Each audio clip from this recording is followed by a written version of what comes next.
The Mystery at Lover's Cave by Anthony Berkeley. Chapter 1. Our Special Correspondent. If, said Roger Sheringham, helping himself to a third piece of toast, your brain had as many kinks in it as your trousers have few, Anthony, you would have had the intelligence to find out our train from St. Pancras this morning before you ever arrived here last night. There's a telephone here in an inquiry office at St. Pancras, I believe, retorted his cousin. Couldn't the two be connected in some way?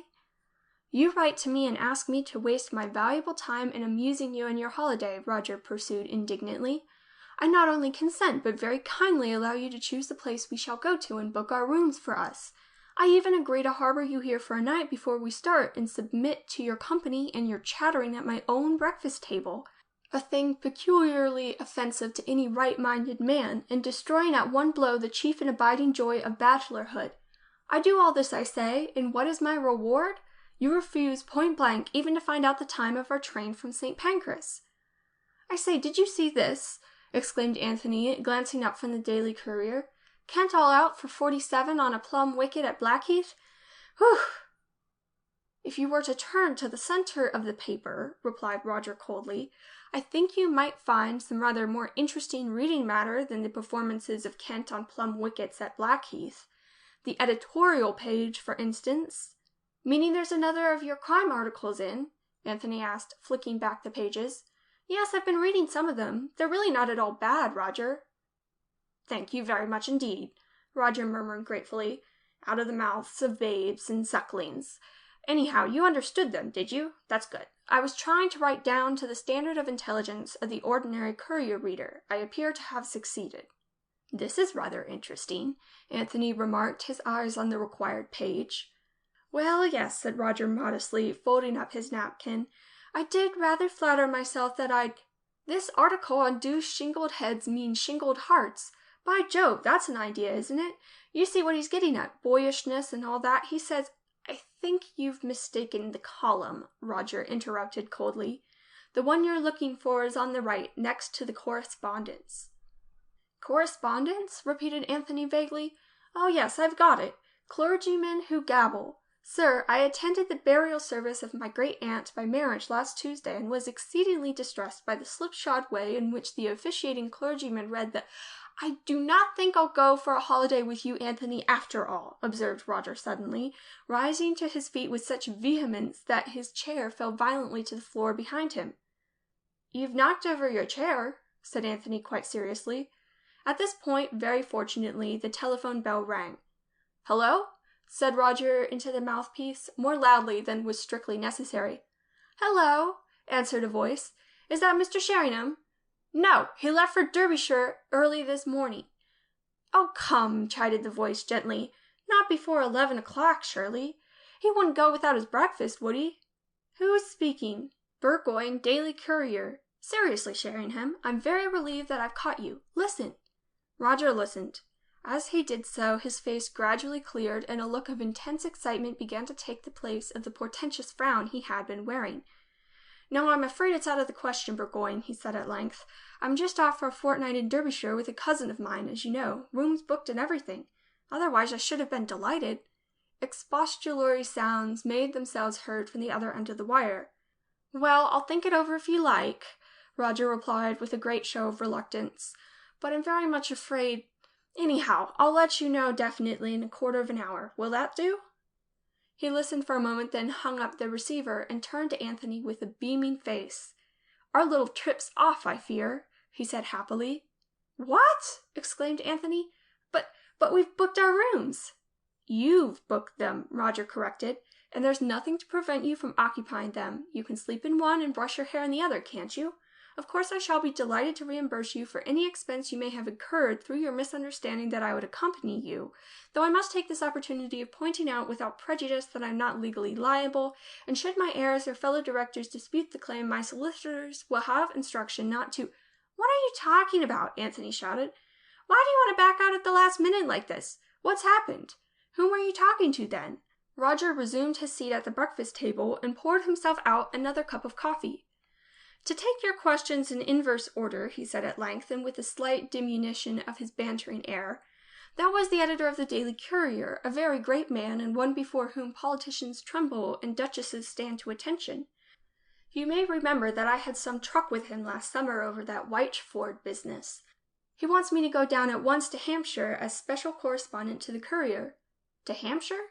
Yes, I don't know whether you saw a little paragraph in the papers yesterday about a woman who fell over the cliffs at Ludmouth Bay and was killed. The idea now appears to be that it might not have been an accident after all, and there have been one or two important developments. They want me to follow up those articles I've been doing by covering the business for them, to say nothing of putting in a little amateur sleuth work if the chance arises. It's a job after my own heart. But I heard you say that it was out of the question, because you were going away with me? Roger smiled gently. There's a way of doing these things, little boy, as you may find out when you get a little older. But seriously, you've got the first claim on me. If you're dead set on this Derbyshire trip, I'll come like a shot and chuck the other. Of course not, Anthony said warmly. I wouldn't dream of it. What do you take me for? Run off and sleuth to your heart's content. I may even buy the Courier once or twice to see how big an idiot you're making of yourself. If you can drag your eyes away from the cricket page. Well, it's jolly sporting of you to take it like this, Anthony, I must and will say. I know how maddening it is to have one's plans upset at the last minute. I dare say I shall be able to survive it, Anthony opined philosophically, stuffing tobacco into his pipe. I'm not much of a whale for my own company, it's true, but I'll probably fall in with somebody or other up there. One often does. Baccy? Thanks. Roger took the extended pouch and transferred some of its contents to the bowl of his own pipe with a somewhat absent air. Suddenly his face cleared and he smote the table lustily. I've got it! Why on earth shouldn't you come too? It ought to be interesting enough, and I'd be jolly glad of your company. Of course. But the other rooms have been booked, Anthony demurred. For goodness' sake, stop harping on the bookedness of these rooms. You're getting positively morbid about them. They can be cancelled, can't they? Would you like to come down with me? Yes, I would. Then go out and cancel them by wire, and I'll send the woman a check from Ludmouth. So that's settled. I'll ring up the Courier and say I'll go, and then I shall have to fly down there and see them before I start. There's a train for Bournemouth at 12:10, I know, because I caught it a fortnight ago.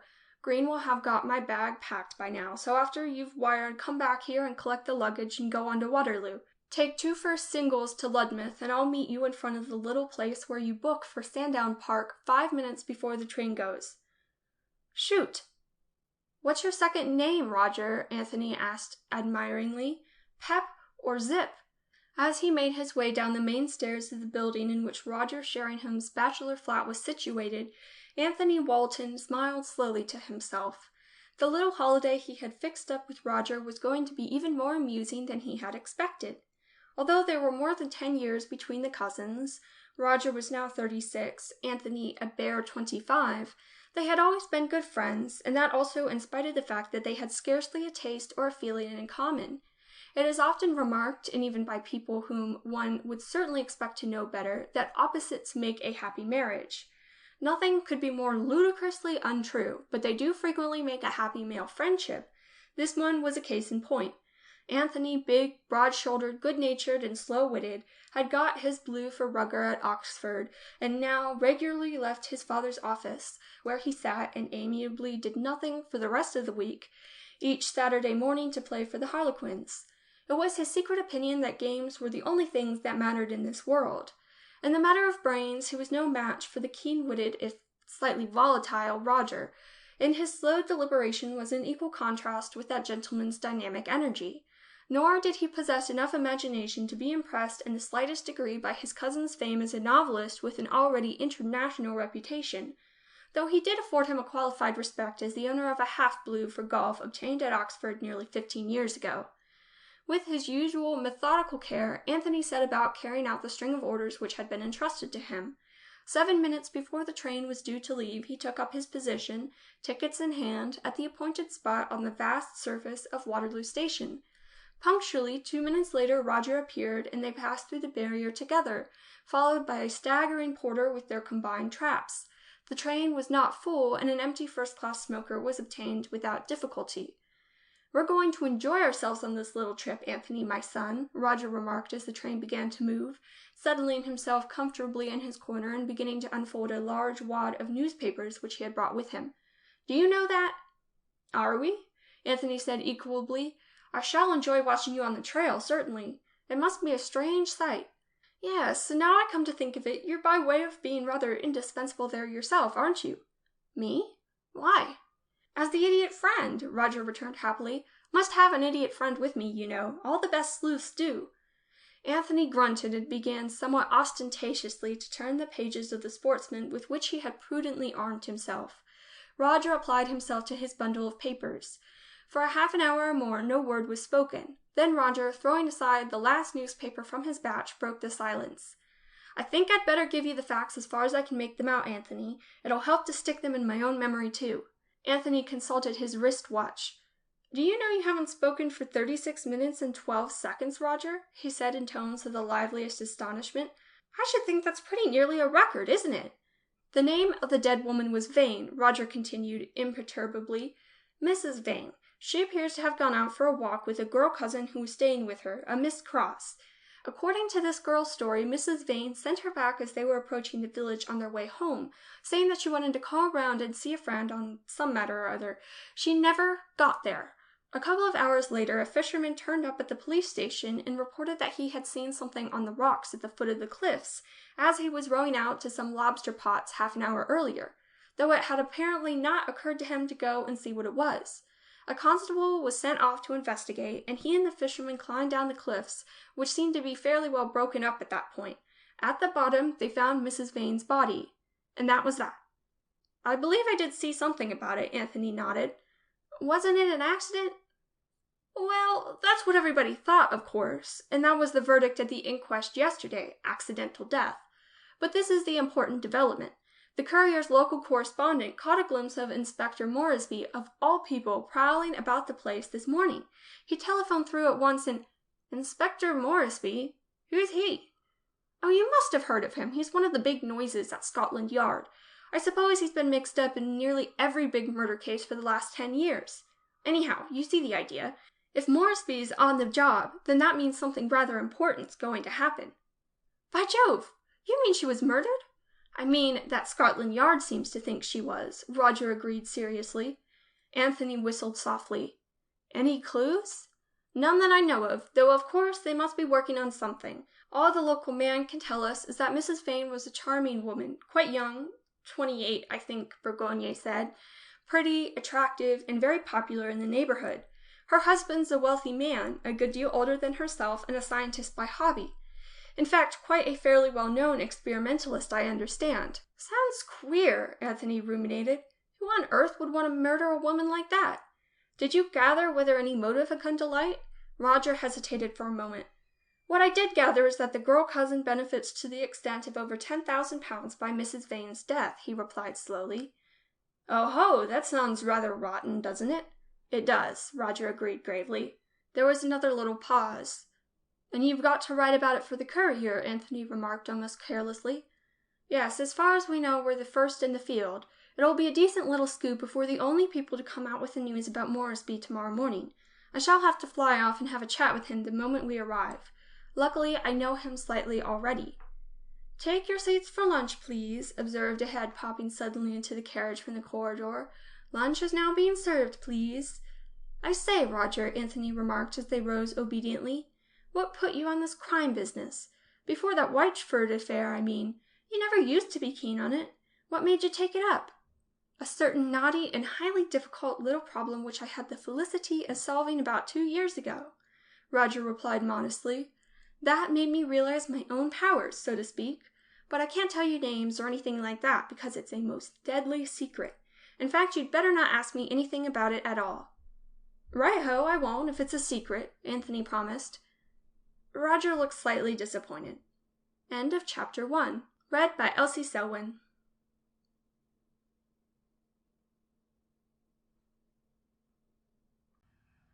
Chapter 2 of The Mystery at Lover's Cave. Girls and Murder. Ludmouth Village is nearly a mile away from its station. On arriving at the latter, Roger and Anthony put their traps in the combined ticket office, porter's room, luggage depot, and cloak room, and proceeded to make enquiries regarding hotels. "Hotel?" repeated the combined porter, station master, and ticket inspector, scratching the top of his head with an air of profound cogitation. "Why, there ain't no hotel hereabouts. Leastways, Not what you might call an hotel, there ain't." "Well, a pub, then," rejoined Roger, a trifle irritably. The journey had been a long and tiresome one, and since changing at Bournemouth, they had seemed to progress at the rate of 10 miles an hour. For one who was as eager to get going as Roger had been all that day, few things could have been more maddening than the journey as habitually performed between Bournemouth and Ludmouth.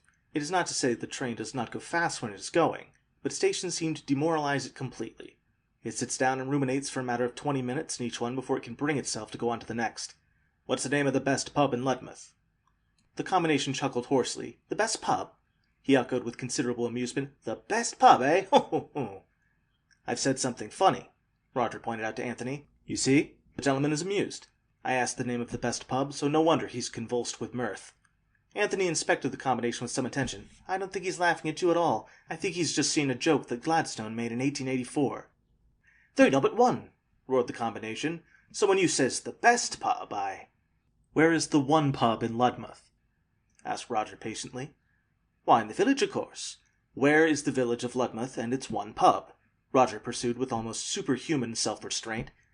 This time a more lucid reply was forthcoming, and the two strode out into the hot sunshine and down the country road in the direction indicated, leaving behind them a combination of porter, station-master, and ticket-inspector, guffawing at irregular intervals as some fresh aspect of this cream of jests appeared to occur to him.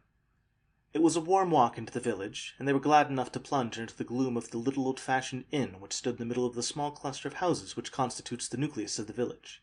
A smart rap or two on the counter brought the landlord, a large man of aspect not unlike a benevolent ox, and perspiring almost audibly. "Can't serve you, gents, I'm afraid," he rumbled cheerfully. "Leastways, lemonade you can have, or ginger beer, for the matter of that, but nothing else." "That's so," said Roger. "Then produce 2 large tankards of beer, the biggest tankards and the wettest beer you've got, for we came not as travellers, but as residents."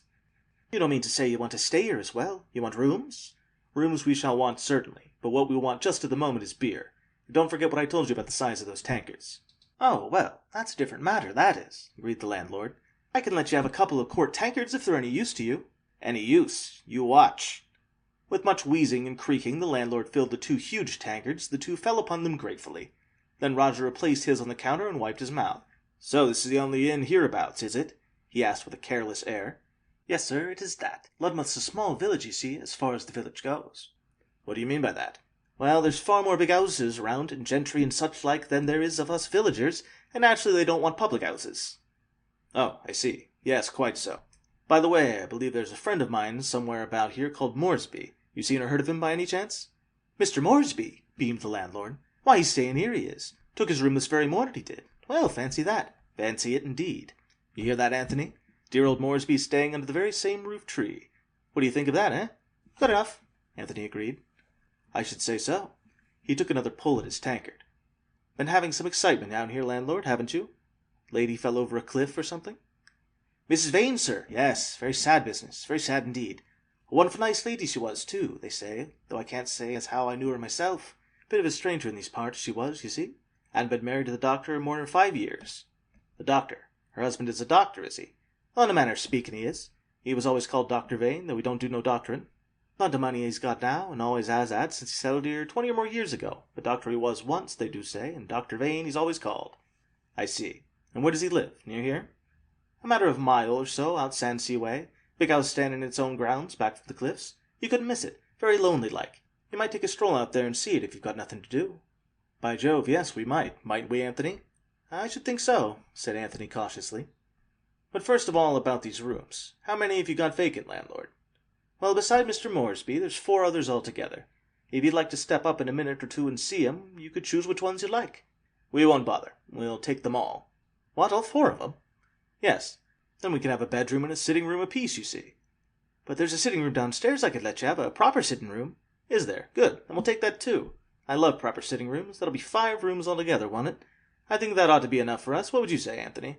"I think that might be enough," Anthony assented. "You see, landlord, my friend agrees with me. Then that's settled." "It'll cost you more, sir," the landlord demurred in some bewilderment. "Of course it will," Roger agreed heartily. "Ever so much more. But that can't be helped. My friend is a very fatty man indeed. And if he thinks we ought to have 5 rooms, then 5 rooms we shall have to have. I'm very sorry, landlord, but you see how it is. And now I expect you'd like us to pay you a deposit, wouldn't you? Of course. And after that, there are bags and things to be got from the station, if you've got a spare man about the place. And you might tell him from me that if the red-faced man who hands them over begins to make curious noises all of a sudden, he needn't take offense. It only means that he's just seen a joke that someone told him the year Queen Victoria was born. Let's see now, a deposit you said, didn't you? Here's £10. You might make me out a receipt for it, and be careful to mention all 5 rooms on the receipt, or I shall be getting into trouble with my friend. Thanks very much. The landlord's expression, which had been growing blanker and blanker as the harangue proceeded, brightened at the sight of the 2 £5 notes which Roger laid on the counter. Words may be words, but money is always money. He had not the faintest idea what it was all about. It was his private opinion that Roger was suffering from rather more than a touch of the sun, but he proceeded quite readily to make out the required receipt. Roger tucked it away in his pocketbook, and professing a morbid interest in the late Mrs. Vane, began to ask a number of questions regarding the exact spot where she had fallen over the cliff and how best to get there. This information having been obtained and the conveyance of the bags arranged for, he shook the puzzled landlord heartily by the hand and drew Anthony out into the road. "Well, I suppose you know what you're doing," remarked the young man, as they set off briskly in accordance with the landlord's instructions. "But I'm blessed if I do. Why on earth did you book 4 bedrooms?" Roger smiled gently. "To prevent all the other little journalists from sharing our advantage and staying under the same roof as Inspector Moresby of Scotland Yard, Cousin Anthony. A dirty trick, no doubt, but nevertheless a neat one." "Oh, I see. Very cunning. And where are we off to now? The cliffs?" "Yes. You see, I want to get a hold of Moresby as soon as I possibly can, and it seems to me that if he only arrived here this morning, he'll still be hanging around those cliffs. So the best thing I can do is to make for them too." "Seems a sound scheme. And after that?" "Well, I ought to try and get an interview with one of the people at the house, I suppose, though I don't much fancy the idea of tackling the doctor himself." "Dr. Vane? No, dash it, you can hardly butt in on him." "That's what I feel. He has a secretary, I believe, though I don't know what her name is, and of course there's the girl cousin, Miss Cross. She's the person one ought to make for, I think." Anthony frowned. "Seems rather rotten to me." "To interview her? Not necessarily at all. She might have something to say that she very much like published. She knows that the uncompromising fact about that £10,000 is going to be talked about pretty hard if there's any question of Mrs. Vane's death not being an accident. Naturally, she'd like an opportunity of putting an indirect answer of her own forward." "I never thought of that," Anthony confessed, his frown disappearing. "Nor did I, till this minute," Roger said candidly. "Still, it's true enough, and there's a little job for you, Anthony. I shan't want you with me while I'm talking to Moresby. It's going to be difficult enough to get anything out of him in any case, but your presence would probably dry him up altogether.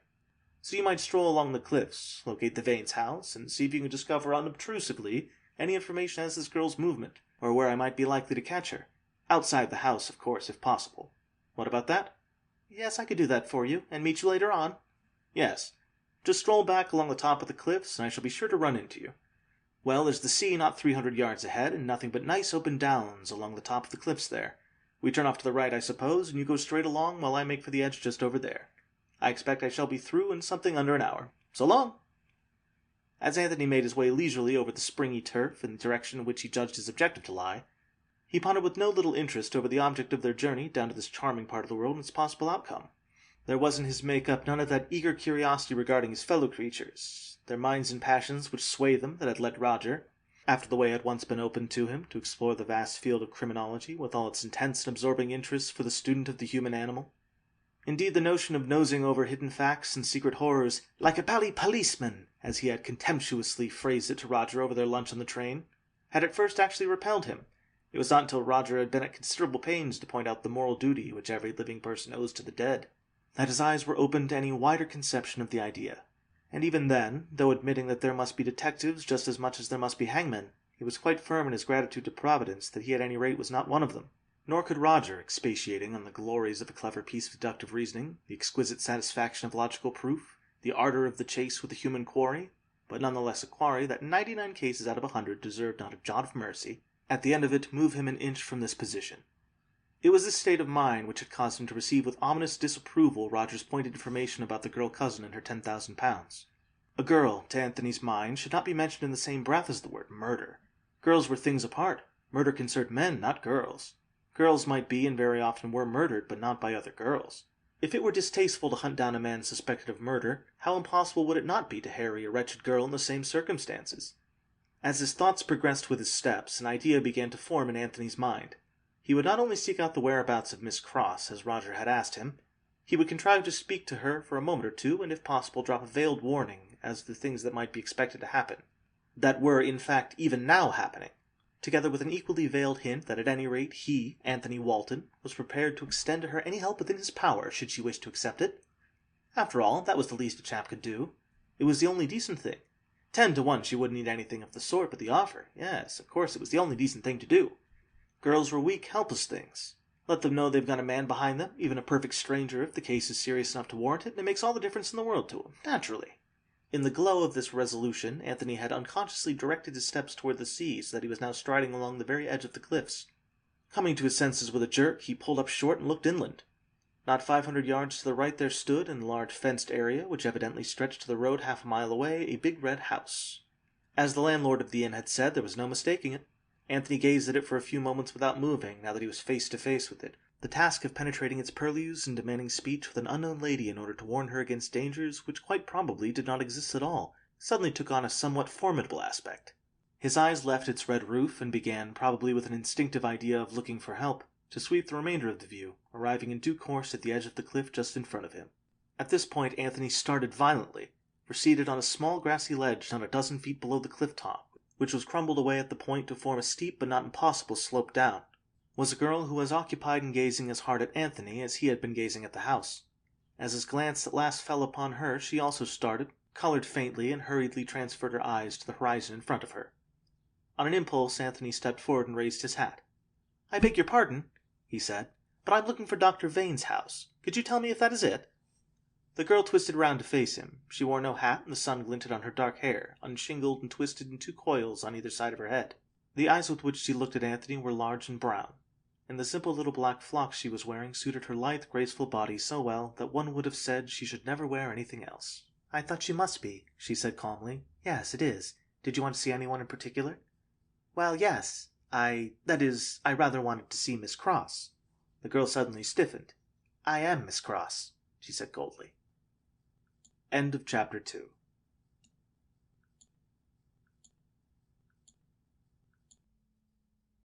Chapter 3 of The Mystery at Lover's Cave. Inspector Moresby is reluctant. The village of Ludmouth lies about a half a mile back from the sea. At the nearest point of the village, where Roger and Anthony had left the road to strike across open country, the water had broken in upon the stern lines of the high cliffs which form the coastline for several miles in either direction. The result is a tiny little inlet, almost completely circular in shape, which has been dignified by the name of Ludmouth Bay. At either horn of this minute bay, which could hardly have been more than a couple of 100 yards wide, the cliffs rise almost sheer to a height of at least 100 feet, to gradually sink down as they follow the bay's curve into a strip of sandy beach at the innermost edge, whence a steep track leads up to the village on the high ground behind. It is a charmingly picturesque spot, and lying as it does a little way off the beaten track, has not yet been spoiled, except for occasional excursion parties on bicycles from the neighboring town of Sandsea, half a dozen miles away to the west, by the ubiquitous tripper, for all the roads on all sides are too steep and too dangerous for charabancs, a matter of much comfort to those of the inhabitants who keep neither public houses nor banana shops. The cliffs which stretch towards Sandsea face the open sea with considerably less frowning austerity than those to the east.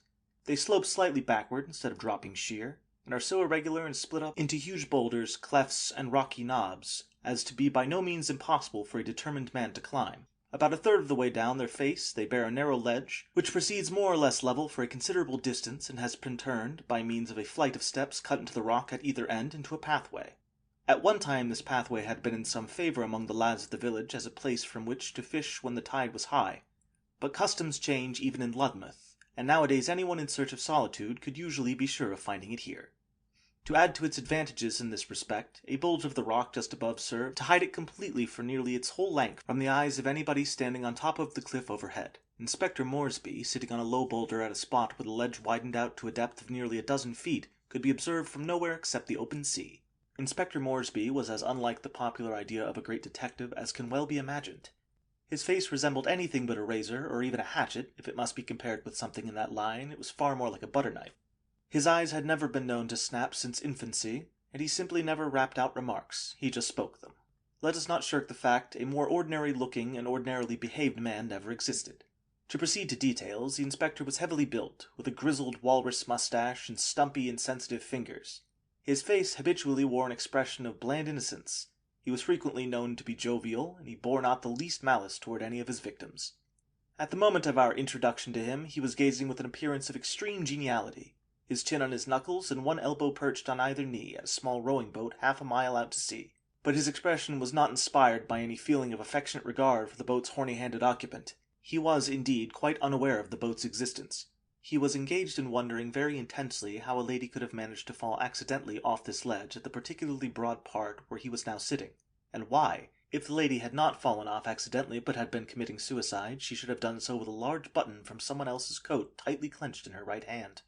Quite an interesting problem, Inspector Moresby had decided, interesting enough at any rate to call him over semi-officially that morning from Sandsea, where he had been in the middle of his annual holiday with his wife and 2 children, to look into the matter a little further pending instructions from Scotland Yard and the county police authorities.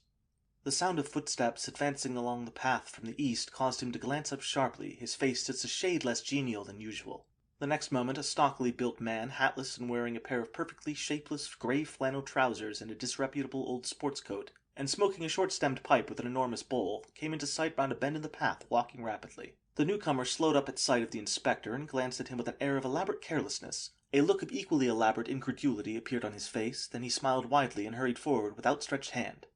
"Great Scott, Inspector Moresby. Well, fancy seeing you here, Inspector. You remember me, don't you? My name's—" "Mr. Sheringham. Of course I remember you, sir," returned the inspector warmly, shaking the other's hand with great heartiness. "Shouldn't be likely to forget you after enjoying your book so much, you know. Let alone the way you astonished us all at the Yard over that business at Wickford. Let's see now, it was with Mr. Turner of the Courier, wasn't it?" "That's right. The Hatton Garden jewel case, as the papers called it. Well, Inspector, and what are you doing in this peaceful part of the world?" "I'm on my holiday," replied the inspector with perfect truth. "Staying over at Sandsea with the wife and children." "Oh, yes," said Roger innocently. "And how do you come here, sir? Holidaying too?" Roger winked broadly.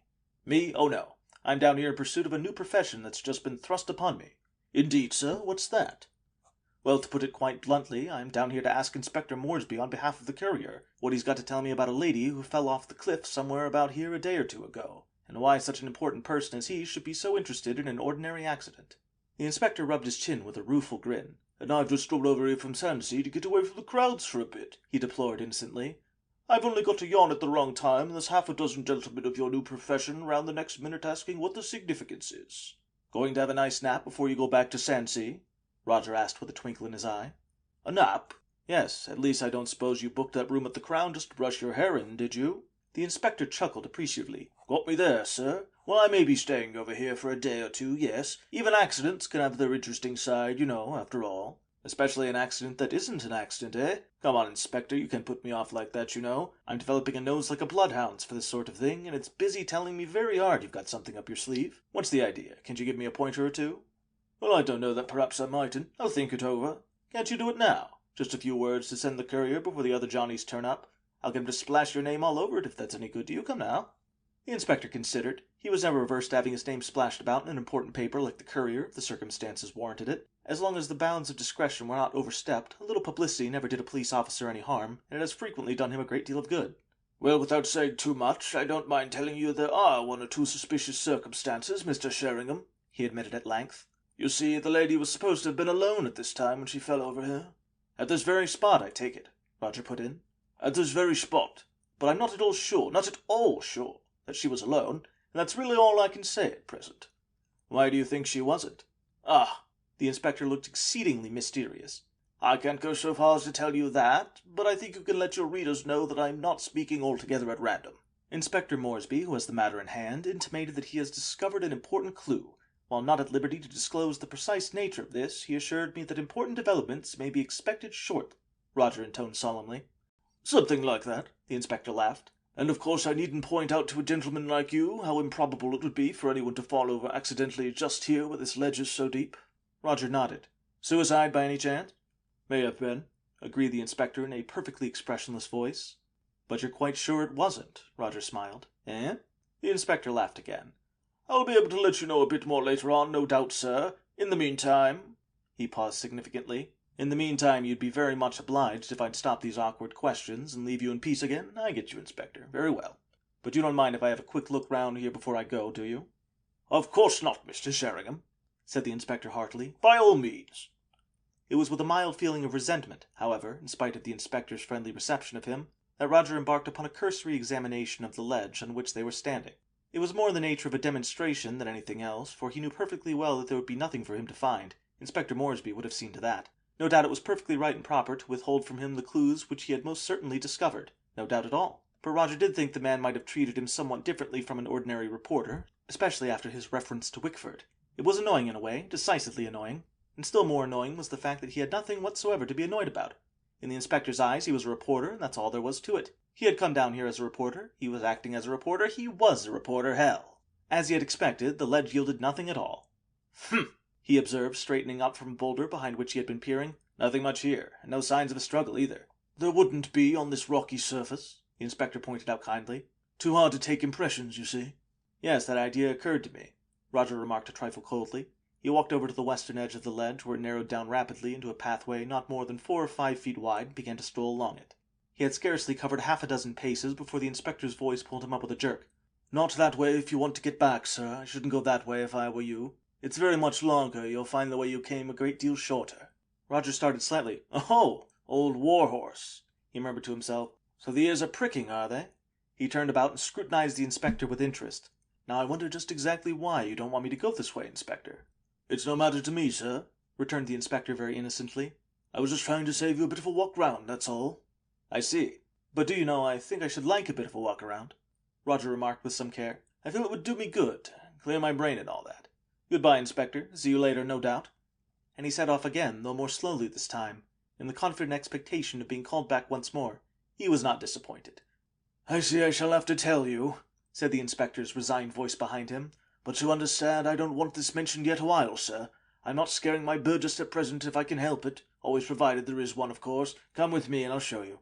He led the way a few yards farther along the path and paused in front of a wide patch of dry mud. Plainly marked in the mud were the imprints of 2 pairs of feet, both women's, one pair decidedly larger than the other. The deep impressions of the high heels were clean and distinct. Uh-huh, said Roger softly, staring hard. Yes, that's why I said the lady wasn't alone, the inspector pointed out. I've ascertained pretty certainly that she came along from this end, you see, and these marks were made yesterday morning or thereabouts. It's a bit of luck that they haven't been obliterated since, but everyone else seems to have come and gone from the other end, as it's so near the steps. I've tried the shoes she was wearing, by the way, and they fit exactly in the smaller impressions. That's nothing like so important as the storybooks make out, of course. I dare say there are at least 20 pairs of shoes, even in this small place, which would fit one or other of those prints. But it's a point worth mentioning, for all that. Roger turned eagerly from his contemplation of the mud. This is jolly significant, Inspector. Anyone can see that. But it doesn't absolutely destroy the accident theory, does it? Not alone. No, I'm ready to bet you've got something else up your sleeve as well. Well, perhaps I have, sir, twinkled the inspector, who was not feeling inclined to talk about coat buttons just at the moment. Perhaps I have, but you must take it from me that this is all I can tell you for the moment, and that last bit isn't for publication yet awhile either, you won't forget. They turned and walked back to the ledge again. Where was the body found? Roger asked. In the water? No, a couple of feet above high-water mark. See that big rock down there, the one with the seaweed halfway over the top and a bunch of yellow limpets on this side? Well, wedged between that and the smaller one this side of it. I see, said Roger thoughtfully, gauging the distance from the edge of the ledge. A person tumbling straight over the edge would miss it by feet. Quite a respectable little jump would be needed to reach it. A jump or a push. Furthermore, there was straight down the ledge a deep pool among the rocks, which anybody just tumbling over must inevitably have fallen. Mrs. Vane's body had cleared the pool and landed on the boulders beyond it. The inference was obvious. Any question of an accident was now almost definitely ruled out. It was a matter of suicide or murder. Roger turned to the inspector. There's been a post-mortem, I suppose? Yes, this morning. Were any bones broken? The inspector smiled. Oh, yes, plenty. She hadn't been murdered anywhere else and put there, if that's what you're getting at. It did cross my mind. Roger smiled back. I needn't ask whether anyone saw anything from the sea. No, I was making inquiries on those lines this morning myself. Unfortunately, there don't seem to have been any boats out here at all just then. But the old fisherman who subsequently discovered the body seems to think he heard a scream coming from this direction about an hour beforehand. In fact, he says that's probably what made him look over here as he was rowing past. But he didn't pay any attention to it at the time, thinking it was some dratted girl being tickled. His own words, by the way. That's interesting, observed Roger, the light in his eye belying his laconic words. By the way, I suppose you've been down to those rocks? No, sir, I'm afraid I haven't, said the inspector a little guiltily. I should have done, I know, but I'm not built for climbing down from here, and I don't seem to have had time to get round there in a boat. In any case, I'm pretty sure there'd be nothing to find. The constable who recovered the body brought a handbag and a parasol, and he said he'd have a good look around. Strictly between ourselves, Mr. Sheringham, I was going to assume that his eyes are as good as mine, but don't put anything about that in the courier. I'll have to think that over, Roger laughed. Anyhow, I'm a man of stern duty. I'm going to see if I can scramble down and poke round. I know there won't be anything to find, but it's the sort of thing that gives one a lot of satisfaction afterward to have done. "Well, don't you stumble and pitch on the rocks too," said the inspector humorously. "Somebody might come along and accuse me of things." The way down was not nearly so difficult as it looked from above. Everywhere the face of the cliff was so seamed and fissured that foothold was easy, while halfway down a great piled-up pyramid of boulders provided a kind of giant staircase, tolerably simple to navigate. Within 5 minutes of leaving the inspector, Roger was standing on the big rock beside which Mrs. Vane's body had been found. For some minutes he poked about, peering into pools and religiously exploring the recesses of every cranny, while the inspector kept up a running commentary upon the habits of crabs, lobsters, and other sea-going creatures which lurk in dark holes, waiting an opportunity to deal drastically with exploratory hands. Then he stood up and swept a brief glance round before beginning the climb back. "No," he called up to the inspector, who had just finished recounting an anecdote about the grandfather of a friend of his who had been stung to death by a jellyfish while paddling among the rocks off Sandsea. "Nothing here. Now tell me a story about the great aunt of another friend of yours who fell down 100 feet while rock climbing in Cumberland. I shall be ripe for something like that in about 5 minutes, when I'm clinging onto that last bit of cliff up there with my teeth and eyebrows." The obliging inspector instantly embarked on the anecdote required, and at the same moment Roger, in mid-stride between two boulders, noticed something white glistening below him. Action was almost instinctive. "Hullo!" exclaimed the inspector in concern, breaking off his narrative abruptly. "Hurt yourself?" Roger picked himself up slowly and brushed a little green slime off his trousers with his hands. "No, thanks," he called back cheerfully. "Not a bit." And he went on brushing himself with his hands. He couldn't use his handkerchief, because that was lying in his breast pocket, wrapped about the piece of paper on top of which he had skillfully stage-managed his fall. End of Chapter 3.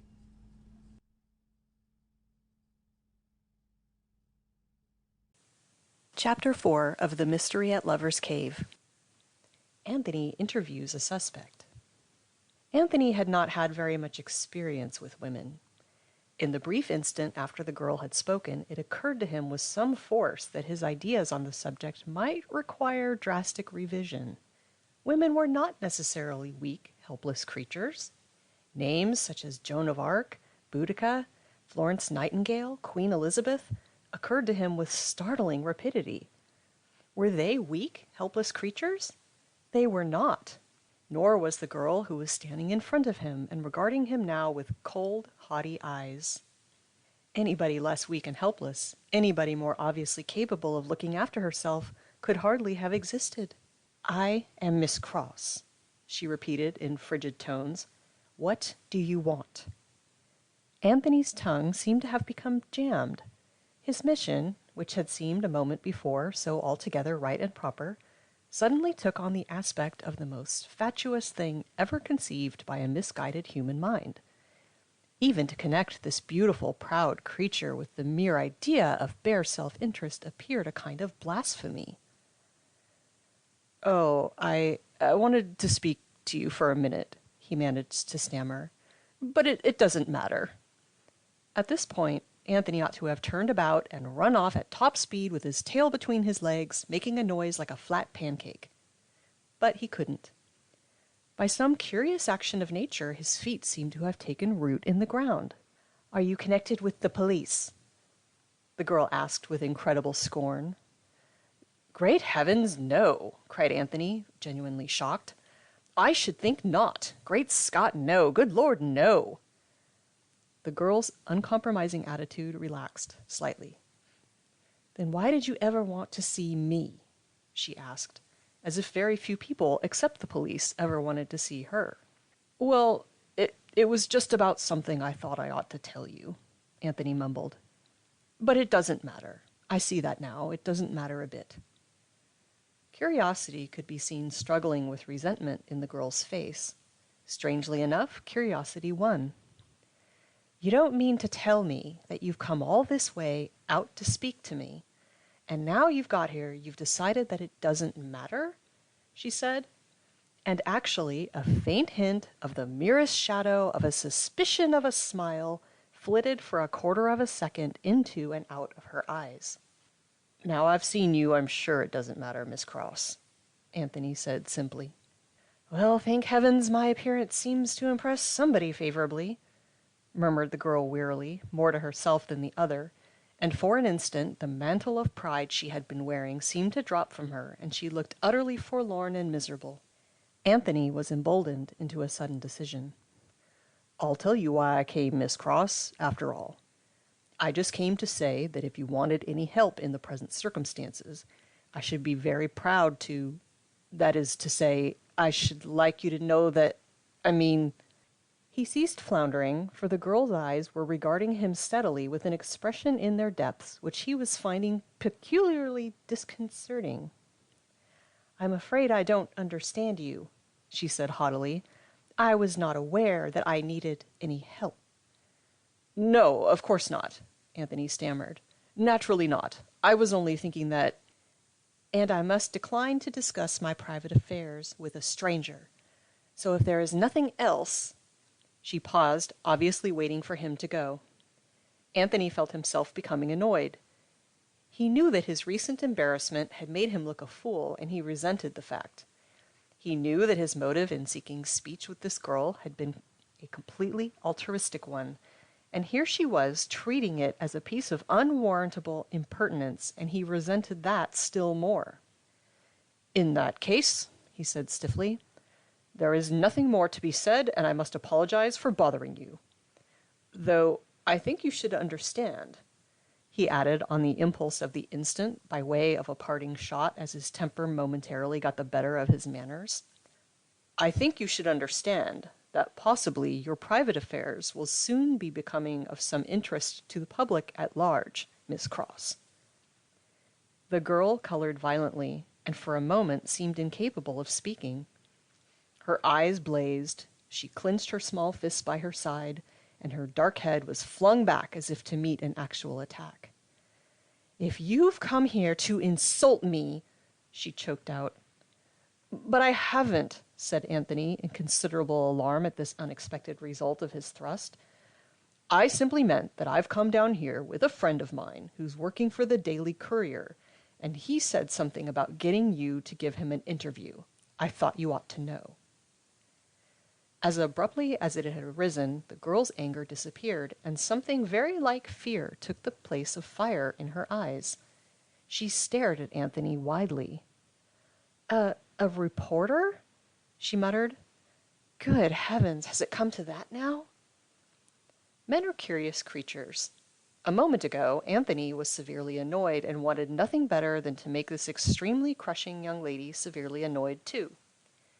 The instant he had succeeded in doing so, he had been filled with alarm.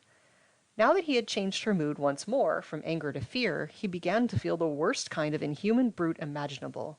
"No, but look here," he said eagerly. "There's nothing to be alarmed about. They always do it, you know. Interviews and all that. He's an awfully nice chap, too. Roger Sheringham, the novelist, you know. Cousin of mine, as a matter of fact. I dare say he won't try to see you at all if you don't want him to. Sure he won't. I'll tell him, shall I? Dash it all, there are crowds of other people he can interview if he must interview somebody. I was against it at the time, to tell you the truth, but he thought you might want to be interviewed for some reason or other. I'll tell him, Miss Cross. Don't you bother about that. I'll see it's all right." It was doubtful if the girl had understood a single word beyond the general drift of what Anthony was saying. She continued to stare at him, but mechanically, as if paying attention only to her own thoughts. When next she spoke, her voice was under control again, though her words were a little halting. "Then am I to understand that the London papers are taking an interest in my cousin's death?" she asked. "I'm afraid they are," said Anthony humbly, apologizing for the London paper en masse. The girl shifted her gaze and contemplated the horizon with unseeing eyes, busy again with her thoughts. Anthony, judging he had received permission to exist a little longer, made advantageous use of his reprieve by contemplating her. She really was extraordinarily pretty, he had no difficulty in deciding. He liked her slimness and grace, he liked the way her head was set on her neck, he liked the way her black hair curled over her ears, he liked her wrists and her small feet, he liked— But why reduce Margaret Cross to a catalogue? There was nothing about her Anthony did not like. When he got back to his lodgings, he would probably think this over, and the realization would suddenly strike him that this was the one girl in the world for him, expressly designed and manufactured by a thoughtful providence for the sole purpose of delighting, harassing, maddening, and ultimately very greatly gratifying one Anthony Walton, bachelor. The realization had already struck him exactly 23 times before, and 23 times he had mistaken the intentions of Providence, But this time it was the real thing. It always was. Anthony continued his contemplation, each second more raptly than before. Suddenly the girl appeared to come to a decision. She turned to him with an impulsive movement, and to his relief, Anthony saw that she was smiling. "Will you come and sit down here a minute, Mr. Walton?" Anthony supplied hastily. "Mr. Walton. I owe you an enormous apology, I'm afraid. It was very kind indeed of you to think of coming along to give me the warning. I was a pig to you." "Not a bit," Anthony averred, scrambling eagerly down the little bank to join her on the little grassy ledge a dozen feet down from the cliff's lip. "It was most natural. I ought to apologize if anyone should. Frightfully tactless." "Not at all," said the girl warmly. "It was entirely my fault. But if you'll forgive me, we'll say no more about it. Now let's sit down here and make ourselves comfortable, because I'm going to take you at your word." "Do, please," Anthony said earnestly as he seated himself on the warm, springy turf at her side. "I should be awfully proud." The girl clasped her arms round her knees and stared out to sea. Anthony, glancing at her covertly, noted with approval the firm and resolute lines of her profile. She could not be more than 1 or 2 and 20, he decided, but even he could read an experience beyond her years of the world, its trials and its anxieties in the tiny lines of care about her mouth and the faint markings on her white forehead. "You said something about my needing help," she said slowly, as if choosing her words with care. "Well, why should I be silly and pretend I don't? I do need it. You don't know me, and I don't know you, but I feel I can trust you, and there's nobody else to whom I can speak. Not a single soul. I suppose you know that... "Yes," Anthony interrupted gently. "I think I know all the facts." "I supposed so, or you wouldn't have said that." She fixed her big, sorrowful brown eyes on Anthony's face. "But what you don't know, Mr. Walton, is that a police inspector from Scotland Yard was with me for nearly 2 hours this morning, asking me the most horrible questions." A cold hand seemed to lay itself over Anthony's heart. "I say, was he really?" he muttered. "No, I didn't know that." The girl nodded. She opened her mouth to speak again, but her lips trembled, and she turned her head quickly away. A little quiver shook her body, then suddenly the control that had borne her up all this time, ever since that dreadful interview in the morning, gave way before Anthony's silent sympathy. She buried her face in her hands and burst into tears. "He seems to think, the most awful things," she sobbed. Anthony stared at her in dismay. It was bad enough that she should have burst into tears at all, without the terrible significance of her last words. He was certain that Margaret Cross was not the sort of person to give way to tears unless matters had reached an acute crisis. The fact that she had done so impressed him with the seriousness of the situation even more than had her decision to confide in himself, a complete stranger. She must be not only utterly alone in the world, she was very nearly at the end of her tether as well. Masculine sympathy with distressed femininity is nearly always inarticulate. Distrust it when it is not, but fortunately it has resource at its command far superior to mere words. Anthony did not stop to think. He acted instinctively. Putting his arm about her, he drew her toward him without a word and laid her head on his shoulder. Almost gratefully, she buried her face in the hollow of it like a small child seeking consolation from its mother, and continued to weep. Anthony had the wisdom to let her go on doing so without attempting a single word of clumsy consolation, though indeed it is doubtful whether he would have been able to do so had he wished, for he was vaguely feeling himself almost sanctified by contact with something rather holy, and, for such an outwardly unemotional Briton, there was a most unusual lump in his throat as he looked down on the sleek dark head sheltering against his rough coat, and felt the sobs shaking the slim body he held in his arms. By degrees the girl's weeping subsided. Her form ceased to quiver, and she gently disengaged herself from Anthony's encircling arm. "I'm a fool," she said, looking at him with rather a watery smile. "Is my nose disgustingly red?" "Not a bit," Anthony lied stoutly, considerably relieved by the smile. "It's ripping." Margaret dived into her bag and produced a little mirror. Sounds of dismay issued from her, and the powder puff was hastily brought into action. "That's better," she observed a minute or two later, scrutinizing her image with close attention. She turned and faced Anthony with a frank smile that was a tacit acknowledgment of the bond between them.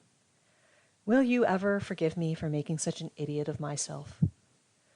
"Look here," Anthony said slowly. "I don't want to butt in on anything you don't want to tell me. But wouldn't you like to tell me the whole story? You know, I'm only too anxious to do anything I possibly can to help you. And matters seem to be a bit more serious even than I'd thought. If you would like to let me know the whole circumstances." He paused, and the girl nodded understandingly. "You mean it's no good asking you to help me unless you know what I'm up against?" she said thoughtfully. "Well, that stands to reason. Of course I'll tell you. I was going to before, as a matter of fact, only She left the sentence unfinished, and, hunching her knees, resumed her former pose and gazed out to sea. "Do you mind if I smoke?" Anthony asked, producing his pipe. "Of course not. In fact, I rather feel I need a cigarette myself. No, don't you bother," she added quickly as Anthony felt in his pockets. "I've got some of my own particular brand here, and I hardly ever smoke anything else." She produced a cigarette case from her bag, and Anthony held a match for her, lighting his own pipe from it afterward. She drew 1 or 2 deep inhalations and sighed contentedly. "Well, about myself, there's really very little to tell you. 4 months ago I was in London, broke to the wide, as I had been off and on for the last 7 years. My father was an officer in the regular army. He was killed in France in 1917 when I was 15 years old. I inherited about £200 from him and, of course, a pension. The pension was just enough to keep body and soul together if one lived on rice and cold water, but not much more." She paused for a moment, as if in thought.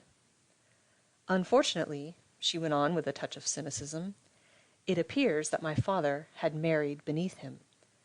I don't remember my mother at all. She died when I was a baby, but I believe that she was the daughter of a fraudulent bucket shop proprietor in Liverpool who had served 2 terms of imprisonment, and my father was more or less entrapped into marriage with her when he was a young subaltern. He never hinted a word of all this to me, by the way. Don't think that. He was a dear. But it's been rubbed into me pretty thoroughly since by other charming people." "I say," Anthony put in acute distress.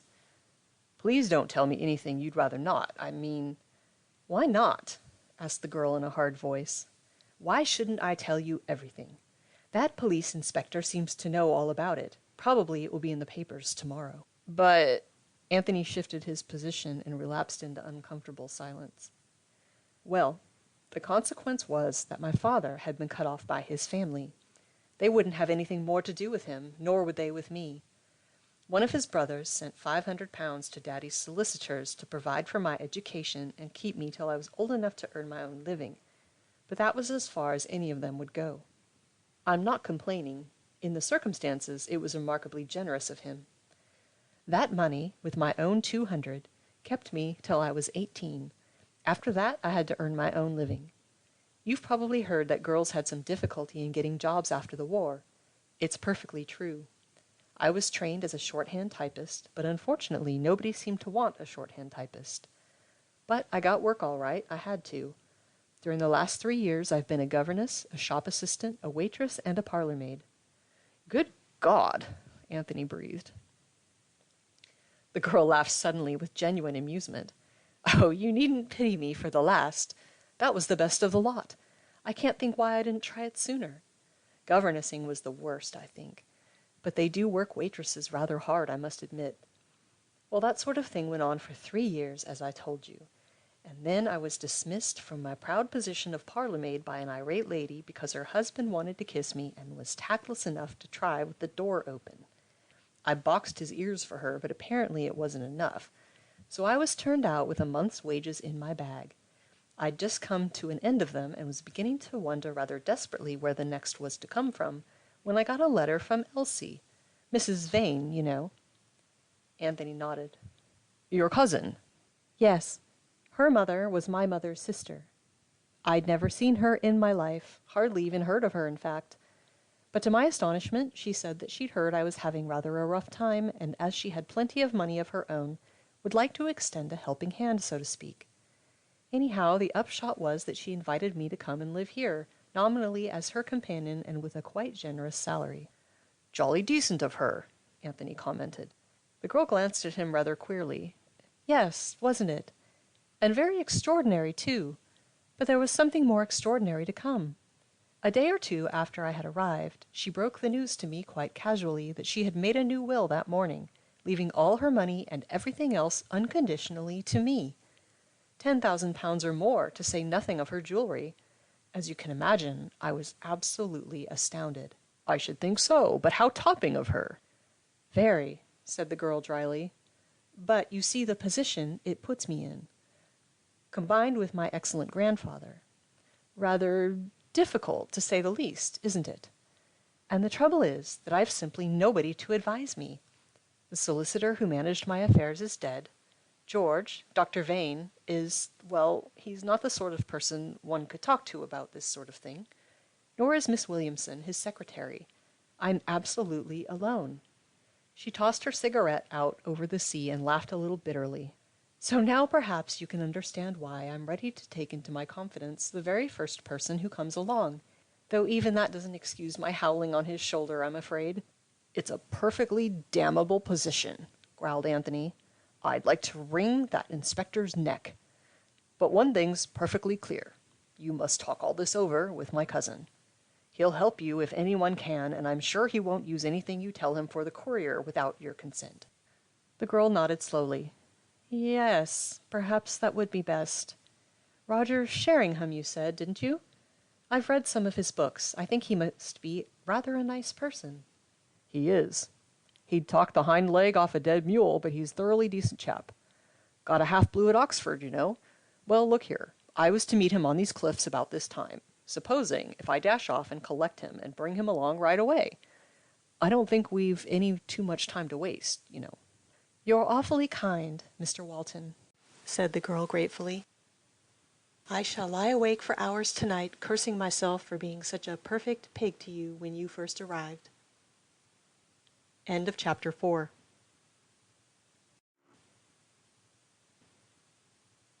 Chapter 5. Roger takes up the cudgels. On the whole, Roger was feeling not a little pleased with himself as he emerged on the top of the cliffs once more after his interview with Inspector Moresby. That the inspector had one or two facts up his sleeve, and probably highly important facts at that, was not a matter for doubt. On the other hand, Roger had gleaned considerably more information than he had really expected. There was, too, at that moment, reposing in his breast pocket, the piece of paper he had picked up within a couple of yards of the spot where the body had been found, about the existence of which the inspector had not the slightest suspicion. Two people could play at the same game of withholding information. He began to walk rapidly in the direction in which he had arranged to meet Anthony. 50 yards ahead of him, the ground rose to form a little hillock. Once over that, Roger felt that it would be safe enough to examine his find without fear of interruption. His hand was actually inside his pocket as he breasted the rise when the figure of Anthony appeared suddenly over the top. On seeing him, Anthony broke into a run. "Hello, Anthony," said Roger mildly. "You seem in a hurry." "Look here," Anthony began breathlessly and without preamble. "Look here. I've seen Miss Cross, and it's jolly serious. That infernal inspector's been up there and nearly frightened the life out of her. I want you to come along and speak to her. And let me tell you, Roger, that things are getting a bit thick. Anybody who's hinting things about that girl ought to be taken out and shot. The poor kid's—" "Here, wait a minute," Roger interrupted. "Let's get this straight. You've seen Miss Cross, have you?" "Yes, and she's a remarkably pretty girl, isn't she?" Anthony stared. "How the devil did you know that?" "Merely a simple piece of deductive reasoning," replied Roger modestly. "Now then, start at the beginning and tell me exactly what happened." Rather more coherently this time, Anthony complied. He gave an account of his meeting with the girl, told how she had broken down, glossing as delicately as possible over the subsequent proximity of her dark head and his shoulder, and went on to give his highly interested listener a detailed synopsis of the story she had told him in order to spare her the pain of having to recount it a second time.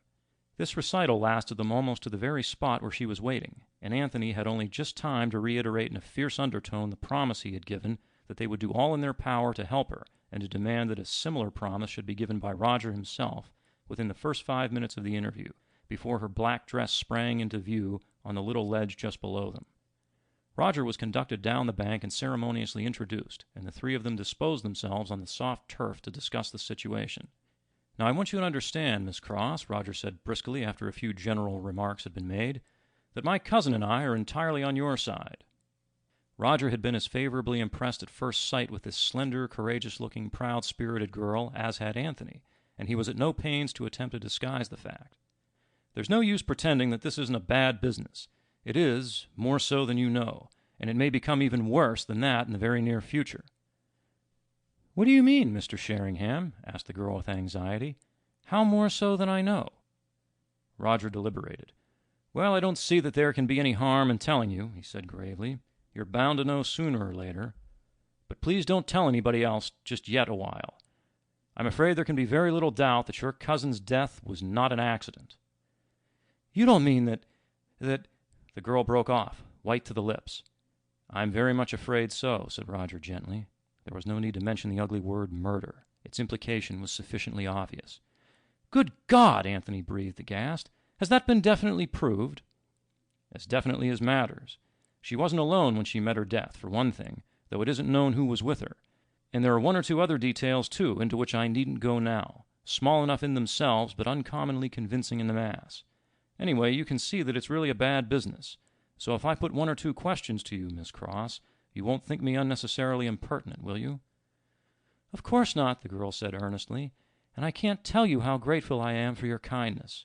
But you won't put too much about me in the Courier, will you?" "You can rely on my discretion," Roger smiled. "I'll see that you're not worried in that sort of way, so far as I'm concerned, at any rate, and I'll drop a word or two in season to any others of my kidney who follow me down here. Well, now, first of all, I want you to tell me exactly what happened on this walk you had with your cousin. Can you do that?" The girl frowned in an effort of memory. "Yes, I think so. It was quite simple. We walked along the cliffs about a mile toward Sandsea, and then turned round and came back. Just before we got as far as this, Elsie said she wanted to go over and speak to a Mrs. Russell, a neighbor, about some treat for the village children that they were getting up between them. She knew this was a favorite place of mine, so she asked me to wait for her here, and we could go back to the house for tea together." "1 minute," Roger interrupted. "Where does Mrs. Russell live?" "About halfway between our house and the village." "I see. So it was really out of her way to come back and pick you up here?" "Yes, it was a little, but Elsie always liked walking along these cliffs. She nearly always went into the village this way instead of by the road." "The road lying on the other side of the house from here, of course. Then is the Russells' house on the same road?" "Yes, but the road winds toward the cliffs farther along, so it wouldn't take her so much out of her way to come back to me here as if it didn't." "No, I see that. Yes? Well, she didn't come back. I must have waited for nearly an hour and a half. Then, as it was past tea time, I walked over to the house alone. Now, sitting down here, you couldn't see anybody walking along the cliff top, or they you, unless they happened to walk right over the top of this bank at the back here." "No. As a matter of fact, did anybody pass you while you were here?" "No, not a soul." Roger frowned. "That's a pity. That means you can't actually prove that you were here during that time, can you?" "If Miss Cross says she was here," Anthony put in warmly, "then she was here. That ought to be good enough for anyone. Except a court of law, Anthony. Courts of law are nasty, suspicious things, I'm afraid. By the way, did Mrs. Vane ever get to the Russells' house, Miss Cross?" "No, she didn't. That's the extraordinary thing. In fact, nobody seems to have seen her at all from the time she left me to the time her body was found." "It's a nasty gap," Roger commented thoughtfully. "Isn't it rather curious that she should have been about here all that time without being seen? Aren't there usually plenty of people in the neighborhood?" "No, as a matter of fact, there aren't. It's usually fairly deserted up here.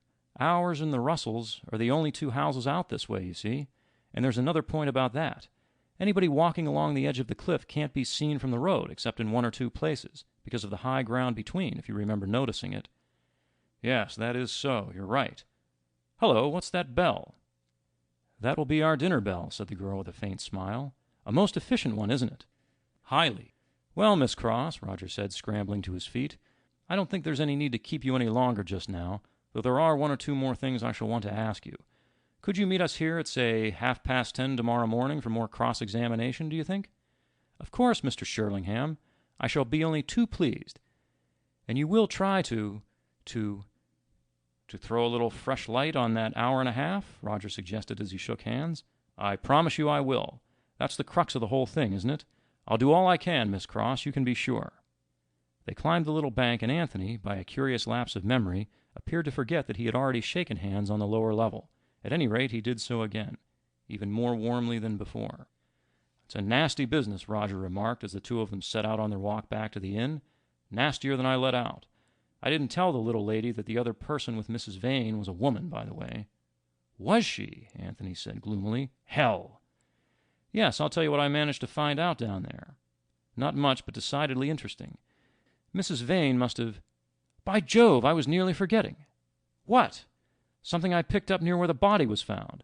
A bit of writing paper. I haven't been able to look at it yet. It may be nothing, but on the other hand, it may be something uncommonly important. Anyhow, let's have a look at it." And digging into his breast pocket, Roger drew out his handkerchief and its precious contents. "Looks a bit sodden," Anthony remarked, as a little ball of bluish-gray paper emerged from its covering. "Naturally, as it's been in the water off and on for 60-odd hours or so," said Roger, straightening out the sodden little tangle with infinite care. It was a ticklish business, for the least false move would tear the flimsy stuff, and it had to be unwrapped half an inch at a time. "Can you make anything out?" Anthony asked eagerly, as the sheet was at last laid out flat on the palm of Roger's hand. "It's a bit of ordinary notepaper," Roger murmured, peering down at it intently. "Good quality, watermark a big crown, and some kind of inscription. Ought to be easy enough to trace." "Yes, but is there any writing on it?" "There has been, but that's about as much as one can say. See these faint pen marks? But I should think it's pretty well impossible to make out what was written on it." "Then it's no use?" Anthony asked disappointedly. "I wouldn't say that. An expert might be able to make them out. I suppose there are ways of testing this sort of thing. We'll see, anyhow. But we mustn't build any hopes on it. 10 to 1 it had nothing to do with Mrs. Vane at all. And even if it did, it's another 10 to 1 that it had nothing to do with what we're after. However, we'll take it back and see if it's possible to do anything with it." Roger took off his hat and laid the paper carefully inside to shield it from the wind, and they resumed their journey.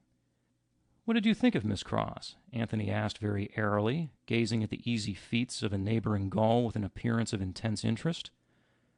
"Oh, all right," Roger said with malicious indifference. "Perfectly ordinary sort of girl, I thought. Didn't you?" "Personally, she struck me as rather an exceptional one," Anthony said coldly. "Did she? Ah, well. Bit long in the nose, wasn't she?" "Long in the nose?" exclaimed the indignant Anthony. "Why, her nose is absolutely—" He caught sight of Roger's grin and broke off abruptly. "Damn you," he growled, flushing vividly. "Ah, you young people," Roger continued with a grin. "Ah, youth. Happy youth. Ah, Roger, you ass. Be serious for a minute. Do you think that girl's in any danger?" "I do indeed," Roger said with a quick change to gravity. "At least, I don't know about danger, but I certainly think she's in a very awkward position. Very awkward indeed." "But you don't think there can be anything in, well, what the inspector seems to be thinking, do you?" "You mean that she pushed her cousin over the cliff?" amplified Roger, who was not a person to mince matters. "No, I don't think I do. I liked her, I must say, though that isn't anything to go by, is it?" "It's a devil of a lot. And you really will do all that you can to clear her, Roger?" "Of course I will. Haven't I told her so half a dozen times over?" "Thanks, old man," said Anthony simply. It was a slightly awkward moment.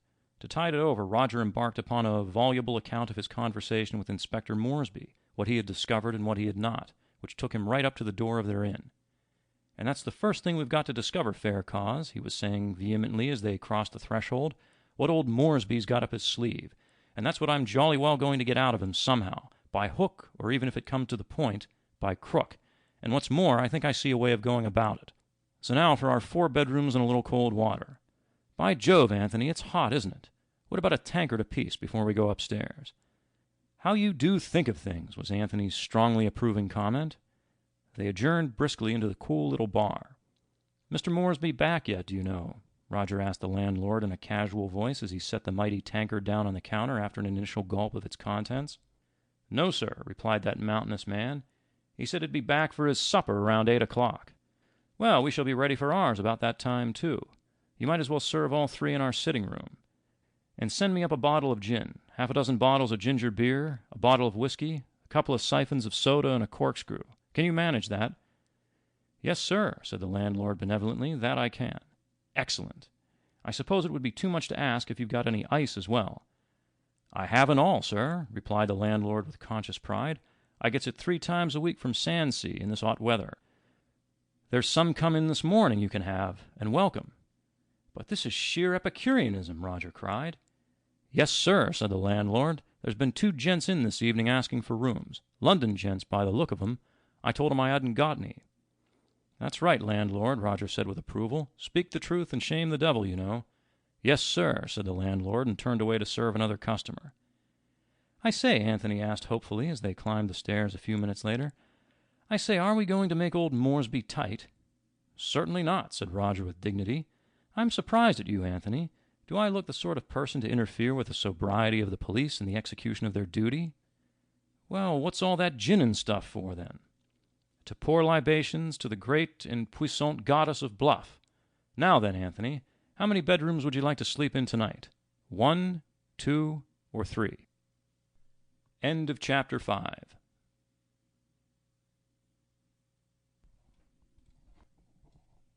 Chapter 6. An Unwelcome Clue. Inspector Moresby, it has been said, was a genial man. He had no hesitation in falling in with Roger's suggestion that the 3 of them should sup together. Even a Scotland Yard detective is human, and Inspector Moresby very much preferred to spend his moments of leisure in the congenial company of his fellows than alone. In the same way, he had no hesitation in accepting a little gin before a meal, and yet once more the same way he had not the slightest hesitation in drinking some gin and ginger beer with his supper because, as anyone knows, gin and ginger beer with a lump of ice clinking invitingly against the glass is the greatest of all drinks on a hot day, and has the Olympian nectar beaten to a standstill. Thus far has civilization progressed, and after a meal when pleasantly tired and a pleasant hunger pleasantly allayed, one sprawls in a horsehair armchair and contemplates a case of stuffed birds, and ice whiskey and soda by one side is almost a sine qua non. Inspector Moresby was a genial man. Roger had behaved with exemplary tact. Not a word about their common mission to Ludmouth had passed his lips. Instead, he had set out to be as entertaining as he possibly could, and when Roger set out to be entertaining, he could prove a very good companion indeed. He had recounted numberless anecdotes about the humors of his own early struggles and experiences, and the inspector had been amused. He had recounted further anecdotes of the great people he had met and knew, all of whom he called by their Christian names, and the inspector had been impressed. He had kept a judicious eye on his victim's glass, or rather succession of glasses, and the inspector had become mellowed. Roger loved the inspector, and the inspector loved Roger. Roger chose his moment and struck. "Look here, Inspector," he said quite casually, "about this Mrs. Vane business, by the way. I wish you'd look on me not as a reporter but as an amateur criminologist, extraordinarily interested in the way police go about the solving of a mystery like this, and only too ready to put any small brains I may have at their assistance. I do happen to be writing this thing up for a newspaper, it's true, but that's only by the way. I'm not a reporter by instinct or profession or anything else, and I only jumped at the chance of becoming one because it would give me first-hand information about a very interesting little mystery. Do you see what I mean?" The inspector's eyes twinkled. "I think so, sir. You want me to take you into my confidence, don't you?" "Something like that," Roger agreed. "And I must tell you that the balance won't be entirely on your side. I've got something rather important to offer you. A clue I found this afternoon under your very nose down among those rocks. I don't want to hold it up or anything like that, but candidly, I don't want to give it away for nothing either. Can we arrange a swap, so to speak?" The inspector's eyes twinkled more merrily than ever. "I've been waiting for something like this ever since I came up here, Mr. Sheringham, though I didn't expect you to put it quite that way. I thought you'd just got me here to try and pump me in the ordinary way, as hundreds of new journalists have tried already before they found out it wasn't any use." "Oh," Roger said, somewhat crestfallen. "Did you? But about this clue, Lord, the number of clues I've had offered me in my time, observed the inspector reminiscently. Thousands of them, and not a single one worth a 2-penny rap. Oh, said Roger again. Then there's nothing doing, I take it, in the confidence line? The inspector continued to chuckle for a moment. It pleased him mildly to score off Roger, and he thought the latter deserved it. Even Anthony, in spite of his disappointment, could hardly repress a smile at that confident gentleman's discomfiture. Then the inspector proceeded to relent. However, I'm not saying there isn't any sense in what you said. There is. I know you're not an ordinary journalist. I know what you did at Witchford, and I've seen by your articles in the Courier that you really are interested in this sort of thing for its own sake. So as long as I have your word that you won't publish anything that I want held up, perhaps I don't mind letting you in on a thing or two that I should keep back from anyone else, and even talking the case over with you as well. Though, mind you, it's highly unprofessional conduct, as they say, and I should get into real hot water at the Yard if they ever came to hear of it. I say, that's awfully sporting of you, Inspector, Roger cried with vast relief. I quite thought you were going to turn me down. Yes, I promise you the Yard shan't hear of it, and of course I won't publish anything without your consent. It's a purely personal interest, you know. And you too, Mr. Walton. You agree to that? Rather, Inspector. It's extraordinarily decent of you. Then let's hear about this clue of yours first of all, Mr. Sheringham, if you please. Roger rose and went to the sideboard, from a drawer of which he produced the piece of paper now almost dry. I found this a couple of rocks away from where the body was lying. It may have nothing to do with the affair at all, of course, but there's always a chance. There's been writing on it, but it's quite obliterated. Can you make anything of it? The inspector took the bit of paper and bent over it. Then he held it up to the light. I'll keep this, if I may, he said. As you say, there's probably nothing in it, but I'll send it up to our man of the Yard, and I think he'll be able to read it all right. At any rate, we can't afford to neglect its possibilities.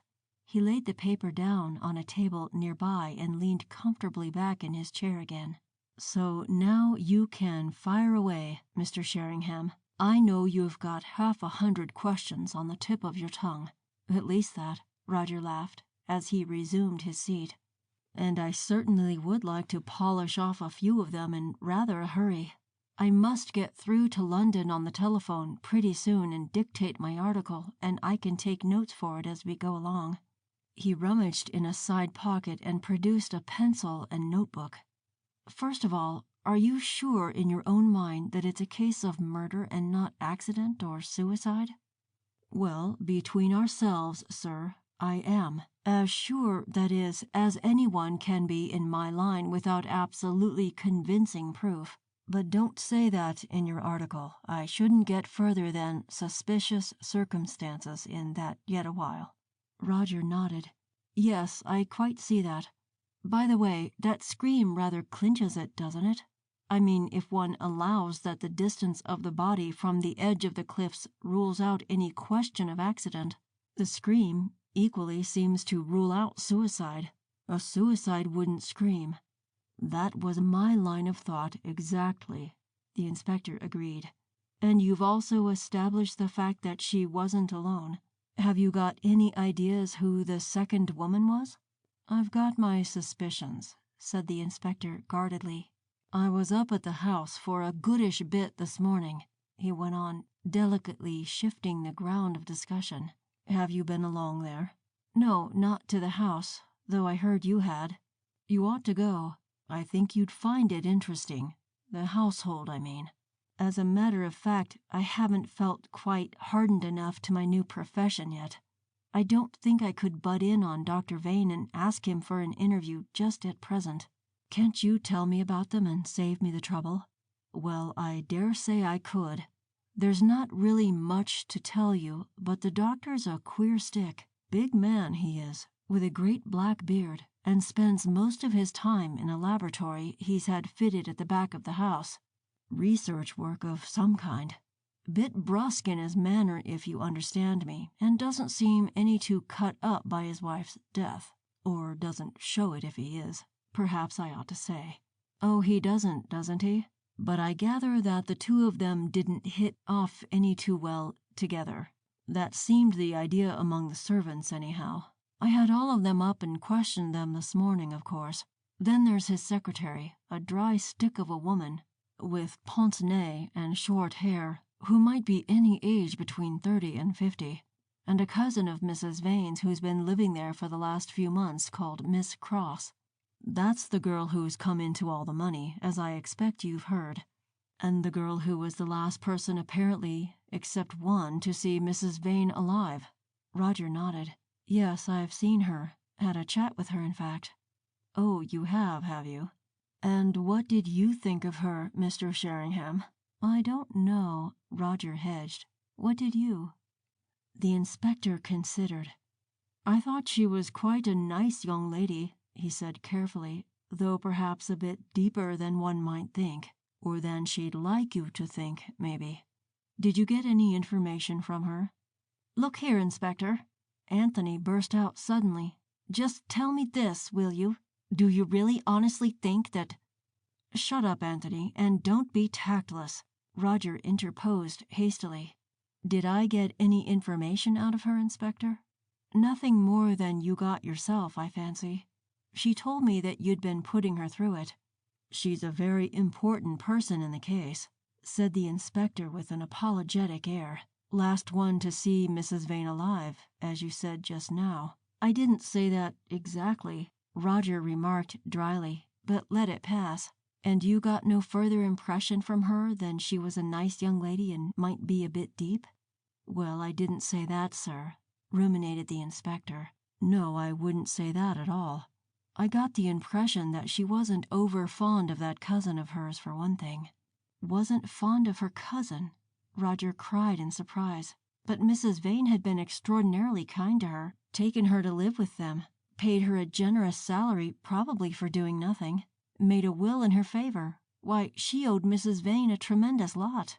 Are we always over fond of people we owe a tremendous lot to? Asked the inspector pointedly. I'm sure, Anthony began stiffly, that Miss Cross... Shut up, Anthony. But why are you so sure about this, Inspector? You must have something more to go on than just an impression. I have, sir. What I learned from the servants. Mrs. Vane and Miss Cross used to quarrel quite a lot, I understand. It seems to have been a matter of common talk among the servants. Of course, if you'd take any notice of the gossip of the servants, said Anthony with a fine scorn, I dare say you'd... Anthony, will you shut up, or I have got to send you to bed? For goodness sake, help yourself to another drink and keep quiet. You've seen Miss Cross too, Mr. Walton, I take it? Observed the inspector mildly. Yes, I have, Anthony said shortly. A very pretty young lady, commented the inspector with vague application. Oh, by the way, Roger exclaimed suddenly, I was very nearly forgetting the most important question of all. And what's that, Mr. Sheringham? Why, to ask you what you've got up your sleeve in the way of clues. You admitted this afternoon there were some things you wouldn't tell me. One, acknowledged the inspector with a smile. That's all. A coat button. He felt in his pocket and produced a light blue bone button with a white pattern, about 1.5 inches in diameter, which he held out on the flat of his palm. This was found clenched in the dead woman's hand. Roger whistled softly. I say, that is a clue and no mistake. The first really definite one there's been, except for those footprints. May I have a look at it? He took the button from the other's outstretched hand and examined it intently. It wasn't one of her own by any chance. No, sir, it wasn't. Have you found out whose it is? Roger asked, looking up quickly. I have, replied the inspector contentedly. Anthony's heart almost stopped beating. Whose? He asked in a strained voice. It's a button off of a sports coat belonging to Miss Cross. For a moment there was a tense silence. Then Roger asked the question that was burning a hole in his brain. Was Miss Cross wearing the coat when she went out for her walk with Mrs. Vane? "She was, sir," replied the inspector with a more serious air than he had yet displayed. "And when she got back to the house, that button was missing from it." End of chapter 6.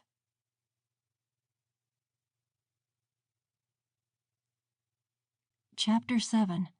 Sidelights on a Loathsome Lady.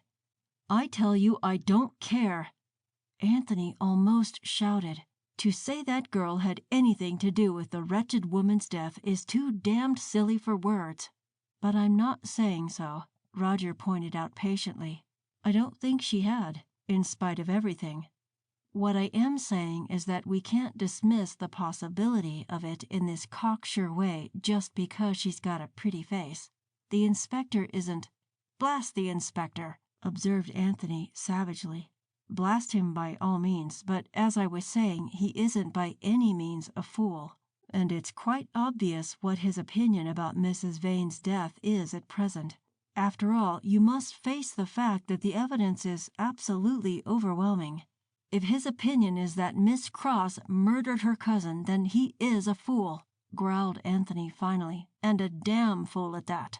It was the following morning, and the two men were walking along the top of the cliffs to keep their appointment with Margaret Cross.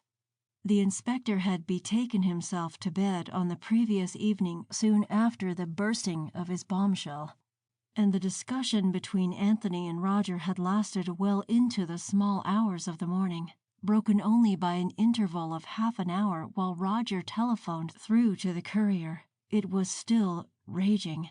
Anthony had refused, point blank, to consider even the possibility that Margaret had not spoken the exact truth in every detail, or had willfully suppressed any material fact, while as for the only logical deduction to be drawn from the facts as they were then known, he would rather have been torn in pieces by red-hot pincers than admit it within the category of bare feasibilities. To Roger, who was no less anxious than the girl's name should be cleared, but had a livelier conception of the difficulties in the way of doing so, this attitude was a little trying. To Anthony's final remark he forebore to reply, only sighing gently to himself. It required an effort of will, but no good purpose would be served by quarreling with Anthony, and Anthony was very ready to quarrel with someone. They traversed the rest of the journey in difficult silence. Margaret Cross was waiting for them by the little ledge, her face anxious and bearing the marks of a sleepless night. "Oh, I am glad to see you," she exclaimed as she shook hands with Roger. "Really, I feel as if you were the only friend I'd got in the world." "Don't forget me, Miss Cross." Anthony smiled, shaking hands with her in his turn. "No, of course not," said the girl in a voice that was neither enthusiastic nor chilling, just indifferent. And she snatched away the hand that Anthony was manifestly attempting to press, and turning ostentatiously back to Roger, began to question him eagerly as to whether anything fresh had transpired. Over Anthony's face passed an expression such as might have been seen on the face of a dog which has put out a paw to toy with a fly, and discovered it to be a wasp, hurt and yet puzzled. As Margaret Cross continued to display to him only her back, the puzzled part of his expression gave way to resentment, as she made no effort to include him in her eager conversation, but on the contrary quite pointedly ignored him. Resentment and chagrin alike were swallowed up by sheer annoyance. As ostentatiously as herself, he strolled a few paces away and began to amuse himself by throwing stones over the edge of the cliff. Anthony was sulking. Had he been a little wiser, he might have felt flattered. As it was, how could he be expected to guess that to a young lady who was accustomed to pride herself not a little on her self-reliance and strength of mind, the thought of having been such a sloppy little idiot as to weep on the shoulder of a complete stranger and actually grovel before the protective feel of his unknown arm about her might possibly be a singularly ignominious one.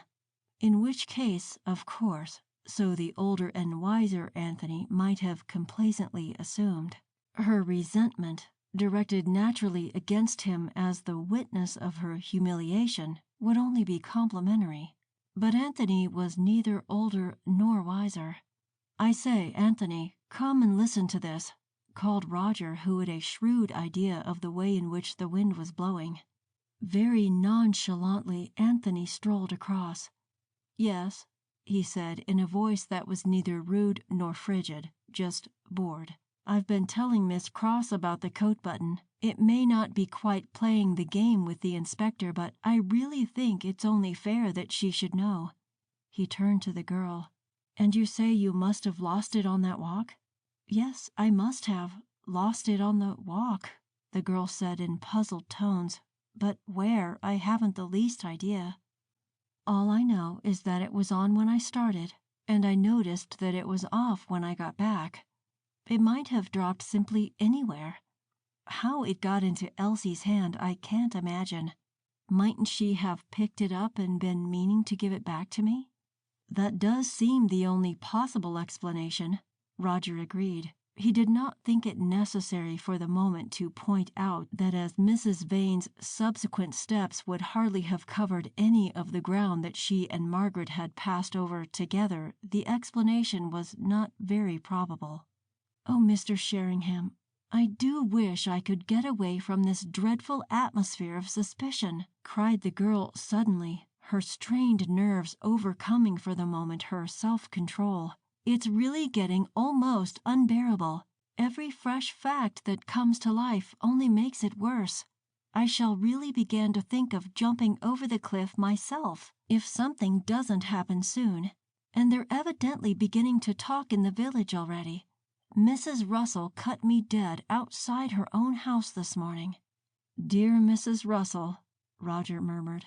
"Wouldn't I like to flay the hag? Christian charity, I suppose she calls that. But look here, don't you give way before any nonsense like that, Margaret, my dear." Roger invariably addressed every unmarried lady below the age of 30 by her Christian name after the briefest possible acquaintance. It accorded with his reputation for mild bohemianism, and it saved an awful lot of trouble. "We're going to see you through this, Cousin Anthony and I, so keep your chin up and let all the old cats go to the devil." Margaret turned away for a moment, biting her lip. "I don't know how to thank you," she said in a rather shaky voice. "I really can't think what I should have done if I hadn't met you two, Mr. Sheringham." "Roger!" exclaimed Roger briskly. "For heaven's sake, do call me Roger, Margaret. Only people who owe me money call me Mr. Sheringham. It has a nasty, sinister sound." "Very well, then," the girl smiled. "Thank you, Roger." Roger drew a breath of relief as he saw the threatened tears disappear before his calculated nonsense. "And this is Anthony," he went on with mock seriousness. "Let me introduce you. Anthony, Margaret, Margaret, Anthony. Now shake hands and tell each other what a lovely day it is." "How do you do, Anthony?" Margaret said gravely, a little smile dancing in her brown eyes. And she somehow managed to convey the impression that she was sorry for having made a pig of herself 10 minutes before, that this was her apology, and that would he please forgive her. "How do you do, Margaret?" said Anthony, taking the slim fingers in his great paw, and the slight pressure he gave them said perfectly plainly that it wasn't his place to forgive anything. Wouldn't she rather forgive him instead of sulking in that childish way, for which he was heartily sorry? So that was all right. "Why stand up when we can sit down?" Roger remarked, observing the results of his tactfulness with some satisfaction, and he set a good example by throwing himself at full length on the springy turf. The others followed suit. "Now what we've got to do," he went on, lying on his back and puffing hard at his pipe, "is to form an offensive and defensive alliance of 3. Your job, Margaret, will be to get us any information we want about the household and so on, and mine to put that information to the most advantageous use." "What about Anthony?" asked Margaret. "Oh, he's the idiot friend. He came down on purpose to be it." "Poor Anthony!" Margaret laughed. "Roger, I think you're horrid." "Not horrid," Anthony said lazily, "just an ass. But pretend not to notice it, Margaret. We always try to ignore it in the family." Reverting to the topic in hand, Roger observed, unperturbed, "There's one thing that I really must impress on both of you. Rather a nasty thing, but we've got to face it. From the facts as we know them at present, there's simply only one deduction to be drawn. If we want new deductions, we must have new facts." "I see what you mean," Margaret said slowly. "Yes, and I see that it's quite true, too. But how on earth are we to get any new facts?" "Well, let's see if a little judicious questioning will bring anything to light." Roger paused for a moment, as if considering. "I suppose you were very fond of your cousin, Margaret," he said after a second or two in an almost careless voice. It was Margaret's turn to pause and consider. Then, "No," she said almost harshly. "I don't see why I shouldn't tell you, though I realize that it doesn't make my position any better. I detested her." "You detested her?" Roger repeated, raising himself on his elbow to look at her in his astonishment. "But I thought she'd been so kind to you. I thought she was such a charming woman." Margaret laughed bitterly. "Quite a number of people think that. Elsie took good care that they should. Isn't there a saying about speaking only good of the dead? Well, I have never been a conventional person. Elsie was one of the most loathsome people can ever have existed." "Oh-ho," said Roger softly. "She was she? Talk about new facts. This looks like opening up a whole new field of enquiry. Perpend, lady, why was Elsie one of the most loathsome people to have ever existed?" "It is rather a sweeping charge, isn't it?" said Margaret soberly. "Well, I'll tell you the whole story and you can judge for yourself. When Elsie met George, she was in rather the same position as I was myself a few months ago, broke to the wide. But she didn't let him know that. She pretended to belong to a good family and have plenty of money of her own. In fact, she deliberately set out to deceive him. George believed every word she said, fell in love with her and married her, which, of course, was what she'd been aiming at." "You mean she married Dr. Vane for his money?" "Purely and simply. I know because she used to boast of it to me, and advised me to do the same. Boast of it. How she'd taken him in and hoodwinked him from beginning to end. She got a tremendous marriage settlement out of him, too. All the money she left me. £10,000 settled on her absolutely. Of course, she hadn't a penny of her own. She often used to tell me how well she'd done for herself. Oh, Elsie was a true daughter of her grandfather. Our grandfather, I should say." "I see," said Roger thoughtfully. "Yes, that does shed a somewhat different light on the lady. And she took you to live with her so that you could have the chance of meeting another wealthy man and hoodwinking him similarly?" "Indeed, she didn't. That's what she used to tell me. But nothing could be further from the truth. The fact is, there were several reasons why she wanted me with her. In the first place, she wanted someone whom she could order around in a way that no servant would stand for a minute. Someone who would do things for her that she would never have dared to ask any servant to do. Oh, Roger, you can't imagine the things I've had to do since I came here. Menial things that she couldn't have made anybody else in the world do for her. And yet nothing outrageous, if you understand. Nothing that I could flare up at and flounce out of the house over. Oh, it's extraordinarily difficult to explain. You see, you probably haven't any idea what a beast one woman can be to another in a subordinate position without ever doing anything that you could actually call beastly." "I think I have, though, for all that," Roger murmured sympathetically. Margaret knitted her brows. "Well, suppose we'd been out for a walk together in the rain and come in rather tired and rather wet and rather muddy. The first thing she'd do would be to send me upstairs with her wet coat and hat and tell me to bring down a pair of dry shoes. I should go down and find her sprawling in a chair in the drawing room in front of the fire, but otherwise just as I'd left her. She'd want me to change her shoes for her, probably even pull her gloves off for her as well. Then she'd find out that her stockings were wet too, and I should be sent to get a dry pair, and probably change those for her as well. Then she'd decide she didn't like those shoes with those stockings, and off I'd go to get another pair. As soon as I'd done that, I'd be sent up again for something else that she'd pretend to have forgotten all about, and then for something more after that. In other words, she kept me on the go the whole time. I was hardly ever allowed to have a single second to myself. Roger nodded understandingly. I know the type. Well, that was one thing she wanted me for. Another was that she was a horrid little bully, and she must have someone to bully. You can't bully servants. They give notice. There's nobody like a poor relation for bullying. And all with that sweet smile, you know. That seemed to make it even more unbearable, if anything. But why did you stick it? Anthony asked indignantly. Margaret flushed slightly. Because I was a coward, I suppose. I'd had about enough of roughing it by then, and I was comfortable at any rate. Besides, there was that 10,000 pounds she was dangling over me. If you'd ever known what it's like not to be able to afford a penny bun or a cup of tea, you might realize what a tempting bait 10,000 pounds can be, and what a lot you'll put up with to qualify for it. Very mercenary, isn't it? But Elsie knew all right. She'd been through it herself.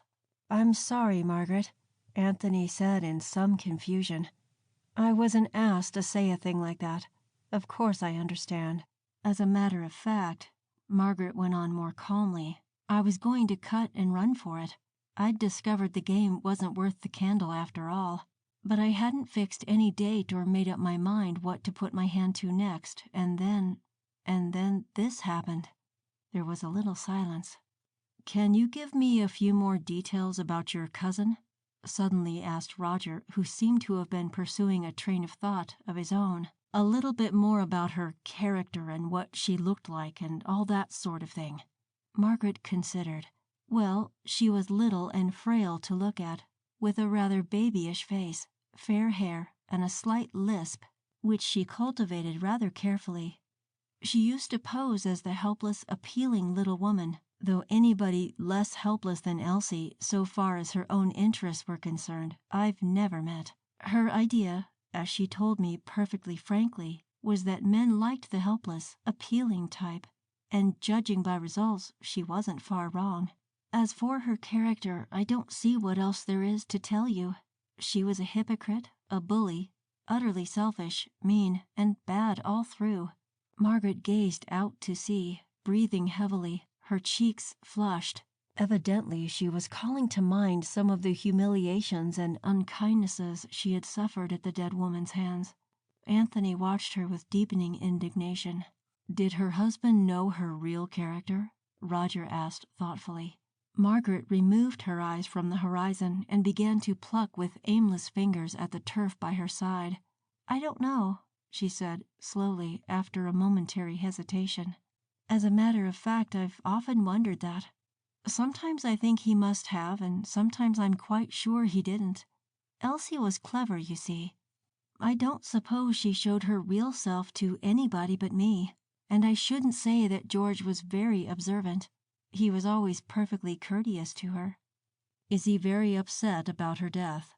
Outwardly, not a bit, but what he's feeling inside of him, I haven't the least idea. George never shows his feelings. He might be made of stone for all the emotion he ever displays. Besides, he spends nearly all his time shut up in his laboratory, just as he always has all the time I've been here. You can't say whether they got on well together then? Not a word.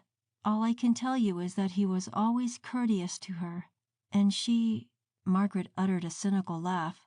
Well, it was going to pay her to keep on good terms with him, so I've no doubt she did. I see. There's nothing further you can tell me about her? Well, there is one thing, the girl said a little doubtfully, but it's so very vague that I'm not sure whether I ought to mention it. It's this. I couldn't help feeling once or twice that there was somebody Elsie was afraid of. Afraid of? Hello, that's interesting. Who? That I haven't the slightest idea. In fact, the whole thing is quite probably moonshine. I've really got nothing definite to go on at all. It's just sort of an impression I formed. Well, impressions are often valuable, and you can't say anything more definite than that? I'm afraid I can't. Probably I ought not to have mentioned it at all, but it might give you a line of inquiry, perhaps. I should think so. That's just the kind of thing I want to know. Roger plucked a handful or two of grass and scattered them over the edge of the cliff. Margaret, he said suddenly, what's your opinion about it all? Your perfectly private, not for publication opinion. I think there's a great deal more to it than meets the eye, said the girl without hesitation. So do I, by Jove. Anthony concurred. Yes, there's no doubt about that, Roger said thoughtfully. But it's all so infernally vague. If you could only get a hold of a definite thread to follow up, however tiny. You've widened the area of inquiry enormously with what you've told us about your cousin, but even now we're quite in the dark. All we know is that instead of nobody having a grudge against her, any number of people might. Isn't there one single definite pointer you can get hold of for us? Somebody might have a cause for hating her, say, or a reason for wanting her out of the way. Rack your brains. Margaret racked them obediently, and for some minutes there was silence, broken only by the cries of the swooping gulls and the splash of the waves against the rocks at the bottom of the cliffs. There is only one person I can think of who had a cause for hating Elsie, she said slowly at last. Or rather, did hate her, I'm quite certain. Whether with cause or without, I don't know. Mrs. Russell. Roger propped up on his elbow. Mrs. Russell? He repeated eagerly. Why did she hate Mrs. Vane? She had an idea that Elsie and Mr. Russell were a little too friendly. A good deal too friendly not to mince matters. Oh ho, the plot thickens. And were they? I don't know. They were very friendly, certainly. Whether they were too friendly, I can't say. But it's possible. Quite. As far as Elsie is concerned, she had neither morals nor scruples. And Mr. Russell, what sort of man is he? Oh, jolly and red-faced and beefy, you know. The sort of man you see in those old hunting prints. Just the sort to whom her type might appeal, in fact. So I should imagine it was quite possible as far as he was concerned, too, eh? I shouldn't be surprised. Roger smote the turf with an enthusiastic fist.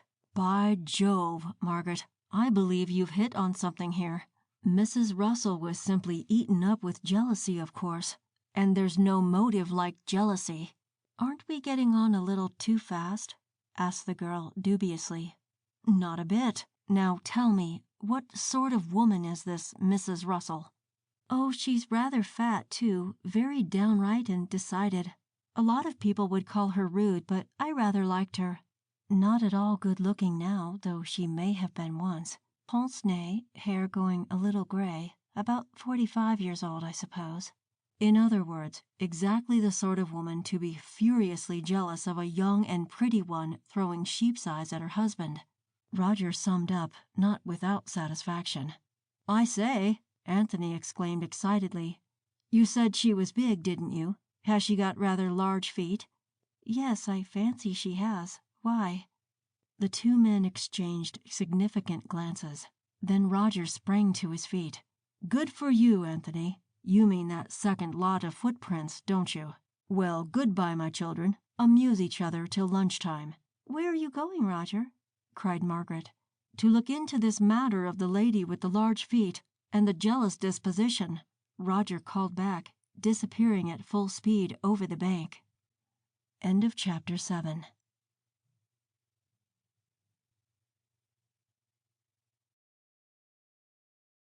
Chapter 8. Introducing a Goat-Faced Clergyman. Roger had no definite plan in his mind as he walked with quick strides along the cliff top in the direction of Ludmouth. His impulsive flight from the other two had been dictated by two instinctive feelings: that he wanted to be alone to ponder over the significance of this fresh information, and that Anthony and Margaret would probably be not at all averse to a little dose of each other's undiluted company. His first idea, equally instinctive, had been to make a bee-line for the Russells' house and pour out a torrent of eager questions into the lady's astonished ears. Second thoughts warned him against any such precipitation. He sat down on a convenient little hummock facing the sea, pulled out and relit his pipe, and began to think. It did not take him many minutes to see that, if this new lane of inquiry were not to prove a blind alley, there were two questions of paramount importance, first requiring a satisfactory answer. Of these, one was concerned with Mrs. Russell's shoes.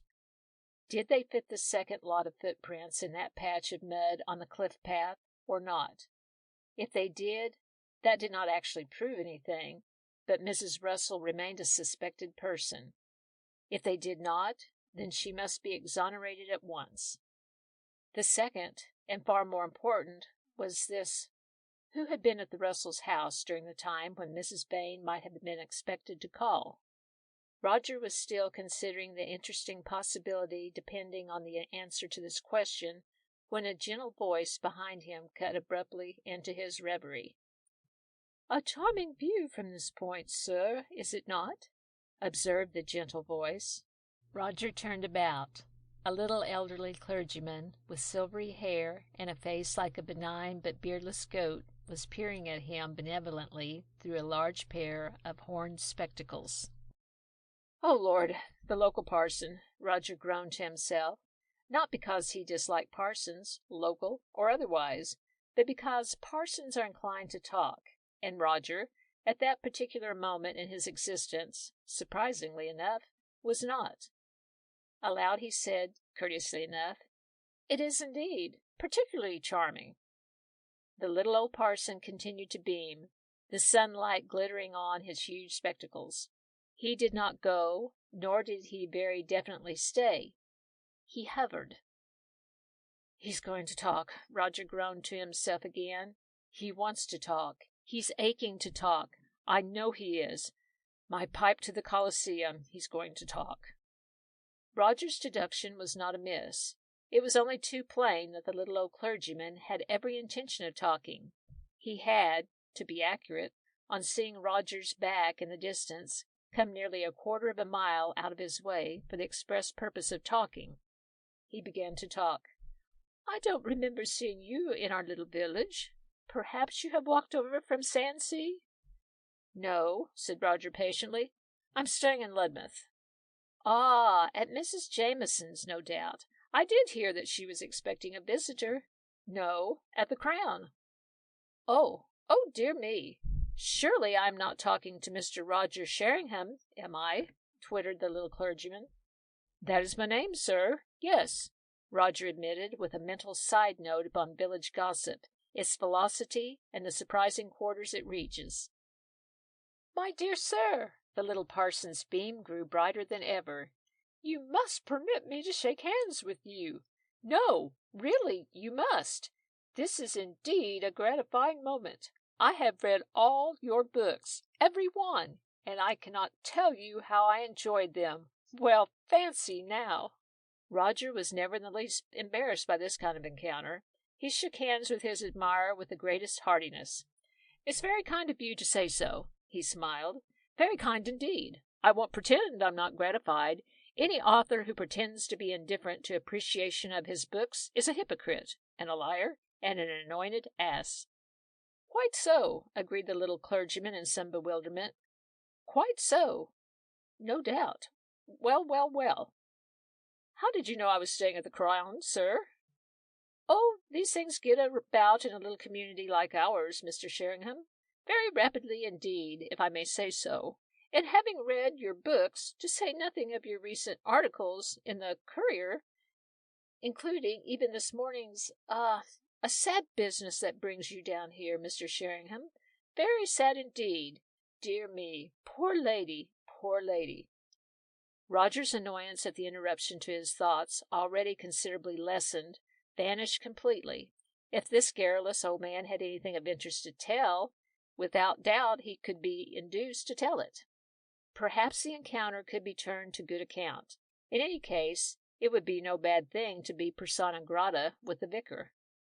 He indicated with the stem of his pipe the hummock on which he had been sitting. "Won't you sit down, sir?" he asked with a fittingly serious face. "Yes, indeed, it is extraordinarily sad." The little clergyman seated himself with a nod of gratitude, and Roger dropped onto the warm turf by his side. Do you know that there is a most distressing rumor going about in the village, I understand?" remarked the former deprecatingly, but none the less gossipingly. "Something about foul play. That is nothing new, of course. Your article this morning hinted quite plainly at it. But they have got to the stage in the village of importing actual names into their suspicions. Do you know that? Most regrettable. Most regrettable." "It's what you'd expect, isn't it?" said Roger a trifle shortly. He had stayed to pump the other, not to be pumped himself. "What name or names have they imported?" "Really, Mr. Sheringham," the parson hesitated, "I'm not sure whether I ought. I've only got to walk into the bar at the Crown and ask the nearest loafer, if you don't wish to tell me," Roger pointed out with an air of indifference. "That is true. Yes, that is very true, I'm afraid. Yes, I fear you have. Well, perhaps in that case, well, they are talking about Miss Cross, you know. Mrs. Vane's cousin? Most regrettable. Most regrettable. Surely you don't think, Mr. Sheringham, that—" "I agree with you," Roger interrupted brusquely, forestalling the unwelcome question. "Most regrettable. But surely you, as their vicar, could—" he broke off meaningly. The little clergyman looked at him in surprise. "Me?" he said innocently. "Oh, but you are making a mistake. I am not the vicar here. Oh, dear, no. Meadows, my name is. Samuel Meadows. Wait a moment. I have a card somewhere." He began to fumble violently in all his pockets. "Oh, dear, no. I'm not the vicar. I have retired into private life. A small legacy, you understand. Just a resident here, that is all, and of only a few weeks' standing. Oh, dear, no. My parish was in Yorkshire, but Ludmouth is so— here we are."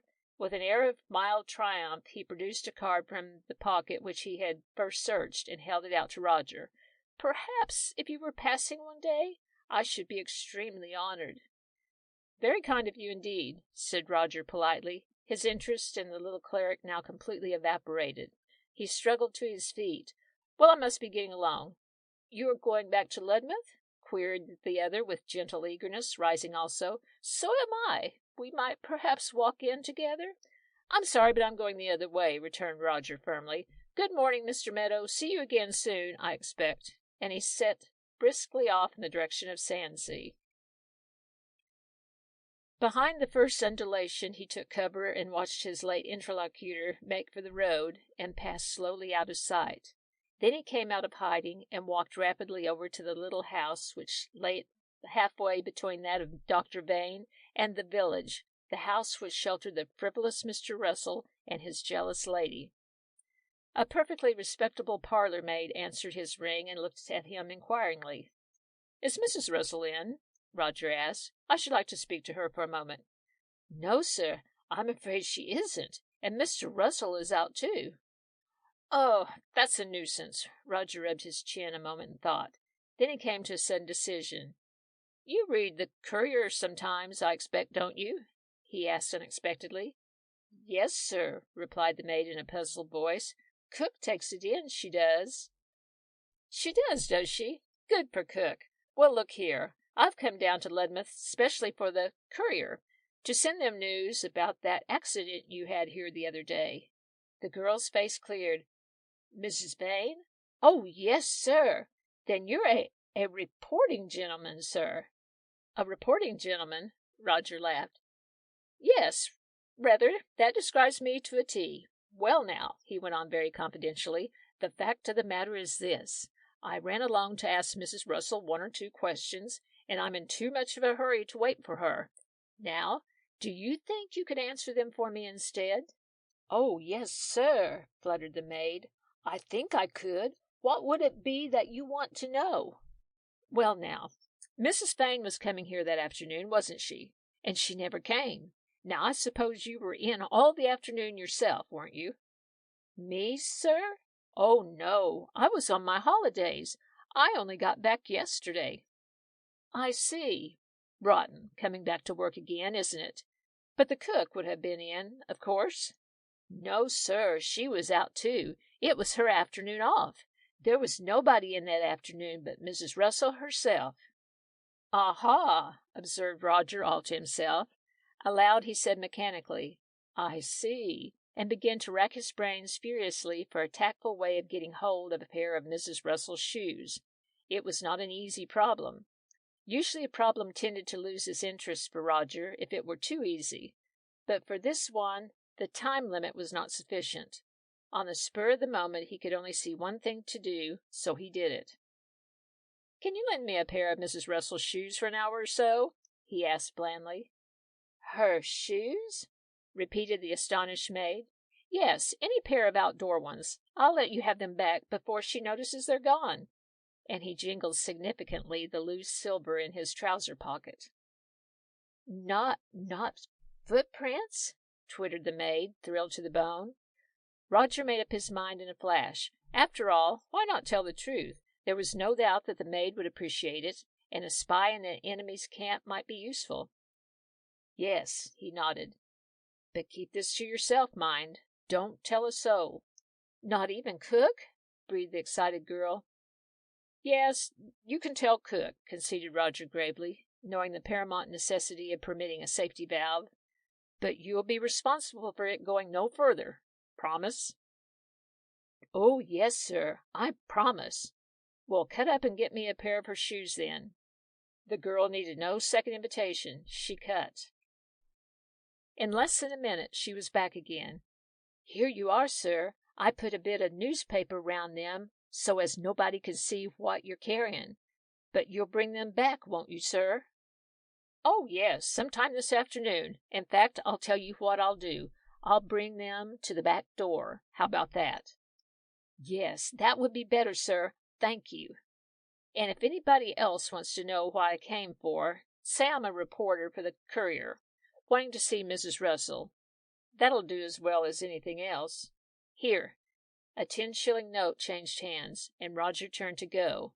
A stifled sound from the girl caused him to look round. "Yes?" he said inquiringly. "Ooh, sir, Mrs. Russell, you don't think as how she done it, do you?" "Done what?" asked Roger gravely. Push Mrs. Vane over the cliff. They hated each other like wildcats, they did. Many and many's the time I've heard the missus giving it to the master about Mrs. Vane. 'If I get hold of her, I'll give her what for,' she says. 'I'll spoil her looks for her. I'll show her she can't—'" "No," Roger interrupted hastily. "Good gracious, no. You mustn't think anything like that. I want the shoes for quite a different reason." And he fled for the front gate. The maid looked after him with an air of distinct disappointment. The newspaper parcel under his arm, Roger made at top speed for the point on the cliffs where the second stairway emerged. It was only a matter of form to try the shoes he was carrying into that second lot of footprints. He knew beyond any shadow of doubt that they were going to fit. Within a quarter of an hour of leaving the lady's own front door, his confidence was justified. Her shoes fitted as perfectly into the tracks as if they had made them, which Roger had very little doubt they had. With a crow of triumph, he turned around and scurried up the stairs again, 2 at a time. The Ludmouth Bay mystery was as good as ended. Halfway across the open ground toward the house, he caught sight of a large and portly figure turning in at the front gate from the road. Judging correctly that the mistress of the household was returning, he changed his direction abruptly and made for the little ledge, whistling loudly and quite unnecessarily, as Anthony pointed out later with some heat. "Dash it all, man, I haven't known the girl for 24 hours yet. That sort of thing makes a chap look such an ass," as he approached within view of it. "Victory, victory!" he exclaimed dramatically to the startled couple beneath him, waving the shoes above his head. "And here are the spoils, your prize, fair lady. You might return them to the owner for me some time, will you? Or rather, to the owner's parlor maid for preference. Catch!" And tossing the shoes down onto the ledge below, he took a standing jump and hurtled through the air in their wake. "Roger, you've discovered something!" Margaret cried, as the victorious one landed with a thud perilously near her feet. "What?" "I say, you haven't got to the bottom of it, have you?" demanded Anthony excitedly. Roger folded his arms and, striking in a Napoleonic attitude, grinned down most un-Napoleonically at the other members of the alliance. I have solved the mystery of Ludmouth Bay, my children, he announced. Not alone. I did it for you. Margaret put me on the right track, and yon pair of shoes also played their part. But the important thing is that the mystery is solved, and you can hold up your head again, Margaret, my dear, or your hands, or your feet, or anything else you jolly well like. Nobody will say you nay. Oh, Roger, do explain. Not Mrs. Russell? The grin died slowly out of Roger's face. His imagination was his trade, yet it had simply never occurred to him that the rescue of Margaret meant the snaring of somebody else, that through his activities Mrs. Russell now stood in the perilous position from which Margaret had been plucked only just in time. I'm afraid so, he nodded seriously. And by the way, there's one very obvious thing we overlooked about you, Margaret, he went on, glancing at the neat little feet upon which he had so nearly landed. However much the rest of the evidence might seem to compromise you, you were never in any real danger. That second lot of footprints was obviously never made by you, you see. Well, I'll tell you what I've been doing. He dropped onto the turf, pulled out his pipe, and began his story. I say, that's great, exclaimed Anthony in high glee when he had finished. Oh, poor Mrs. Russell, was Margaret's comment, and Roger glanced at her with quick understanding. It was an echo of his own thoughts of a few minutes before. They began to discuss the situation.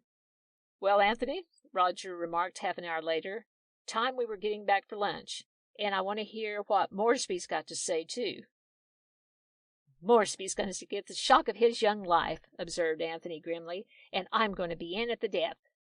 Inspector Moresby, one gathered, had infringed upon Anthony's code of things that aren't done when he had the presumption to follow up a train of evidence to its logical conclusion. Margaret. Henceforth there was no good in him. Well, in that case, come along, Roger replied, scrambling up. Margaret, you'll deliver those shoes at the back door sometime this afternoon, will you? Thanks very much. Well, now, about meeting you again, I should think— Oh, we fixed all that, Anthony interrupted very airily. It was about 5 minutes after this that Anthony delivered his views upon whistling already recorded.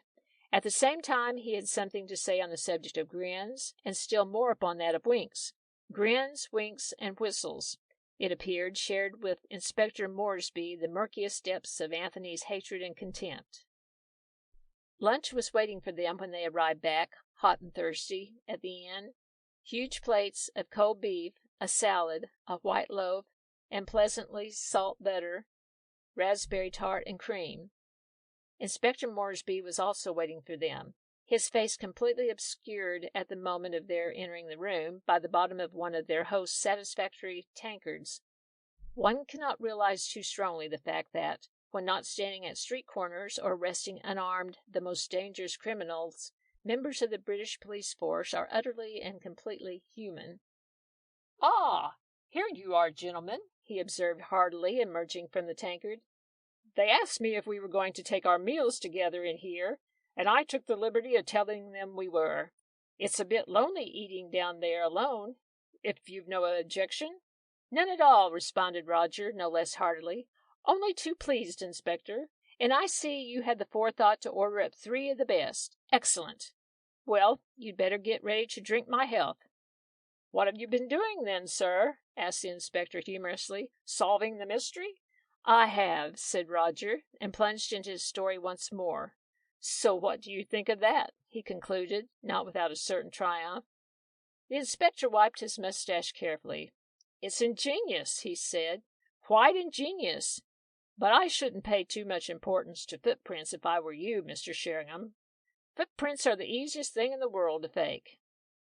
It's ingenious, because we're dealing with the deeds of an ingenious criminal, that's all. Anyhow, can you produce anything that can't be explained by the theory? Roger challenged. Yes, sir, I can, replied the inspector imperturbably. That bit of paper you picked up yourself. Our expert made it out all right. The original's coming on by special messenger, but I got a code telegram half an hour ago, and I've written out for you what was on the paper. How are you going to explain that by your theory?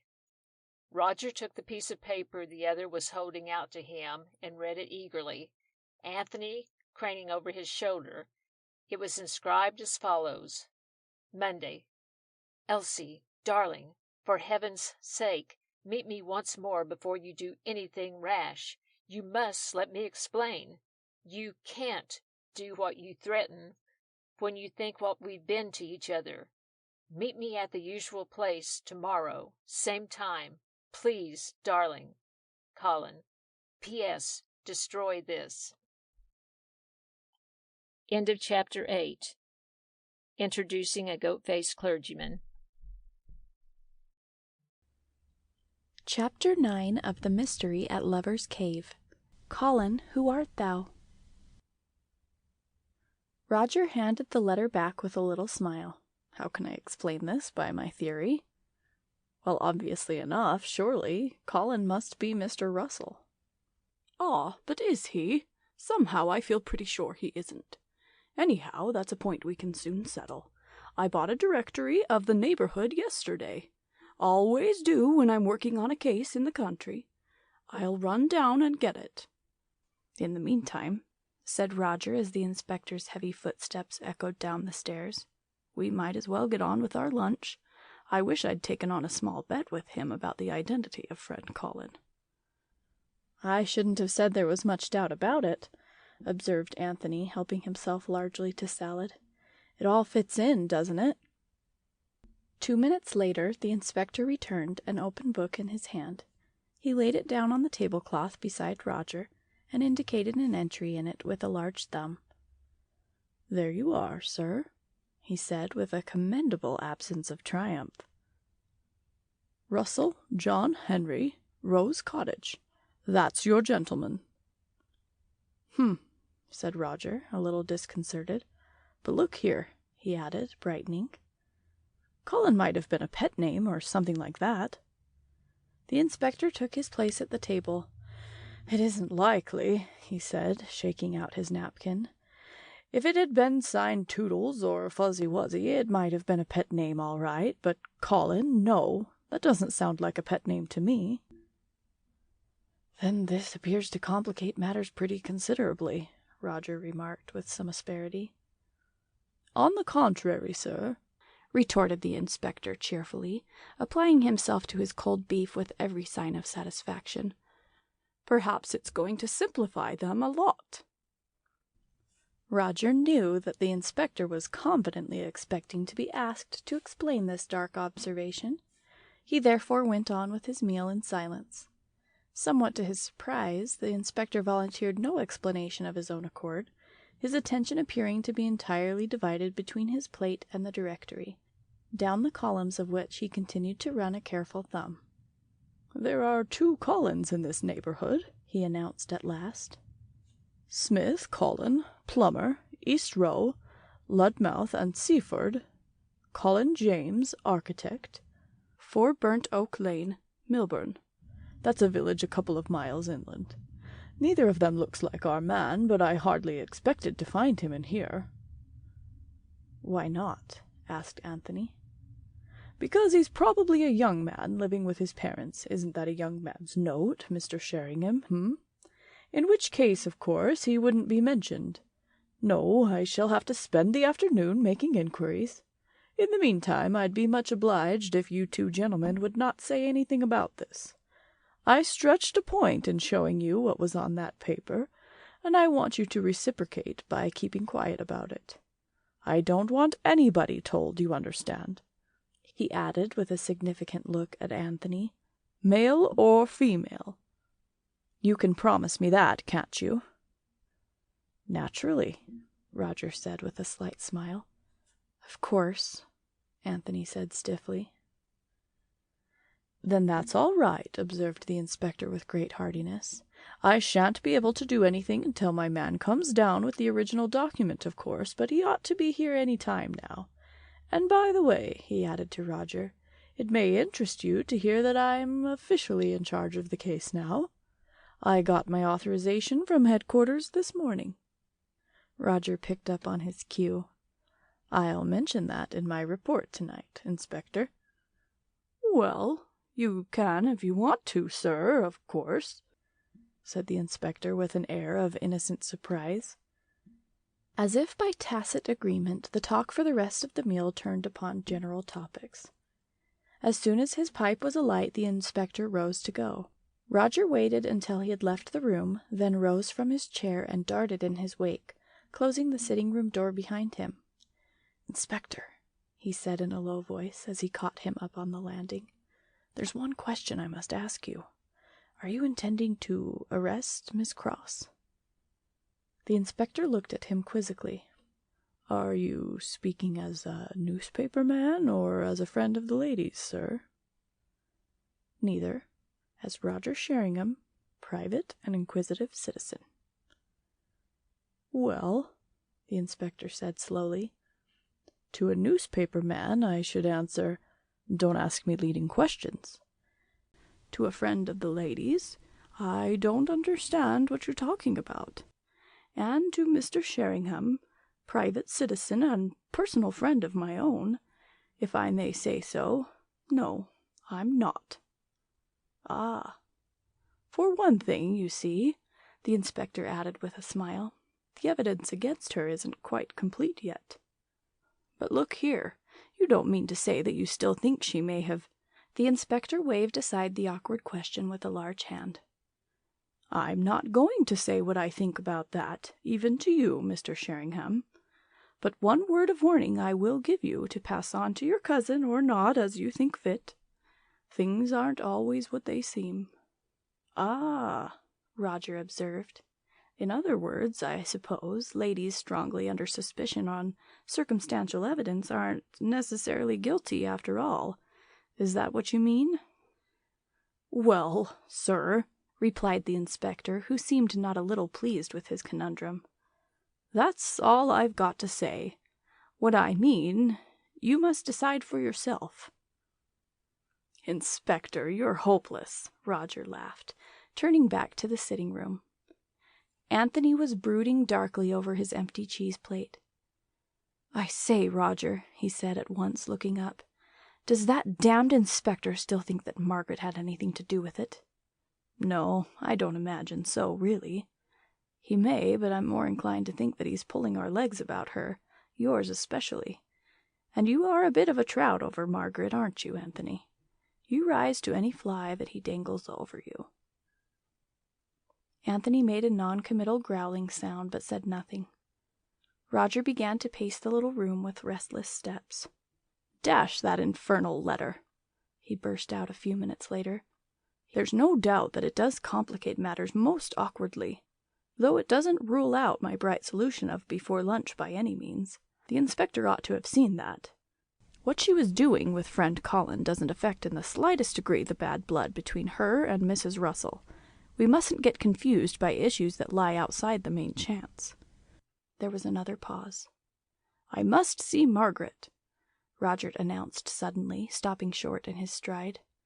"You muttered something this morning about having arranged a meeting. For when?" "Well, we didn't actually arrange anything," Anthony replied with preternatural innocence. "She happened to say that she'd probably be going out to the ledge this afternoon about 3 o'clock with a book, and I just mentioned that—" "Cease your puling," Roger interrupted rudely. "It's 2:45 now. Get your hat and come along." 5 minutes later they were walking briskly up the rise from the road to the top of the cliffs, the wind blowing coolly about their heads. It is perhaps not uninteresting to note, in passing, that Anthony wore a hat and Roger did not. And one might go on to add at the same time that Anthony's gray flannel trousers were faultlessly creased, while in Roger's not a vestige of a crease could be seen. From this sort of thing the keen psychologist draws any number of interesting deductions. "I say, you don't mind me coming along, Anthony, do you?" Roger was asking with an appearance of great anxiety. "Of course I don't. Why should I?" "Oh, I don't know. Isn't there some old saying about the difference between a couple and a trio in connection with company? I mean—" "Oh, dry up, for heaven's sake. You're not funny, Roger." "That," Roger maintained firmly, "is a matter of opinion. Well, let us talk very seriously about goals." There are no less than 740 distinct species of gulls known to the entomologist, of which 182 may be found by the intrepid explorer around the rocky coasts of these islands. Perhaps the most common variety is the patum purpureum, or black-hearted wombat, which may be distinguished by— "What are you talking about?" demanded his bewildered listener. "Gulls, Anthony," replied Roger, and went on doing so with singular ardor right up to the ledge itself. "Hello, Margaret," he greeted its occupant pleasantly. "Anthony and I have been talking about gulls. Do you think you could invite us to tea this afternoon with you?" "To tea? Whatever for?" "Well, it's such a long way back to our own, yours is so much easier." "Don't take any notice of him, Margaret," Anthony advised. "He's only being funny. He's been funny ever since we left the Crown." "Yes, and about gulls, too," Roger added with pride. "Extraordinarily difficult things to be funny about, as you'll readily understand, but I'm quite serious about tea, Margaret. I want to have a chance of studying the occupants of your household at close quarters." "Oh, I see. But why?" "No particular reason, except that I ought to have as close a view as possible of everybody mixed up in the case. And I must confess that I'm rather interested to have a look at this doctor man of yours. He sounds interesting. Can it be done?" The girl wrinkled her brow. "Yes, I should think so. Yes, of course it can. I'm keeping house for the time being, you know. I'll just take you in with me, and that's all there will be to it." "Good. You needn't say what we are or anything about us. Just introduce us as two friends of yours who are staying down here." "Yes, I understand. Miss Williamson will be there, of course, but I don't know about George. As often as not he has a tray sent into the laboratory for him. Still, you can take the chance." "Thanks, we will," said Roger, descending to the little ledge. "And now, as we've got an hour or so to spare, I propose that we devote it to an elevating discussion upon some subject as remote as possible from the business in hand. How say you, my children?" "Right," agreed Anthony, who had taken the opportunity of propping himself with his back to the rock as near as possible to Margaret's side, as was consistent with the convention that a young man shall not sit directly on top of a young woman to whom he is not engaged. "Anything you like, except gulls."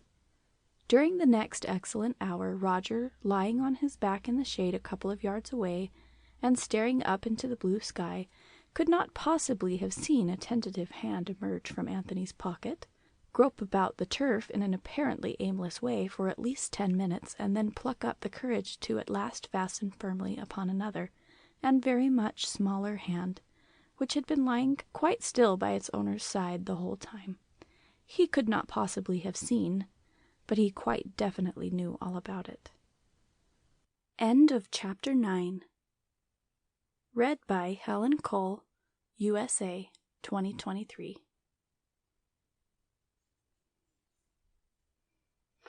Chapter 10. Tea, China, and Young Love.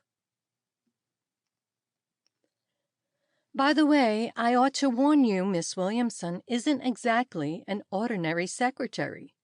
She's rather an important person.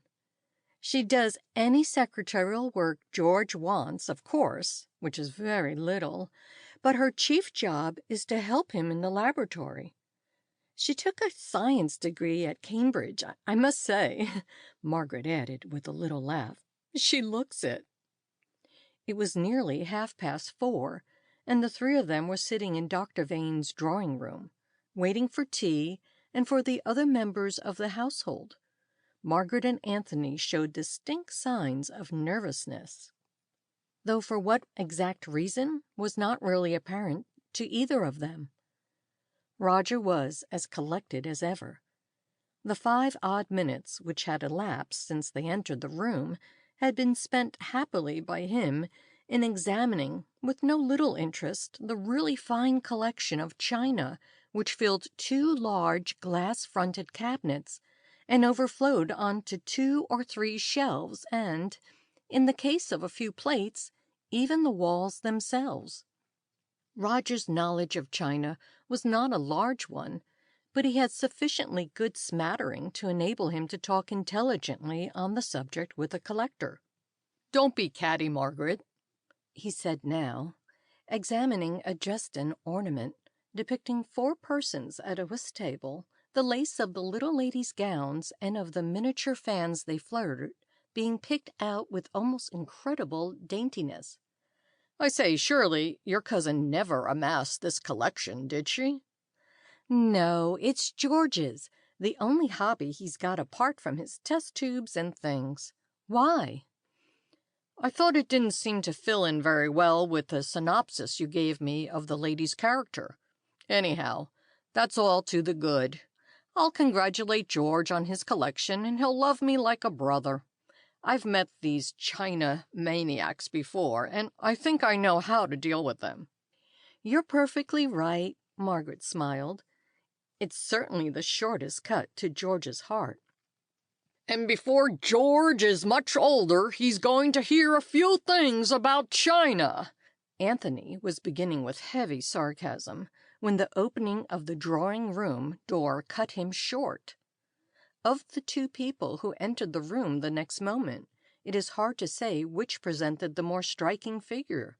Miss Williamson, who preceded her employer, would have drawn attention in any company. She was a tall, angular woman with high cheekbones and close-cropped fair hair, and the pince-nez she wore seemed to add emphasis to the darting looks of her cold, slightly prominent blue eyes. Her clothes were neat to the point of severity, and there was that air of brisk efficiency about her, which is likely to reduce the ordinary man to a condition of tongue-tied uneasiness when he encounters it in a strange female. It clashes so persistently with all his ideas of what the word feminine ought to convey. Yet with it all, the secretary was not one of those distressing creatures, a mannish woman, and though by no means beautiful, she was not in a way unhandsome. "A distinct personality here," Roger told himself before his eyes had been resting longer than 2 seconds upon her. Dr. Vane, who followed close on her heels, bore out the picture Margaret had already given. A great hulking man, 6 feet 2 inches tall at least, with an enormous black beard and a stern eye, yet with a gentleness and delicacy of movement which was in striking contrast with the rugged strength of his appearance. As he closed the door behind him, one could scarcely hear it meet the lintel, so restrained was his action. Margaret jumped to her feet as the 2 entered. "Oh, George, these are 2 friends of mine, Mr. Sheringham and Mr. Walton," she said, not without confusion. "They called in to see me, not knowing about... "I'm very glad for you to welcome your friends here, Margaret," the doctor said with grave courteousness.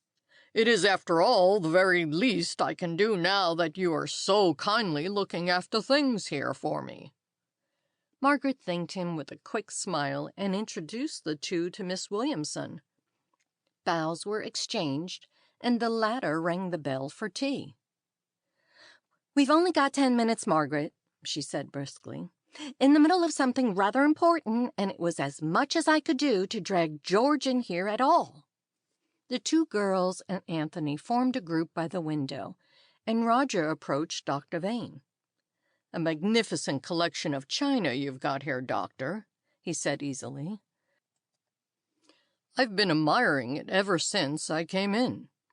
I've never seen a finer spode in my life than those bits over there."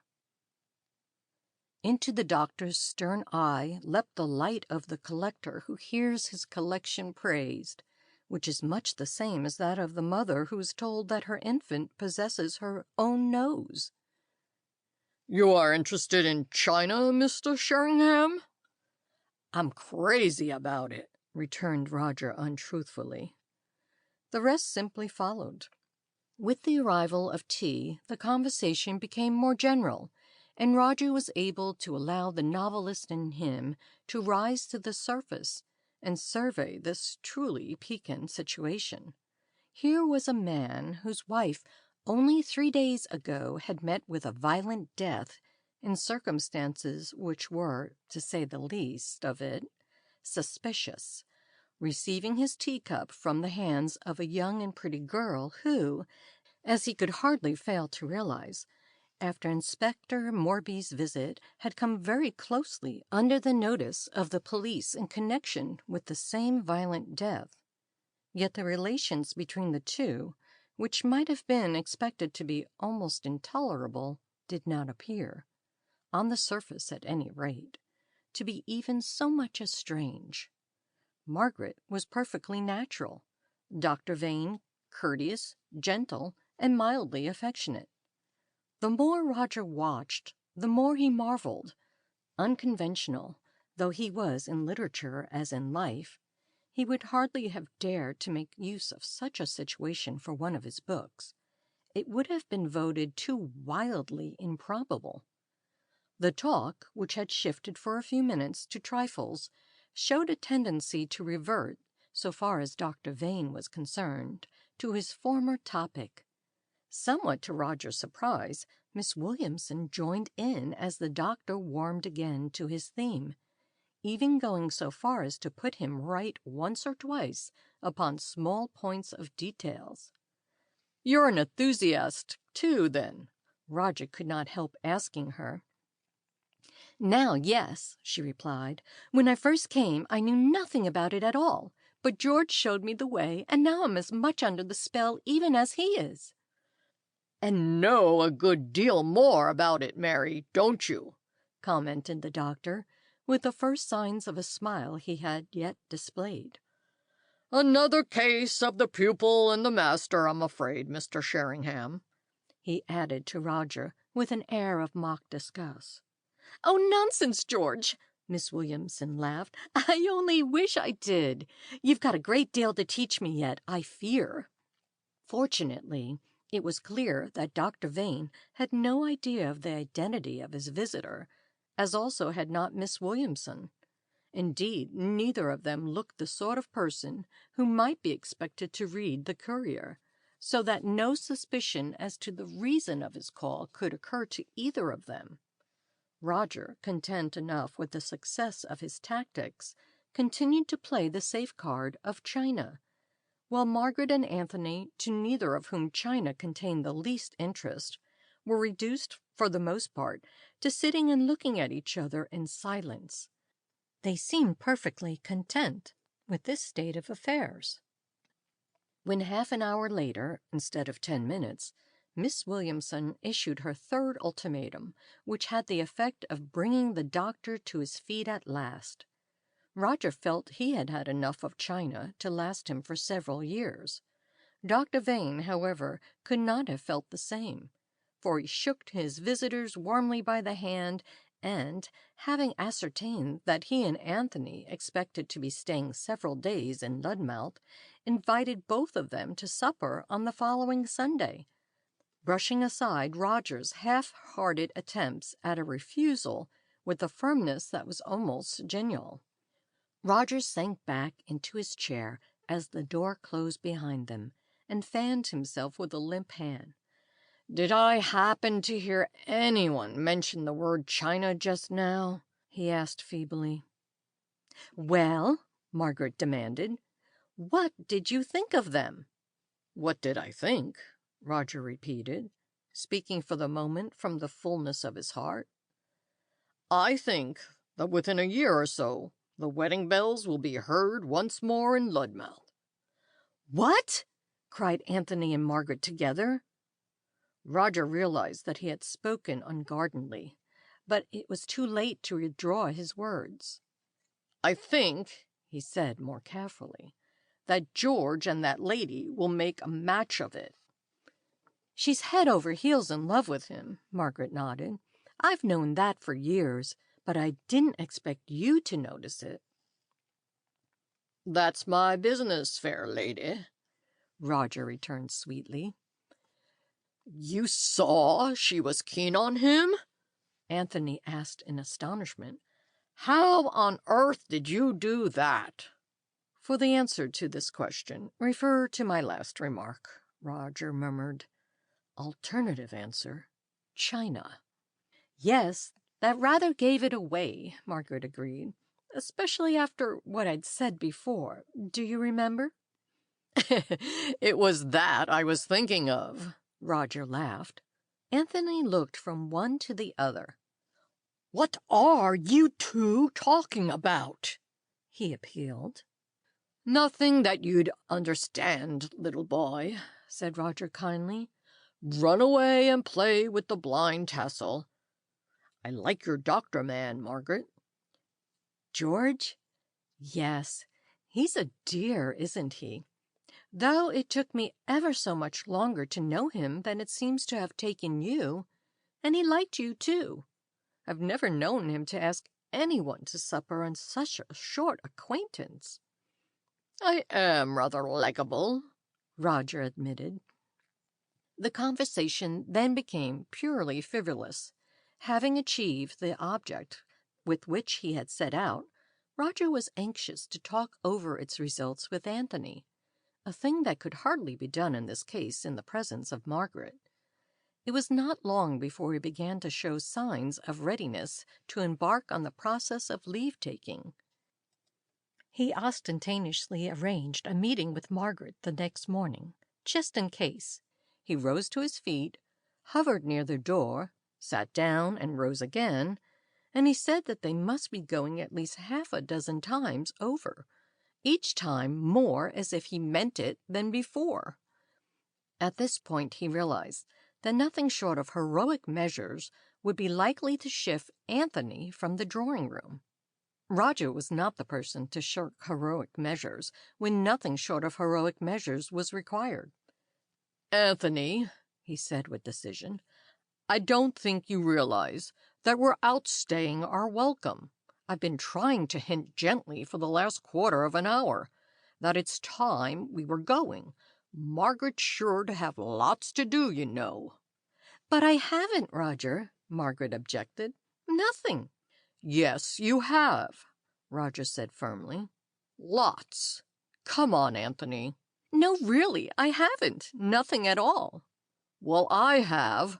Come on, Anthony. This time, Anthony came. Margaret said goodbye to them in the drawing-room, and from the hall, Anthony had to go back to tell her something he'd forgotten. Roger waited 5 minutes. Then he followed and dug Anthony out again. Margaret came out into the hall with them and said goodbye there, and from halfway down the drive, Anthony had to go back for his stick. Roger waited 10 minutes, then he followed once more, running the culprit to earth again in the drawing-room. Anthony, I think we ought to be going now, he said. Job speaking, Anthony. I think we ought to be going now. Have you remembered to say all you've forgotten to remember to say? Have you your stick, your hat, your shoes, your tie pin, your spectacles, and your lace cap? Anthony, I think we ought to be going. Margaret, perhaps if you were to go and immure yourself in your bedroom, or the bathroom, or the linen cupboard, or any other suitable place of immurement, I think Anthony might be induced, in despair, to— Roger, I hate you! Margaret gasped in a stifled voice, hurrying with burning cheeks out of the room. Portrait of a lady on her way to immurement, murmured Roger thoughtfully, gazing after her flying figure. Damn you, Roger! Sputtered the indignant Anthony, no less pugnant. What the deuce do you want to go and— Anthony, I think it's time we were going, Roger pointed out gently. This time Anthony really did go, not only out of the house, but right down the drive, over the road, and onto the cliffs. Roger gave him 10 minutes to work off steam and simmer down again. Then he got on with the business in hand. Now look here, Anthony. Drop all that and tell me this. What deductions did you draw at our little tea party? What deductions? Anthony said a little reluctantly. I don't know that I drew any. Did you? One or two, that the lady we had the pleasure of meeting wouldn't be at all adverse to becoming Mrs. Vane, now that the post is vacant, for one thing. How on earth could you tell that, Roger? It was sticking out in lumps all over her for anybody who had the eyes to see. In fact, it seemed to me that she wasn't even troubling to hide it. But was the doctor man equally minded? Now that I'm not nearly so sure about. You think he isn't? No, I don't say that for a minute. What I do say is that he's very much better at hiding his feelings. I couldn't tell what he was thinking at all, except that he's fond of Margaret and anxious to show it. The only real significant thing about him was the fact of his asking us to supper like that. You mean only 4 or 5 days after his wife's death? Exactly. Now what does that show? That he's not any too cut up about it. Precisely. In other words, I should say he knew his wife's true character, and not being sorry she's dead. He's not going to pretend that he is. That's how the man strikes me. Yes, Anthony said slowly. I think I agree with you. Nor is the woman. That was obvious enough. He may even be taking his cue from her. She's without doubt the stronger character of the two. Is she? Oh, yes. Then there's another thing. Does the woman know Mrs. Vane's real character, too? On the whole, I should be inclined to say yes, she's pretty sharp. That might even have started her being keen on him, Anthony pointed out. If she really is, I mean, it must have been a pretty ghastly sight to see a decent chap like that tied up to a little rotter of a woman, mustn't it? That's a very shrewd idea, Roger agreed. Yes, I shouldn't be a bit surprised if that isn't how things did happen. Gradually, of course, these things always do. I'm not hinting that there was an intrigue between them or anything like that. I don't for a moment think there was. In fact, I shouldn't be surprised if the doctor hasn't got the least idea about her feelings even now. But he'll find himself marrying her one day for all that. She's a woman of unusually strong mind, and she's made it up that particular point all right. I wouldn't mind betting. She has large feet, said Anthony quite irrelevantly. So have a number of people. You, for instance. Did it strike you whether she likes Margaret? She'd be a fool if she didn't, said Anthony with complete conviction. Do refrain from being maudlin, Anthony. Personally, I thought she didn't. She was inclined to be peremptory and not a little bossy. Did you notice? But jealousy would quite well account for that. After all, Margaret is young and pretty, and she's neither. Did anything else strike you about Dr. Vane? About his character or anything like that? Anthony considered. I should think he's probably got the very devil of a temper, he decided. You take the words out of my mouth. That's precisely what struck me. I don't suppose it has any significance at all, but it's a point that we might well keep before us. Dr. Vane has the very devil of a temper. Now, about that invitation, I don't— Hollow! Isn't that the inspector on the road? Yes, it is. I'd know that bulky form anywhere. Let's cut across and see if he's got any news. By the way, congratulations, Anthony. What on? Not saying anything to Margaret about friend Colin's letter. A most admirable piece of self-restraint. A lusty hail from Roger brought the inspector to a standstill. He halted and waited for them to catch up with him. It's a hot day for running about, gentlemen, He greeted them, mopping his large red face. "Uncommonly hot." "You're right, Inspector. And has virtue brought its own reward, or have you got any news?" "I have got some news, sir, I'm glad to say. I've succeeded in locating the gentleman who wrote that letter. Been a bit of a job, but I'm pretty sure I've found him this time." "You have you? I say, that's good. Who is he?" "Gentleman by the name of Colin Winthrop, son of Sir Henry Winthrop, who's got a big place between here and Sandsea. I thought of going round to call on him this evening." "Good," said Roger promptly. "May I come?" "It's a bit irregular, sir." "I know it is. Frightfully irregular. But you do owe me something over the letter, don't you?" "Very well, sir." The inspector grinned. "I can see you're determined to come, so I suppose I shall have to take you with me. But it'll have to be as that personal friend of mine. Mind, not as newspaper man." "On my oath," said Roger piously. "In any case, I wouldn't. Oh, heavens! Talk hard and don't let me be buttonholed.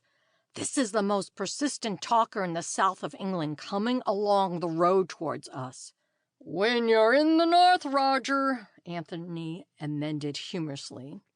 "His name is the Reverend Samuel Meadows," Roger went on to the inspector. "He caught me on the cliffs this morning and held me for half an hour by the clock. The ancient mariner couldn't make a match of it with him." In some curiosity, the other two watched the little clerical figure approach. He smiled benignly, and he recognized Roger and touched the wide brim of his hat in a somewhat expansive gesture, but made no attempt to speak. "Saved," Roger murmured dramatically as they passed him. "Friends, I thank you." But the inspector did not smile. His brow was corrugated, and he was tugging at his long, suffering mustache. "Now, where the dickens," he remarked very thoughtfully to his boots, "have I seen that face before?" End of section 10.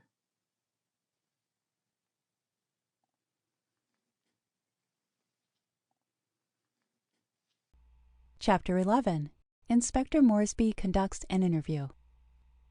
Clouston Hall, the home of Sir Henry and Lady Woodthorpe, was a stolidly built Georgian house, with the usual aspect of square solidity, so happily typical of its period. It stood in its own grounds of 9 or 10 acres, and as Roger and the inspector made their way up the trim drive, the setting sun was burnishing the mellow brick of its front to a deeper red, and slanting over the velvety expanse of lawn, unprofaned by tennis nets or chalk lines, which faced it across the broad carriage sweep. "By Jove!" Roger exclaimed, softly. "It's a fine picture, isn't it? There's something about these big Georgian country houses, you know, Inspector, that does stir the imagination. Can't you just see the carriage sweep stiff, with huntsmen in red coats and jolly red faces, all engulfing a couple of gallons of home brew before going off to give Reynard the run of his life?" "It's a tidy bit of property," the inspector agreed. "But they're child's play for burglars, these old houses are." To every man his own point of view. "I wonder what it is that always makes one associate Georgian houses with hunting scenes," Roger mused. "Must be the red, I suppose. Red brick, red coats, red faces. Yes, red seems to be the key color of the times. What would Rowlandson have done if there'd been no red on his palette? He'd have to draw people without any noses at all." They reached the white porch, and the inspector placed a large thumb over the un-Georgian electric bell push. "You'll remember Mr. Sheringham, won't you?" he said half apologetically. "We're here on official business, and it's me who's got to do all the talking." "Did I or did I not give you my solemn word, Inspector?" queried Roger in hurt tones. "Besides, I would have you know that at school my nickname was Oyster, Oyster Sheringham, I was invariably called.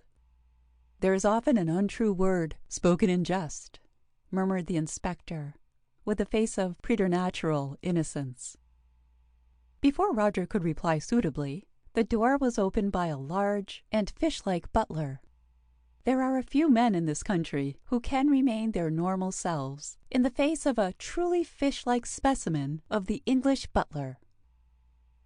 Roger's admiration of his companion increased almost visibly as he watched him confront this monumental dolphin. That was the word which rose unbidden into Roger's mind the moment the door opened, without so much as a blench. "I want to see Mr. Colin Woodthorpe," said the inspector, heartily, in a voice free from the slightest tremor. "Is he at home?" "I will inquire, sir," returned the dolphin coldly, eyeing their dusty appearance with obvious pain, and made as if to close the door. "Would you care to leave your name?" The inspector placed a large foot in the aperture. "You needn't put on any of those frills with me," he said with the utmost cheerfulness. "You know whether the gentleman I want to see is at home or not." He paused and looked the other in the eye. "Is he?" he shot out with startling abruptness. Roger watched the dolphin's reaction to this mode of attack with some interest. His gills opened and closed rapidly, and a look of distinct alarm appeared in his pale sandy eyes. Roger had never seen an alarmed butler before, and he certainly never expected to see one again. He was in to dinner, sir," gasped the dolphin, almost before he knew what he was doing. "Ha!" observed the inspector, evidently satisfied. "Then you cut along, my man, and tell him that Inspector Moresby of Scotland Yard would like a word or two with him. And you needn't shout it out for all the rest of the world to hear. Understand?" It appeared that the dolphin understood. "Very well. Now show us somewhere where we can wait." The chastened dolphin led them into a small room on the left of the big hall, the gun room. As the door closed behind him, Roger seized the inspector's hand and wrung it reverently. "Now I see how you can arrest 17 armed criminals in the most dangerous dive in Limehouse with nothing but a walking stick and a safety pin," he said in awestruck tones. "My man, and yet the heavens remain intact." "I never stand nonsense from butlers," remarked the inspector modestly. Roger shielded his eyes and groaned. Colin Woodthorpe, who made his appearance a couple of minutes later, proved to be a pleasant-looking young man of some 5 or 26, with fair hair and a sanguine complexion. Big and sturdy, he was wearing a dinner jacket, but Roger instinctively saw him in gaiters and riding breeches. He was perfectly self-possessed. "Inspector Moresby?" he asked, with a little smile, picking out Roger's companion without hesitation. "That's me, sir," assented the inspector in his usual genial tones. "Sorry to bother you, but duty's duty, as you know. I hope that butler of yours didn't make too much pother. I told him not to. Scotland Yard has a nasty sound in the ears of old people, I know." "Oh, no," laughed the young man. "As a matter of fact, I was alone, though it was very kind of you to think of warning him. Well, what's it all about, Inspector? Sit down, won't you? Cigarette? Well, thank you, sir." The inspector helped himself to a cigarette from the other's case and disposed his bulk in a comfortable leather-covered armchair. Roger followed suit. As the young man sat down, the inspector edged his chair round so as to be able to look him directly in the face. "As I said, sir, I'm sorry to bother you, but it's a matter of Mrs. Vane's death I'm looking into." He paused significantly. Roger could have sworn that a look of apprehension flitted for an instant across the young man's face. But his voice, when he spoke only after a second's hesitation, was perfectly under control. "Oh, yes," he said easily, almost too easily, Roger felt. "And why have you come to me?" The inspector's hand shot out toward him, holding the pieces of paper he had already drawn from his pocket. "To ask you to explain this, sir, if you please," he said very much more brusquely. Colin Woodthorpe looked at the paper curiously. Then, as his brain took in the significance of the words written upon it, he flushed deeply. How did you get hold of this?" he asked in a voice that was none too steady. The inspector explained briefly that the original had been found among the rocks, close to where the body was lying. "I want you to explain it, if you please, sir," he concluded. "I need not point out to you its importance, as far as we are concerned. You ask the lady to meet you, and on the very day you arrange, she meets her death. If you kept the appointment, it seems to us that you ought to be able to shed some light on that death. I need hardly ask you whether you did keep it?" The young man had recovered himself to some extent. He frowned and crossed his legs. "Look here. I don't understand this. I thought Mrs. Vane's death was an accident. They've had the inquest, and that was the verdict. Why are you looking into it, as you say?" "Well, sir," the inspector returned in his usual cheerful tones, "I came here to ask questions, not to answer them. Still, I don't mind answering that one. The fact of the matter is that we're not all sure that Mrs. Vane's death was an accident." There was no doubt that the young man was genuinely startled. "Good heavens!" he cried. "What on earth do you mean? What else could it be?" The inspector looked at him quizzically. "Well, it might have been suicide, mightn't it?" he said slowly. "Suicide?" Woodthorpe sat up with a jerk, and his rosy face paled.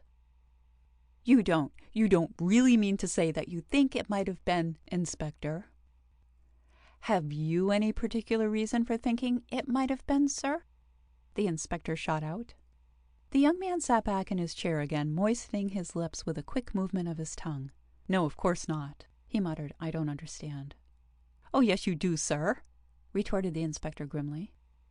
"Now, look here, Mr. Woodthorpe," he went on in a more kindly voice. "I want you to put down your cards on the table and tell me the whole story. Believe me, it's far and away the best thing to do, from your point of view, as well as ours.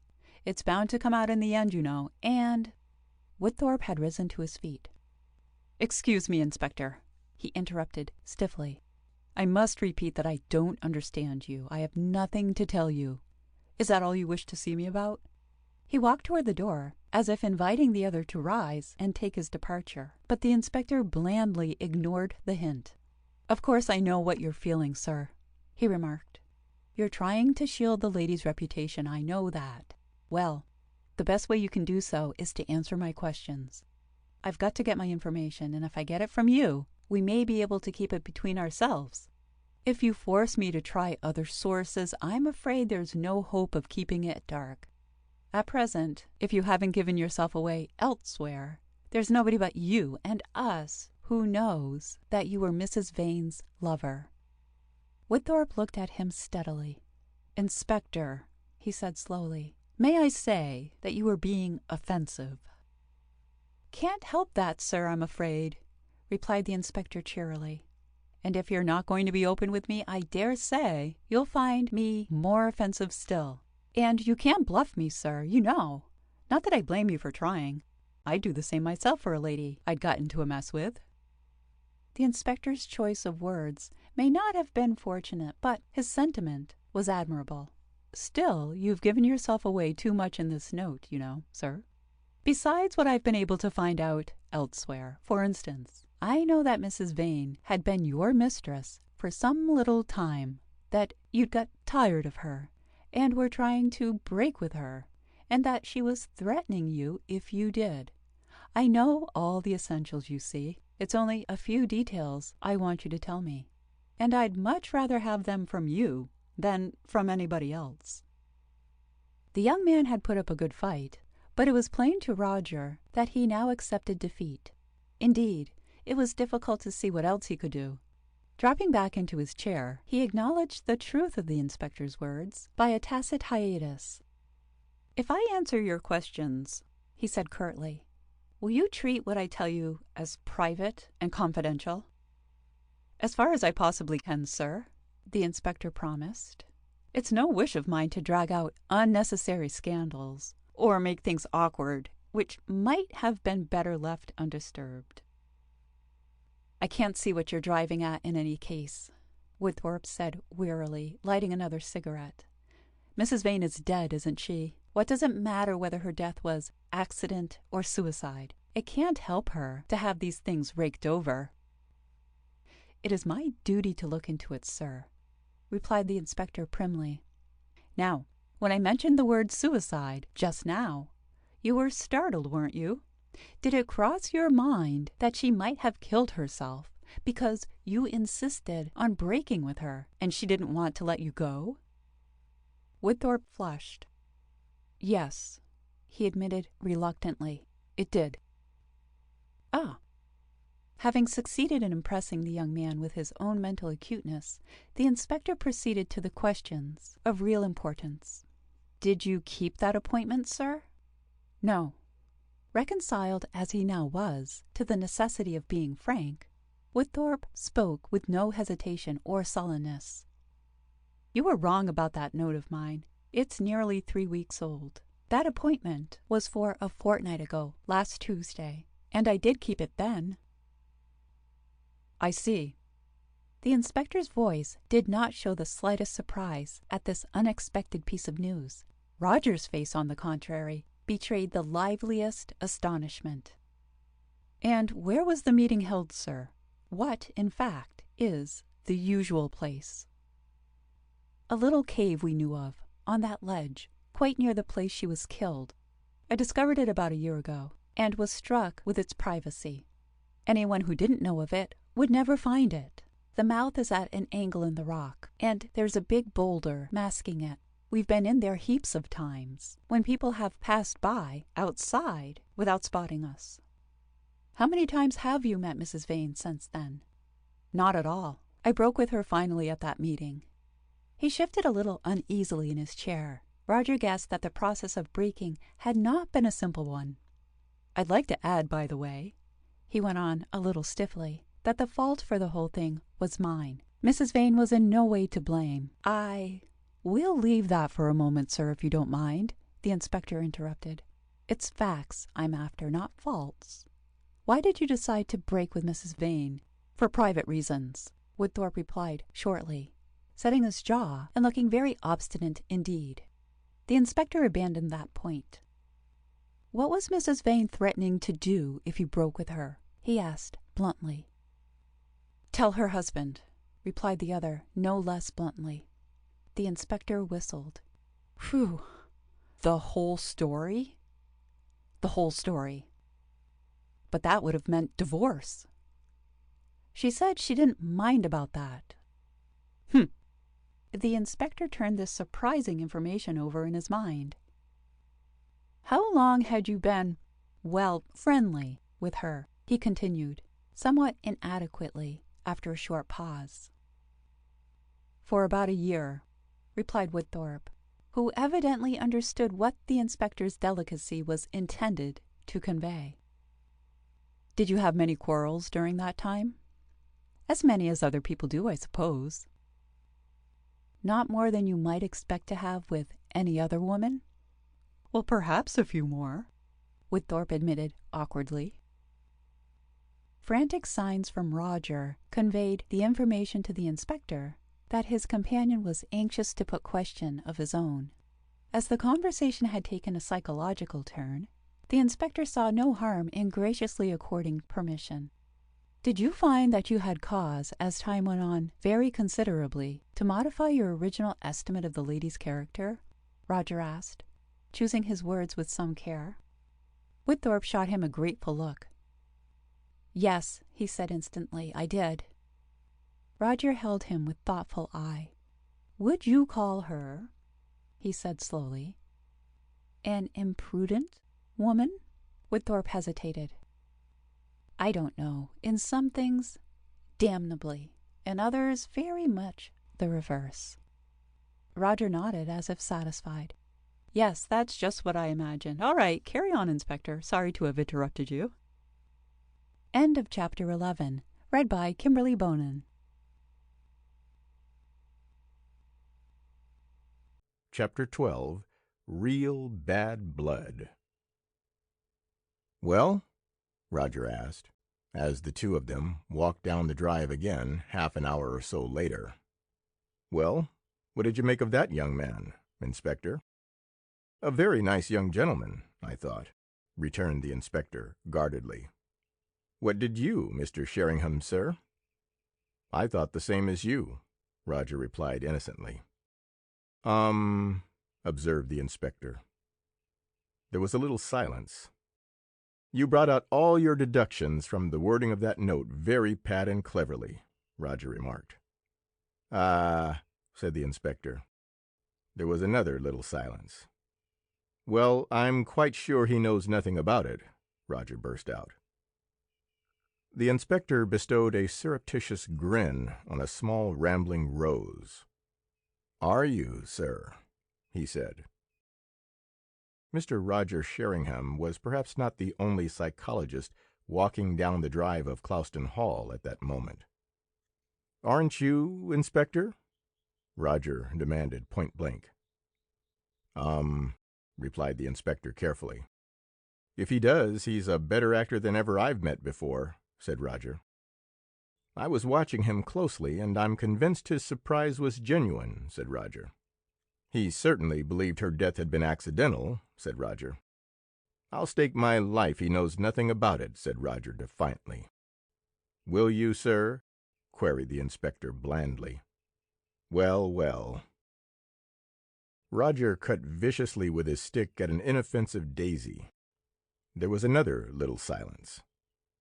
They turned out of the drive and began to tramp along the dusty high road.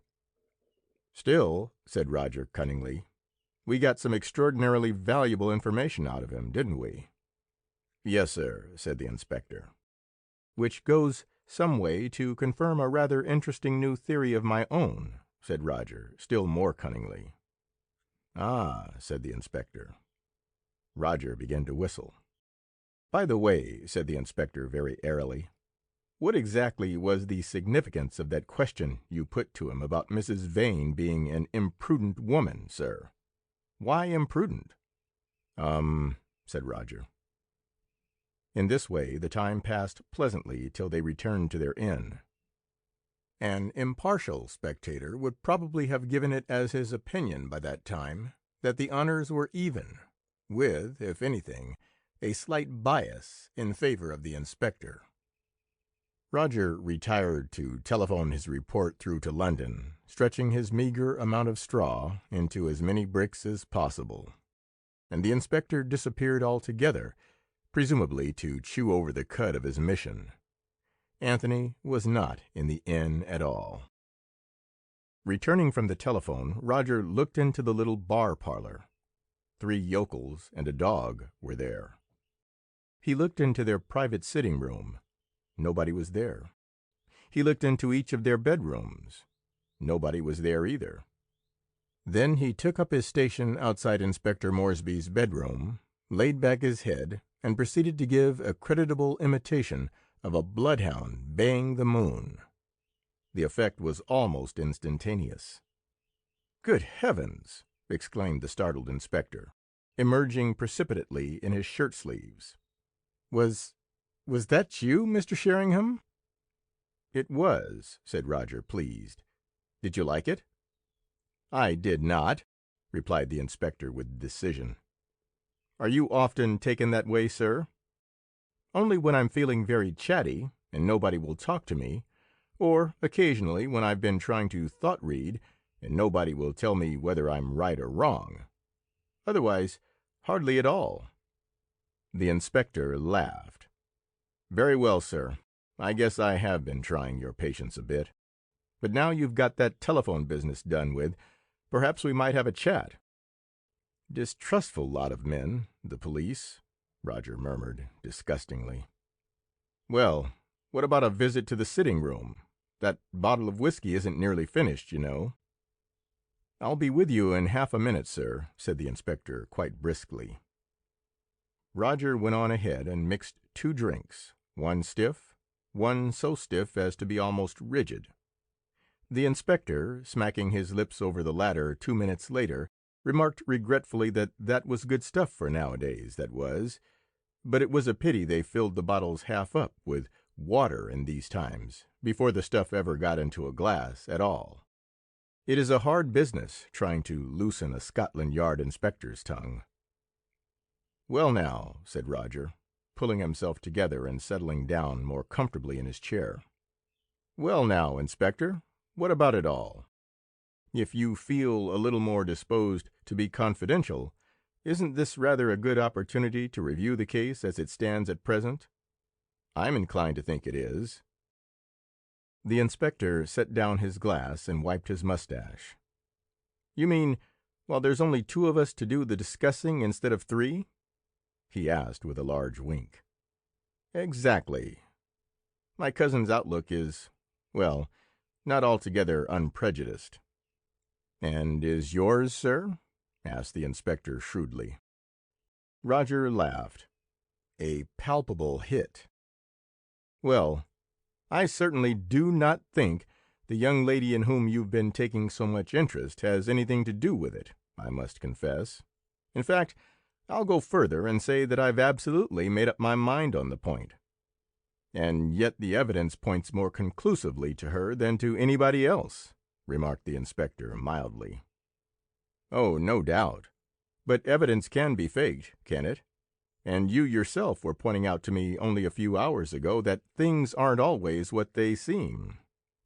"Was I now?" queried the inspector, with an air of gentle surprise.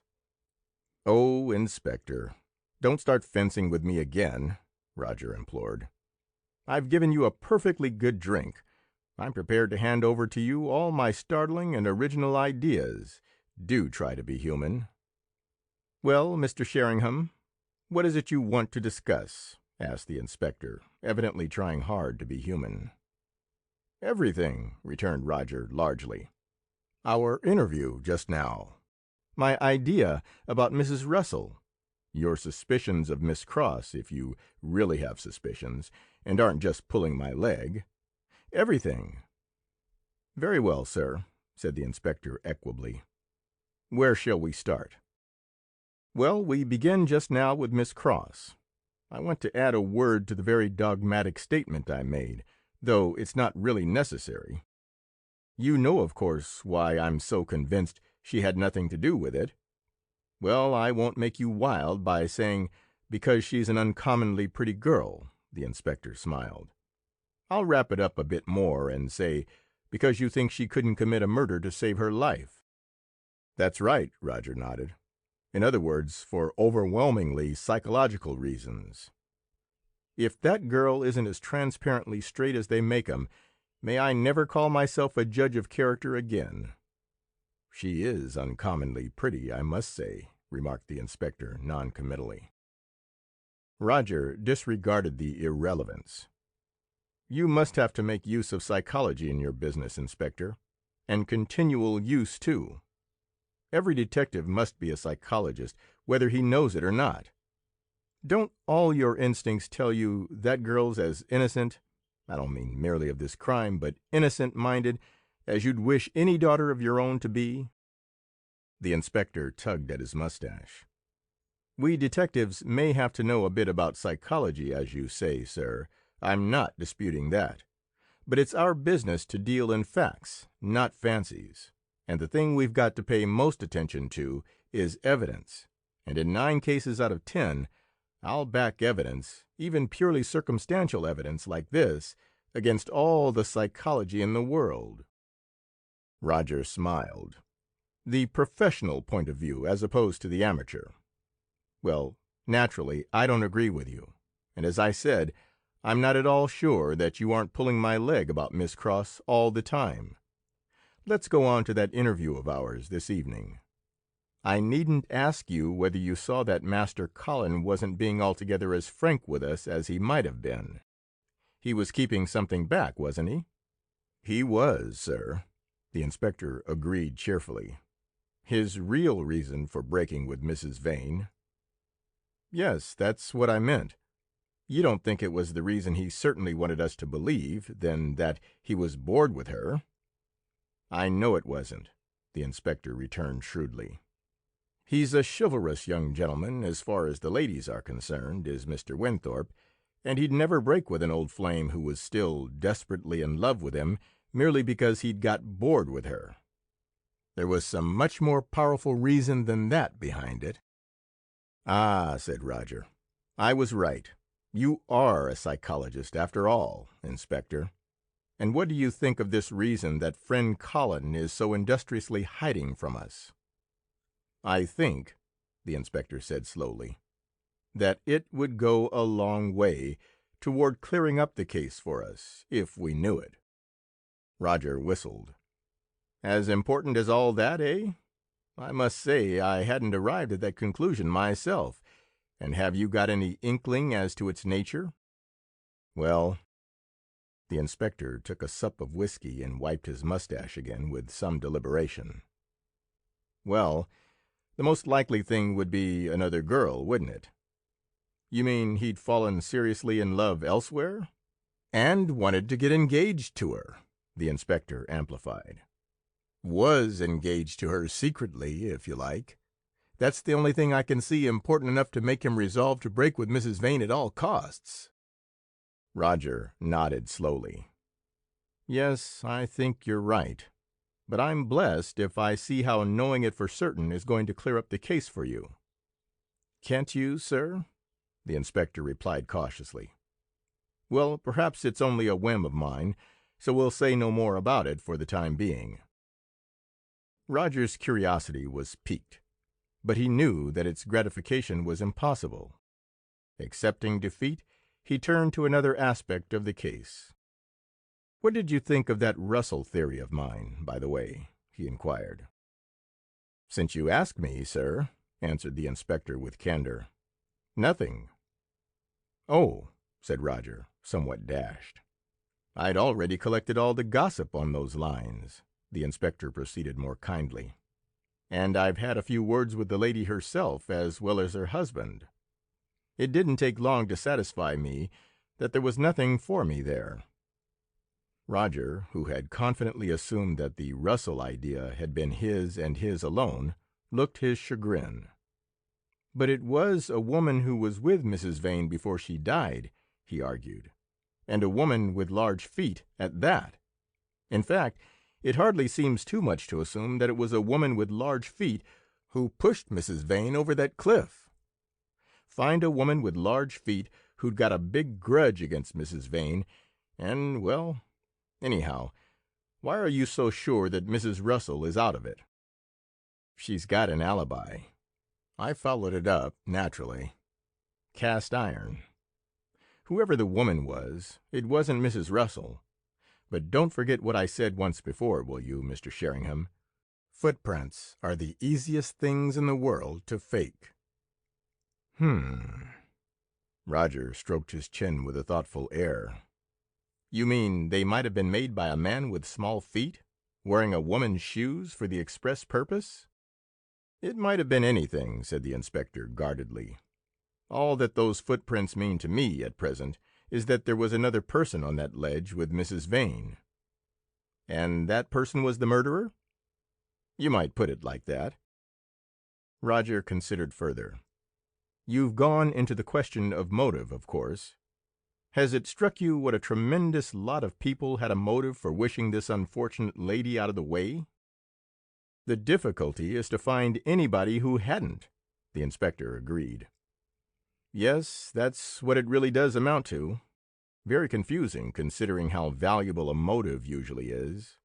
Establish your motive, and there's your murderer, is a pretty sound rule at Scotland Yard, I understand. Help yourself to some more whiskey, Inspector. Well, thank you, sir, said the inspector, and did so. Yes, you're right. I can't say I ever remember a case when so many people had a reason, big or little, for wishing the victim dead. Here's luck, Mr. Sheringham, sir.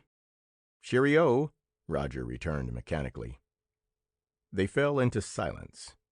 Roger realized that the inspector, while pretending outwardly to be ready enough to discuss the case, was in reality determined to do nothing of the kind, at any rate so far as giving away his own particular theory was concerned. Official reticence, no doubt, and of course perfectly right and proper, but distinctly galling for all that. If the inspector would only consent to work with him frankly, Roger felt, they really might achieve excellent results between them. As it was, they must work apart. This professional jealousy of the amateur was really rather pretty, especially as Roger would not insist upon any large share of the credit for a swift and successful solution. Well, at least he would present his rival, for such apparently was what the inspector was determined to be, with no more gratuitous clues, such as that interesting scrap of paper. That was flat. In the meantime, all being fair in love and war, it was always open to him to pick his opponent's brains to the best of his ability. He tried a new track. "You were asking me on the way back what I meant by applying the word imprudent to Mrs. Vane," he said with an air of ingenious candor. "I'll tell you, from what I can gather about her, the lady was anything but imprudent. She certainly married the doctor for his money, so far as my information goes. She cozened that extremely generous settlement out of him, and I'm quite sure that over anything which might affect her material welfare, imprudent is the very last thing in the world she would be. So, if she struck that boy as being so, she was bluffing." "You mean that she never intended to tell her husband at all?" "I see.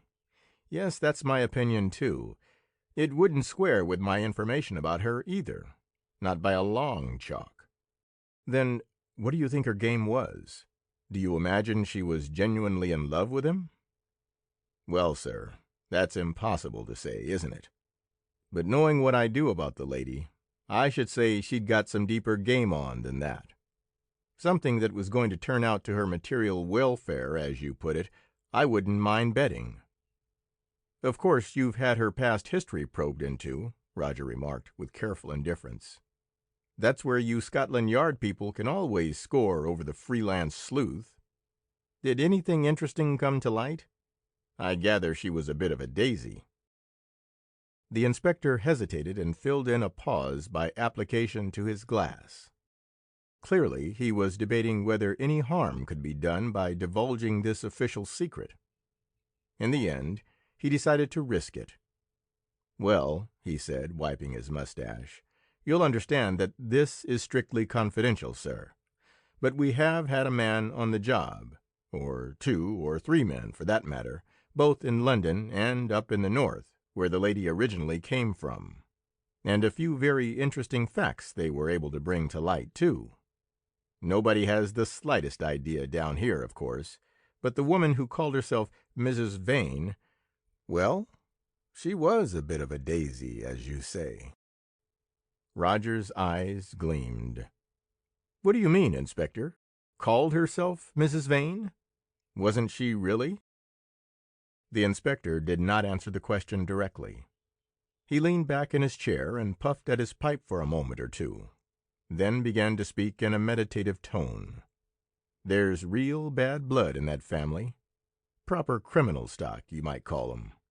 The great-grandfather was one of the smartest burglars we've ever had in this country. They knew all about him at headquarters, but they never caught him. He never was caught, in fact. A lot of his jobs were put down later onto Charlie Peace. But they weren't. They were his, all right, and he was lucky while Peace wasn't. His son was a cut above burglaring. The old man left him a lot of cash, and he set up a bucket shop in Liverpool. But he did overreach himself. He served one stretch of 3 years and one of 5. This chap had 2 daughters and 1 son. They were left in pretty poor circumstances because before he died, their father managed to get rid of all the money he'd been left, and all he'd made for himself besides. He'd managed to get rid of one of his daughters as well before this, however, Miss Cross's mother, who married an army officer and passes out of the family history. The son was a bit of a bad egg, but he went over to America and operated there. He's still alive, and as a matter of fact, in prison at the moment. Confidence man, his little game is. The other daughter, Mrs. Vane's mother, we've got nothing particular against either.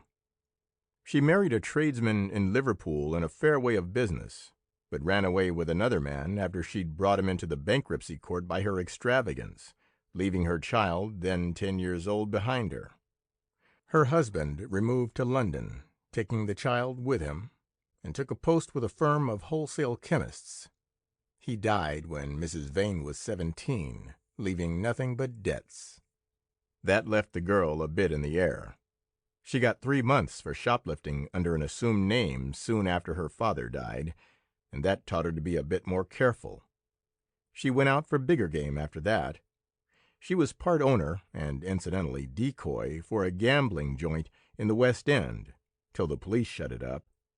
And when times were hard, she was usually able to make her keep out of the sort of rich young idiot who can be taken in by a baby face and a clinging manner, or rich old idiot, too, for that matter. However, when she met Vane, she really does seem to have been on her uppers. Still, she took him in all right, and he went further than all the other idiots and offered her marriage. She played him well, one must say, because she must have been in a blue funk all the time, in case anything came out about the sort of person she really was. Anybody can see that the doctor's got the very devil of a temper, and once he found out anything, it would all be U.P. The inspector paused and refreshed himself with a meditative air. "Go on, Inspector," Roger cried. "I know you're keeping the titbit for the last." "Can't put anything past you, Mr. Sheringham," grinned his companion. "Yes, during the war, we've discovered, before she ever met Vane, she went through a form of marriage with a man called Herbert Peters. We don't know anything about Mr. Herbert Peters, but we've been looking for him pretty hard during the last day or two. No, we haven't found him yet, and for all we know, he may be dead. He might even," the inspector added judicially, "have been dead at the time of her marriage to the doctor." "But you're pretty sure he wasn't, eh?" asked Roger softly. "I'd take my Bible oath on it," returned the inspector piously. End of section 12.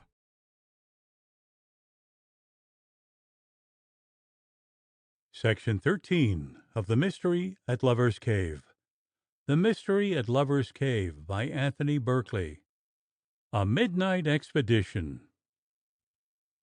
When the inspector had gone to bed that night, as he did very shortly after this unprecedented outburst of confidence, Roger sat up to await the return of Anthony. A plan of campaign had been forming in his mind, and he was on tender hooks to put it into operation. Anthony made his appearance at 11:30, to be greeted by his cousin with severity and heavy sarcasm. "Have you been studying the beauties of nature under the pale crescent moon?" Roger demanded. "Don't deny it, you have. One of the beauties of nature, at any rate. Well, it's as well, I suppose, because she certainly won't be beautiful tomorrow under this treatment. Her nose will be red, her eyes watery, and she'll be snuffling and sniffling with a streaming cold. There's a picture for a young lover. Will you love her in December, Anthony, as you did in May?" "Dashed funny, aren't you?" growled the young lover, blushing warmly. He helped himself to what the inspector had left in the whiskey bottle. "That depends on the point of view," Roger admitted very fairly. "I think I am. You don't. It's all a matter of opinion. Now hurry up and put that inside you, Anthony. There's dirty work afoot for us tonight." "Tonight? You mean there's something you want to do right away?" "I do. And I've been waiting 2 or 3 hours for you to come in and do it with me. I want to make a little nocturnal expedition, in circumstances of some secrecy, to the fatal ledge, no less. You won't need a hat. Come on. Everybody's gone to bed, so for heaven's sake, try to plant your large feet down gently. I don't want anybody to know we've gone out." Obeying this injunction as well as possible, Anthony crept after his cousin down to the back door of the inn. Guided by the light of the latter's torch, Roger softly drew back the bolts, unlocked the door, and pocketed the key. They passed cautiously through. "I say, where are we going, Roger?" Anthony whispered. "Yes, it is rather exciting, isn't it?" Roger agreed, answering the implication of the whisper rather than the actual words. "I told you to the ledge." "Yes, but why?" "I'll have to explain a few other things first. Wait till we're out of this yard." As they stepped out into the high road, Roger began to give his companion an account of the evening's work, describing the interview with young Woodthorpe as accurately as he could. The recital took them halfway across the stretch of turf, and then Anthony gave tongue. "That's the chap who did it," said Anthony with the utmost confidence. "Can't you see his game? He wanted to shut her mouth, stop her telling her husband, you see. Seems obvious to me. So I suppose he put a pair of female shoes on his hands and walked along on them beside Mrs. Vane to disguise his footmarks?" queried Roger. "He could easily fake those," Anthony returned, unmoved by this facetiousness.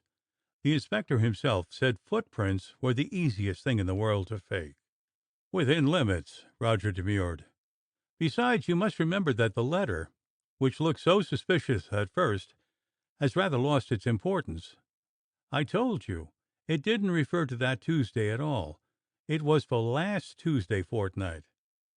"You told me he said it was," Anthony retorted cunningly. "But he can't prove it, can he? You've only got his bare word to go on. And if he did push her over, it seems to me he wouldn't jibe at telling you a naughty fib or two, dear Roger." "Anthony, you overwhelm me," Roger murmured. "To think that such a possibility had never occurred to my simple mind. That's the worst of having such a trustful nature. I always believe everything I'm told. If you were to tell me, for instance, that you'd been singing the Indian love lyrics to a jellyfish between the hours of 9 and 11:30 this evening, I should believe you instantly." Anthony's reply is unprintable. When peace had been restored. "You still haven't told me what we're coming here for," Anthony remarked. They had reached the head of the nearer flight of steps, and Anthony began to descend, flashing his torch before and behind him for the benefit of the following Anthony. "To have a look at that cave, of course," he replied over his shoulder. "But why the hurry?" "Because if we leave it till a Christian time tomorrow," Roger explained patiently, "Moresby will certainly forestall us.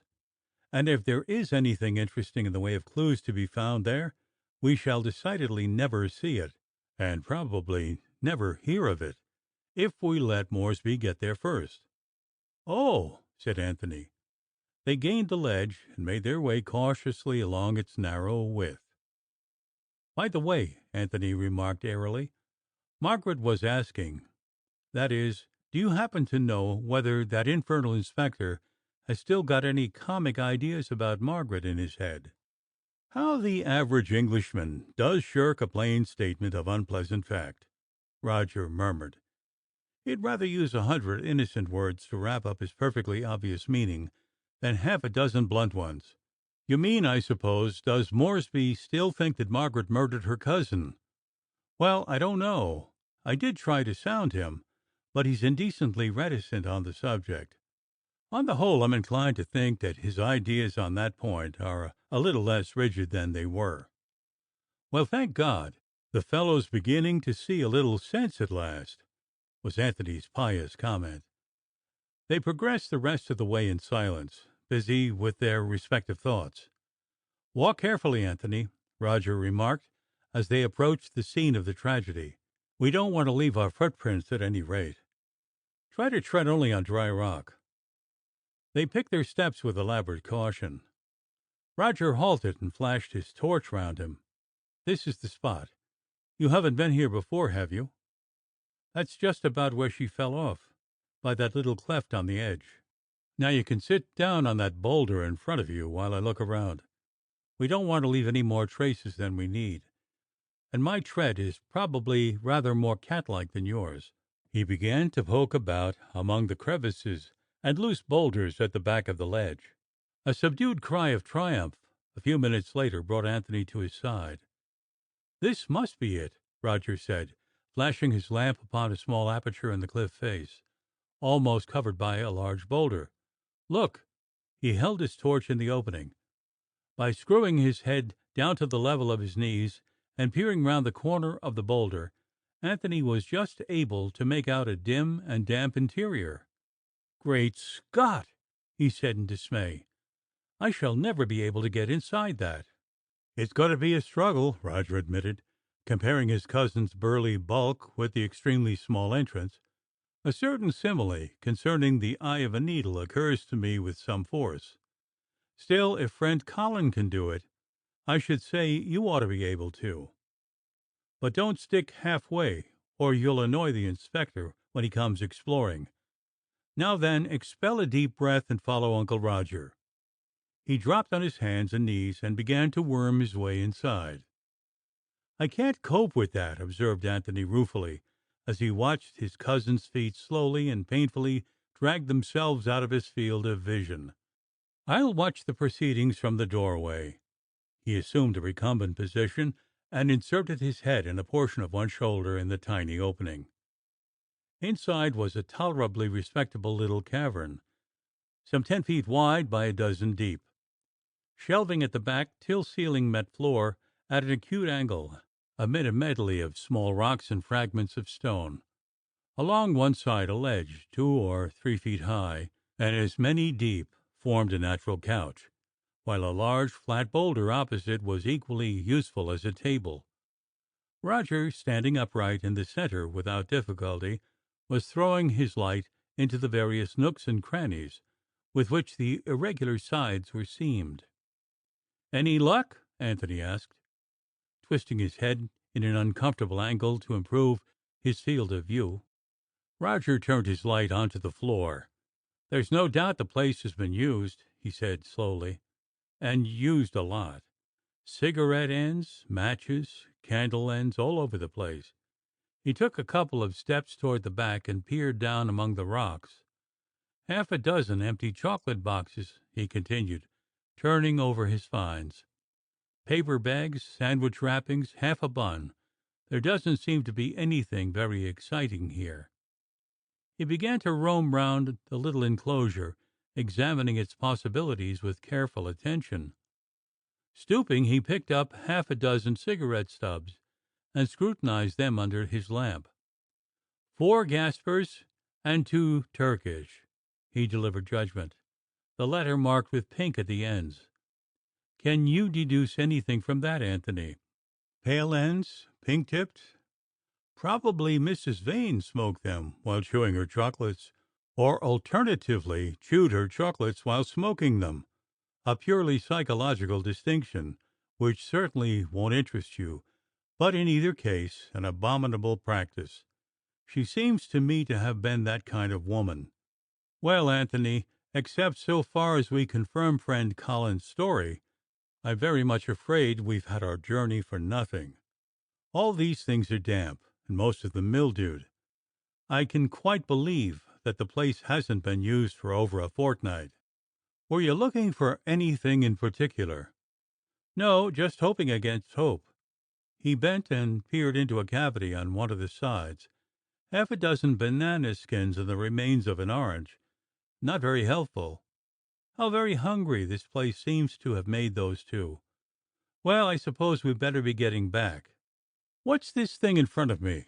Anthony asked suddenly. "Bit of newspaper or something." "No, you can't see it from where you're standing. Behind that big flat rock on your left." Roger retrieved the article in question. "A copy of London Opinion," he replied without very much interest. "That would be Master Colin's property, I should imagine, not the lady's.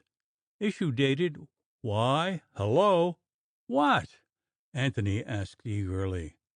Roger paused and made a rapid mental calculation. "Good for you, Anthony!" he exclaimed. "Do you know what this is?"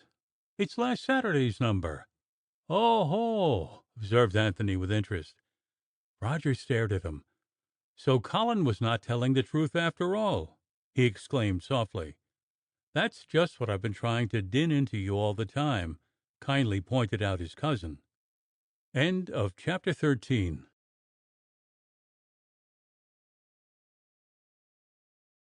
Chapter 14 of The Mystery at Lover's Cave. Roger is Argumentative. Roger dabbled his bare foot in the wave which surged past the rock upon which he and Anthony were sitting. Lifting it out of the water, he contemplated his dripping toes with apparently deep interest. "Of course," he said slowly, "we must remember that Colin may have been telling the truth after all." "How can he have been?" demanded his cousin. It was after breakfast on the following morning. On the plea that business was business, and that if he was to be any use in this affair at all, Anthony must temporarily divest himself of the role of interesting young lover and assume that of the idiot friend. Roger had managed to restrain his cousin from making a hopeful beeline, immediately his last mouthful had been swallowed, along the top of the cliffs in the direction of a certain small grassy ledge just below their summit. With tactlessly patent reluctance, Anthony had been persuaded to bring his after-breakfast pipe down to the sea level, where Roger had insisted upon scrambling out to the very farthest rock which remained unsubmerged, in order, as he carefully explained, to obtain the necessary privacy for airing his theories. There he had immediately removed his shoes and socks and proceeded to paddle. Making the best of a bad business, Anthony had watched with a cold eye his cousin's undignified behavior and unhesitatingly refused to follow such infantile deportment. "How can Woodthorpe have been telling the truth?" he repeated as Roger showed signs of being less interested in his question than in a limpet which was sturdily countering all his efforts to dislodge it from its native rock. "That copy of London Opinion clinches that. If the inspector's got any sense at all, he'll draw the same deduction from it as we did and arrest the fellow right away before he bolts." Roger abandoned the limpet with a slight sigh. "But supposing, Anthony, that it wasn't Woodthorpe who left it there at all," he said patiently. "Hadn't that occurred to you?"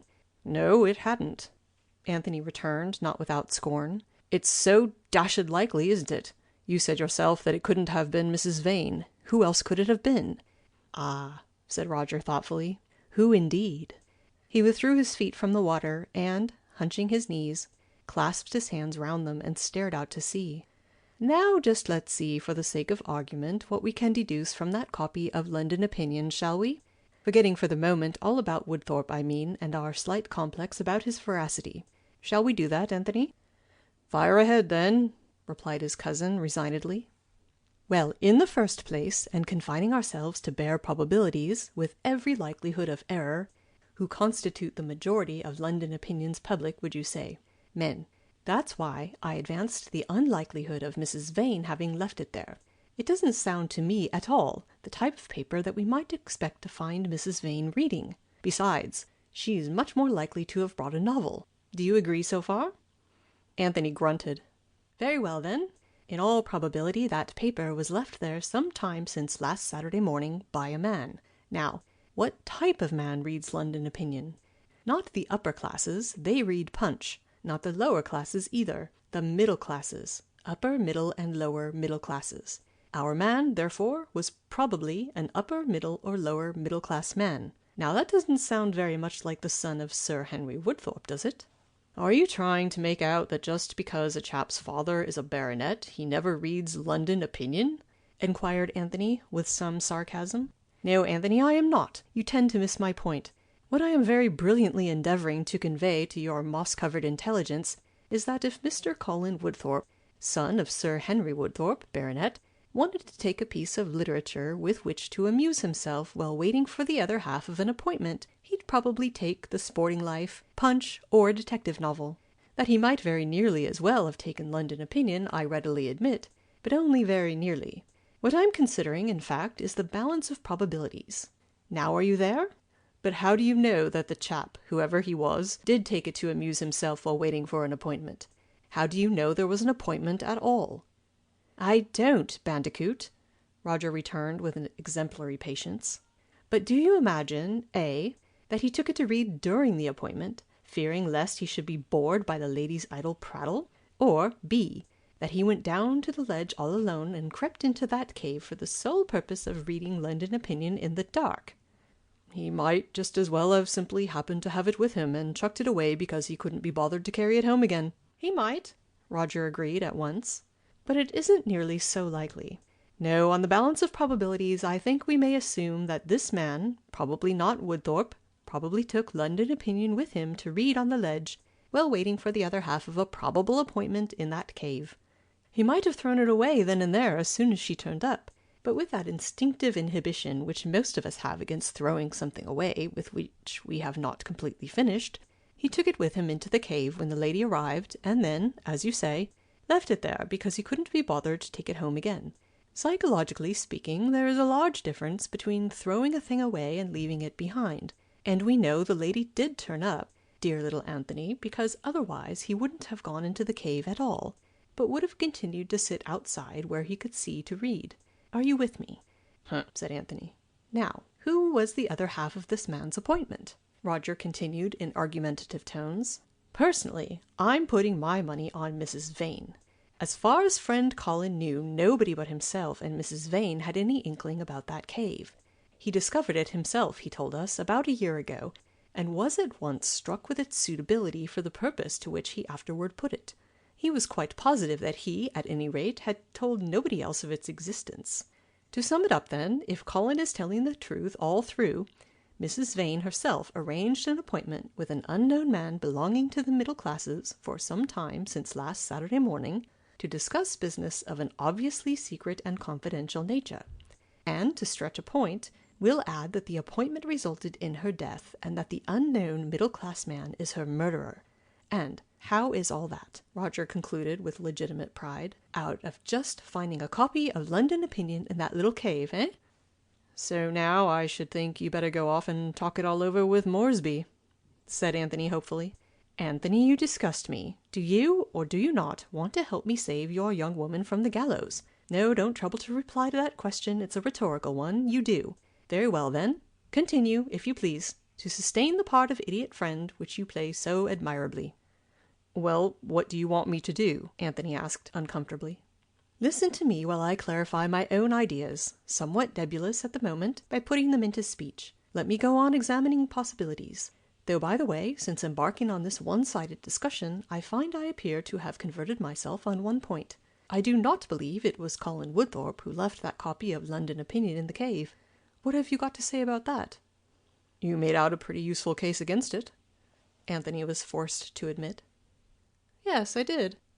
On grounds of pure reason, I reject Colin as our unknown man, but I can easily find that out for certain.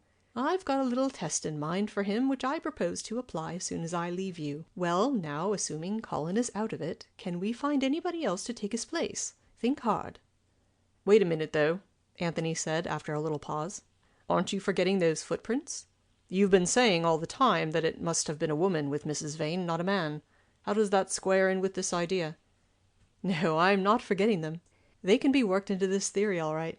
If we assume, you see, that the murder was a premeditated one, as I think it certainly was, we can assume also that the murderer took a few elementary precautions to throw the police off his track if ever anything turned up to make them suspicious about the accident theory. Well, supposing that Mrs. Vane arrived alone, as we now think she must have done, what would be easier for the man than to put on a pair of female shoes he'd brought with him for the purpose, go a little way along the ledge, and then walk back again beside Mrs. Vane's tracks, carefully making prints wherever he could and modifying his stride to suit her smallest steps? That's perfectly feasible. Footprints and how to fake them are about the first thing to which your amateur murderer would turn his attention. Cunning, commented Anthony. Oh, yes, but perfectly intelligible. Well, now, having disposed of that point, let's get back to where we were before. Can you think of anyone else to take young Woodthorpe's place as the villain of the piece? Anthony ruminated. The only other man in any way mixed up in the show seems to be Dr. Vane and Russell. Yes, and that doesn't help us much, does it? Dr. Vane we can wash out right away. There's no conceivable reason why a wife should want to make an appointment in an out-of-the-way and thoroughly uncomfortable place with her own husband, when she can much better interview him from her own drawing-room sofa. But Russell, what does Russell give us? If she had been carrying on an intrigue with him as well as Woodthorpe, Anthony muttered. Roger shifted his position so that he could plunge both his legs in the water up to their knees. Ah, that's better. You're missing a lot, Anthony, if you only knew it. By being so proud and superior people always do. Yes, that's perfectly true. Russell would then have almost exactly the same motive for getting rid of her as Colin had, wouldn't he? Jealous wife instead of jealous unknown fiancé. I wonder who friend Colin is meditating an engagement with, by the way, if Moresby's right. It ought to be easy enough to find out. Plus, fear of jealous husband's righteous wrath, possibly into the bargain, if she'd been trying the same bluff on with him too. But that does make the lady a little, how shall I put it, promiscuous, doesn't it? I shouldn't think she'd stick at that, said Anthony sagely. Oh, nor should I, not for a moment, especially if she'd got a little game on with both of them to her own ultimate advantage. But if that were the case, I can't help thinking it's somewhat imprudent to meet them both in the same very compromising spot. That doesn't sound like Mrs. Vane at all to me. But she did meet the second man in the same place for all that, Anthony pointed out, whether it was Russell or not. Yes, that's true enough. Of course, this may have been an isolated assignation, made with the knowledge that Colin would be busy at that time elsewhere.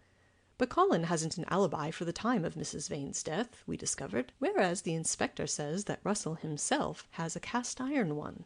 No, it's a pure guess of mine, Anthony, but I feel instinctively that this mysterious man is somebody who hasn't cropped up in the case at all yet. Oh, that's rather vague. And you haven't the slightest notion who it could be? Yes, I have, Roger replied thoughtfully. Just the slightest notion. It's my opinion that this man will prove to be somebody out of Mrs. Vane's murky past. Quite possibly her real husband. By Jove, that's an idea, Anthony concurred with enthusiasm. Good for you, Roger. Thank you, Anthony, Roger returned gratefully. They discussed this interesting possibility for a short time, and then Roger began to put on his shoes and socks. I think that's really all there is to go into at present, he said. So you can have leave of absence for the rest of the morning. You can tell Margaret about our discovery last night, and this new visitor Mrs. Vane may have had recently. With any luck, she ought to be able to give us a pointer to the gent. Anthony rose to his feet. If I happen to see her, I will, he said a little stiffly. If I happen to see her, I will, Roger scoffed. Oh, very good, Anthony, very good indeed. I must try you with the butter test at lunch. If half a pound of butter placed in the patient's mouth shows no sign of melting within... What are you going to do? Anthony asked hurriedly. Me? Oh, I've got to be busy. I've got to lay my trap for young Colin first of all. Then I want to have a word with Moresby and hear exactly what he's made of that London opinion, if anything. He's probably concealing it from me in his breast pocket at this very moment. And lastly, I want to tackle this business of the mysterious stranger from the other end. I'm going to cross-examine every inhabitant of the place within a square mile of that ledge, and try to find someone who was within sight of it early on Tuesday afternoon. I'm convinced I'm on the right tack. If Margaret can't help us, I'm going to exhaust the possibilities of that line of information if it takes me a month. But I thought everybody had been questioned about that already. Not so, Roger replied cunningly. They were questioned before about seeing Mrs. Vane. There was no word mentioned about a strange man. I see, said Anthony, balancing irresolutely on each foot in turn. Yes, that's a sound scheme. Well, I'll be strolling along now, I think, if you don't want me any more. Roger waved a paternal farewell with an Oxford brogue. After Anthony had departed, Roger did not follow him immediately. For quite a long time he sat on his rock, oblivious of the fact that other and even tempting ones were being uncovered by the receding tide straight in front of him. This talk with Anthony certainly had clarified his ideas very considerably, had, indeed, presented him with some highly interesting brand new ones. The case had suddenly taken on an entirely different aspect. From being merely complex, it had become downright complicated. He wondered what Inspector Moresby, with his very much more conventional methods, would have to say about his deductions from that copy of London Opinion, a piece of constructive reasoning which Roger had not the slightest hesitation in characterizing in his own mind as brilliant. There are some people who are said to know instinctively whether they are in the right or wrong, without the aid of any extraneous evidence. Roger had not the least doubt that he possessed this sixth sense, and as he rose at last to his feet and began his scramble back to the foot of the cliffs, every instinct was busy telling him that he had got his finger poised above the very heart of the problem. In some new actor, not yet appeared on the stage, would the ultimate solution be found. To lay his hands on him should only prove a matter of time and patience.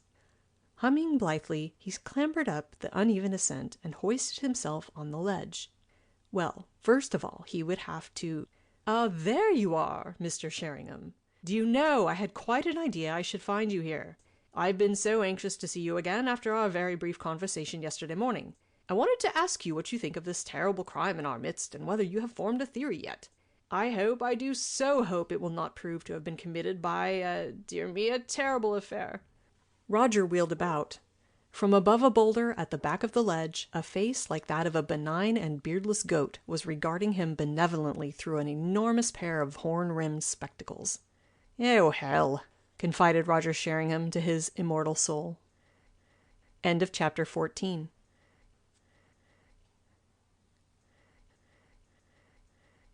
Chapter 15. Interesting Discovery of a Shoe. It was past noon when Roger made his appearance at the little grassy ledge. To his surprise, he found it occupied by only one tenant, who was lying on his back and staring up into the blue sky, puffing contentedly at his pipe. Roger scrambled down the little slope and dropped onto the turf beside his cousin. "How now, fair coz? What have you done with the lady? I wanted a word with her." Anthony turned his head. "You can hardly expect her to be at your beck and call all the time," he observed with some severity. "You know she's been keeping house for the doctor." "Yes, Anthony," Roger replied meekly. "Is she keeping house now?" "She's gone into the village to do some shopping. She'll be coming back here when she's through." "A proper little gent," remarked Roger, pulling out his own pipe and filling it lazily. "A proper little gent, such as I could wish any cousin of mine to be, would have gone with her and carried her parcels for her." Anthony flushed slightly. "She wouldn't let me, damn you. She said that. She wouldn't let me." "Yes, she's quite right," Roger admitted handsomely. "Villages are appalling places for gossip, aren't they?" He concealed his grin in the operation of applying a match to his pipe. "Did you have any luck?" Anthony asked hastily. "Well, yes and no." His cousin's leg successfully stretched, Roger was ready enough to revert to the main theme. "First of all, I was waylaid by that wretched little parson, whose curiosity strikes me as being really indecent.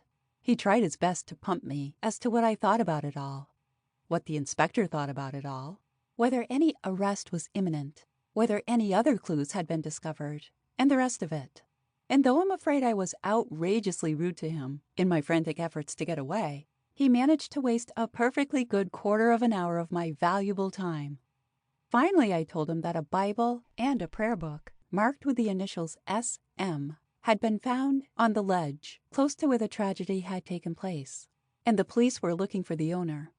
While he was still gasping, I effected my getaway. "You are an ass, Roger," grinned Anthony. "So it may seem to you," Roger replied blandly. "In reality, I am a person of remarkable astuteness and cunning. Well, then I went back to the inn, borrowed mine host's bicycle, and headed for Clouston Hall. I don't mind walking it in the cool of the evening, but I was hanged if I was going to do so in the middle of the day. Like this, all fell out as arranged."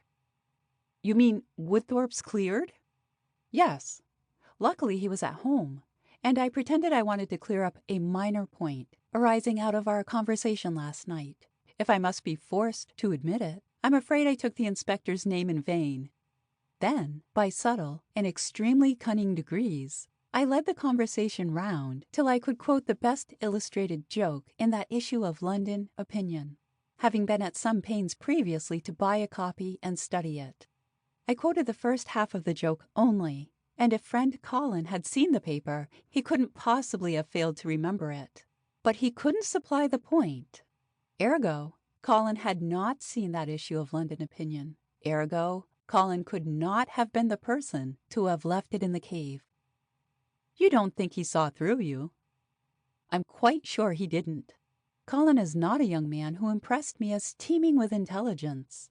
And of course, I was on the alert for any signs of bluff. He was perfectly natural. No, I'm sure Colin isn't our man. Now it's your turn to report. Could Margaret give you any useful information? You had time to tell her our conclusions to date, I suppose."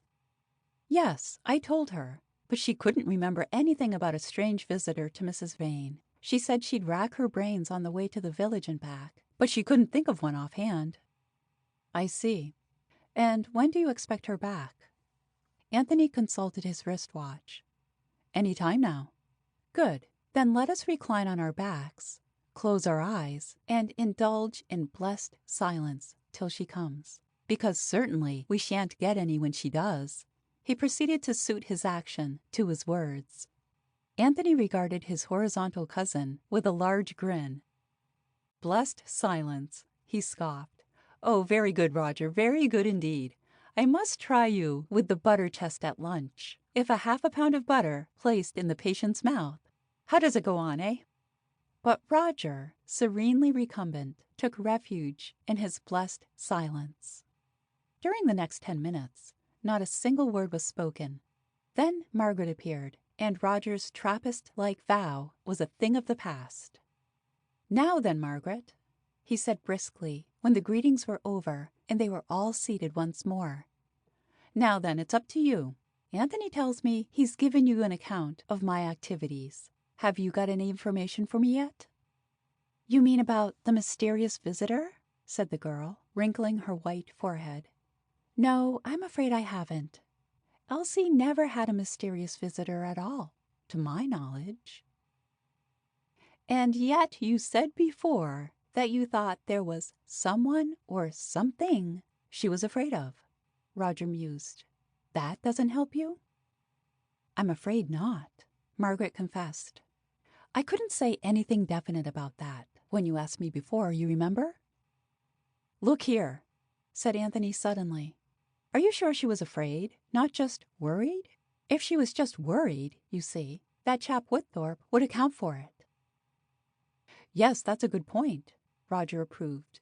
Whether she had any deep game on with him or not, she'd naturally be put out by his wanting to break with her. Is that more like it, Margaret? It might have been that, of course, said the girl doubtfully. But oh, I don't know. But my impression certainly is that it was something stronger than just worry. All the better, Roger said cheerfully. That confirms my theory. If it was somebody out of her past, trying in all probability to blackmail her, she certainly would show signs of fear. I know, Margaret exclaimed. I could go through her things, couldn't I? Letters and papers, I mean. I could easily do that. And I should think if there is anything to be found out, that's the most likely way of discovering it. I should say the inspector is almost certain to have done that already, Roger meditated. Still, there's no harm in you doing it, too. Oh, I hadn't thought of that, said Margaret, her face falling. Then it won't be much use? I doubt it. Still, we mustn't disregard the possibility. Of course, if you find some place that the inspector may have overlooked, documentary evidence of that sort, you see, would be hidden very carefully away by a person of Mrs. Vane's criminal, shall we say, training. And after all, the inspector wouldn't have been looking for anything like that. Probably he'll only have glanced through the obvious, merely as a matter of routine. Well, let's hope for the best, Margaret smiled. Anyhow, if I don't find something, I promise you it won't be for want of looking. By the way, said Roger, dismissing this topic, how's Dr. Vane? George? Oh, he's all right. Why? I only wondered. No interesting developments yet? Margaret laughed. You mean Miss Williamson? Oh, give her time. I don't think any woman could be expected to propose to a man in less than a week from his wife's death, really. Roger judges everybody by himself, interposed Anthony maliciously. I wasn't going so far as to suggest that she'd actually proposed to him yet, Margaret, Roger explained mildly. I was just asking whether there'd been any developments of any sort. If there have been, then I don't know them. I hardly ever see either of them in these days. They seem to be spending more time in the laboratory than ever. Well, I don't know that I personally should care to conduct my courtship in an atmosphere of test tubes, litmus paper, and dead rabbits, but there's no accounting for tastes. A dead rabbit, I feel convinced, would put me off my stroke altogether. Roger, you're disgusting. Well, is there anything else you want to ask me? Not at the moment. I'll wait for one of your more helpful days. Does that mean, by the way, that good morning, Mr. Sheringham? It's been so nice to see you. You must come again someday. Because if so, I warn you that Anthony comes with me. Roger, I think you're being perfectly horrid this morning, exclaimed Miss Cross, blushing warmly. Shall I chuck him over the cliff for you, Margaret? Suggested Anthony, no less moist. It doesn't mean anything of the sort, Margaret went on, disregarding this admirable offer. I was simply going to say that if you don't want to discuss things with me any more, I wish you'd show me the little cave where Elsie and Colin used to meet. It sounds most thrilling. What I deplore most of all in the young women of today, remarked Roger sadly, as he rose with reluctance to his feet, is the unpleasing morbidity of their tastes. As they walked abreast along the top of the cliff, Roger's thoughts were busy round a certain point.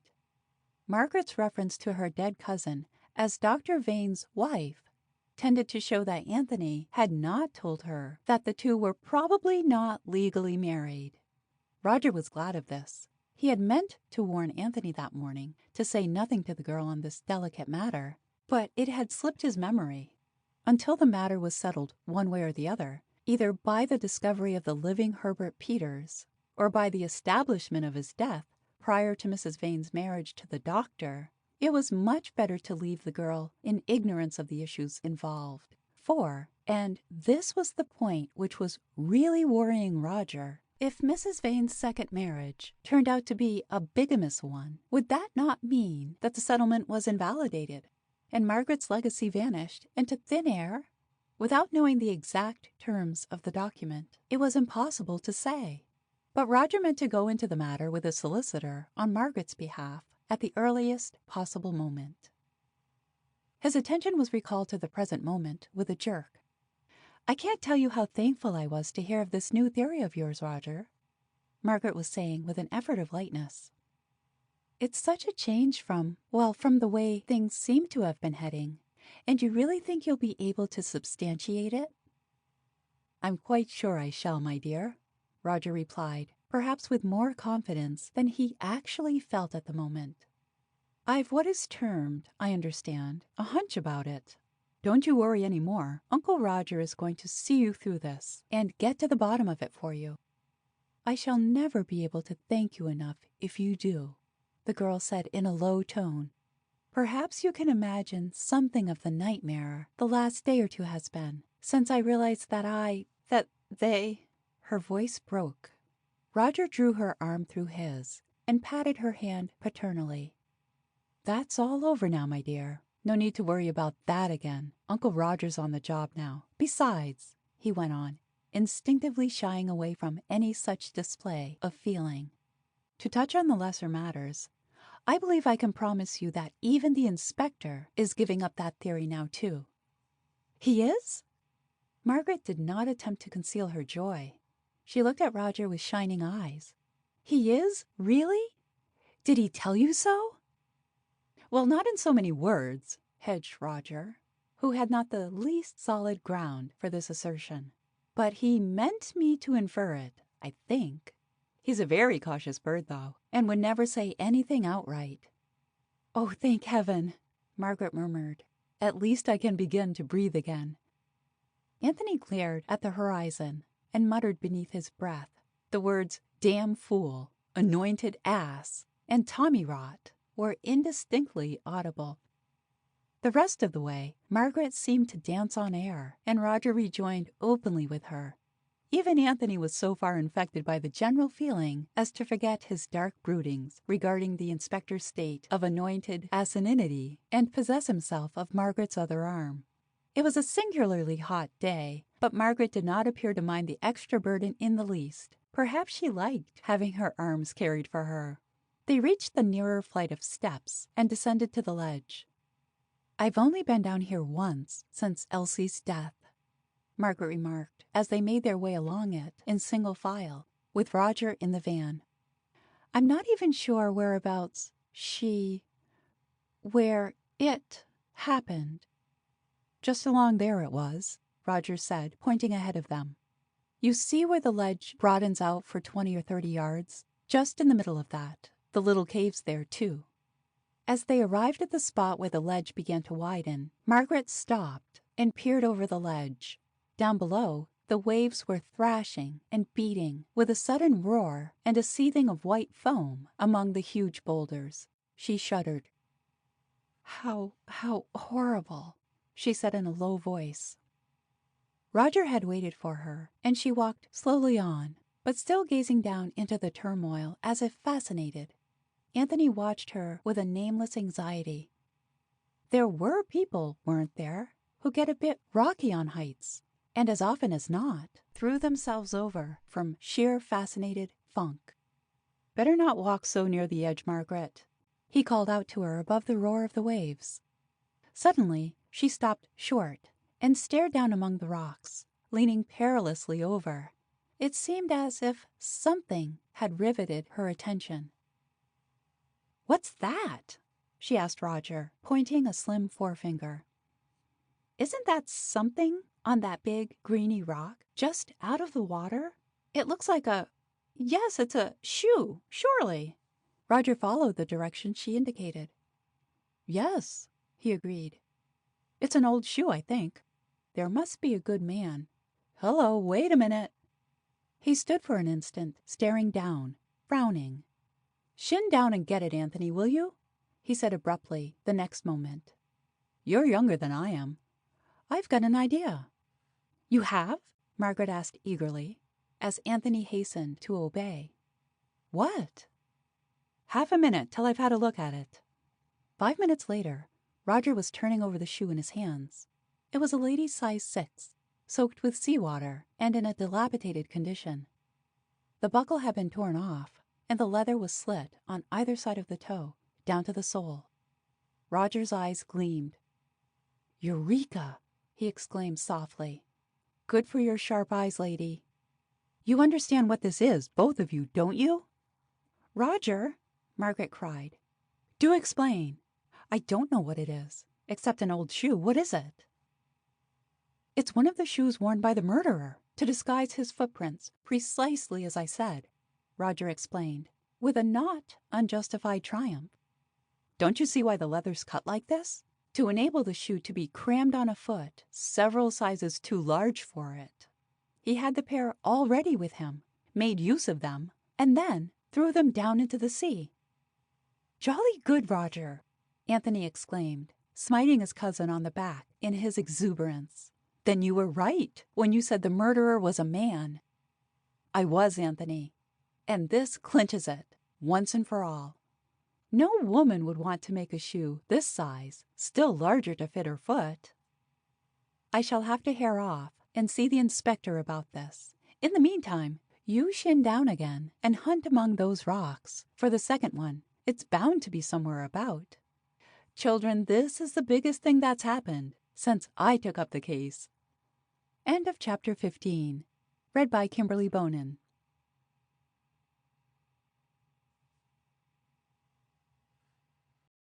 Chapter 16 of The Mystery at Lover's Cave.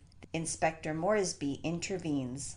"The biggest thing that's happened since you took up the case, is it, sir?" said a voice behind them.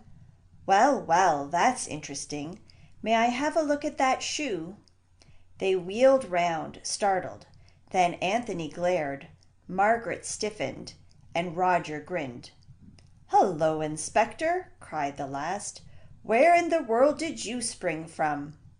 "The cave, sir," the inspector replied, a little twinkle in his blue eyes, as he possessed himself of the shoe, though not so much sprung as crawled.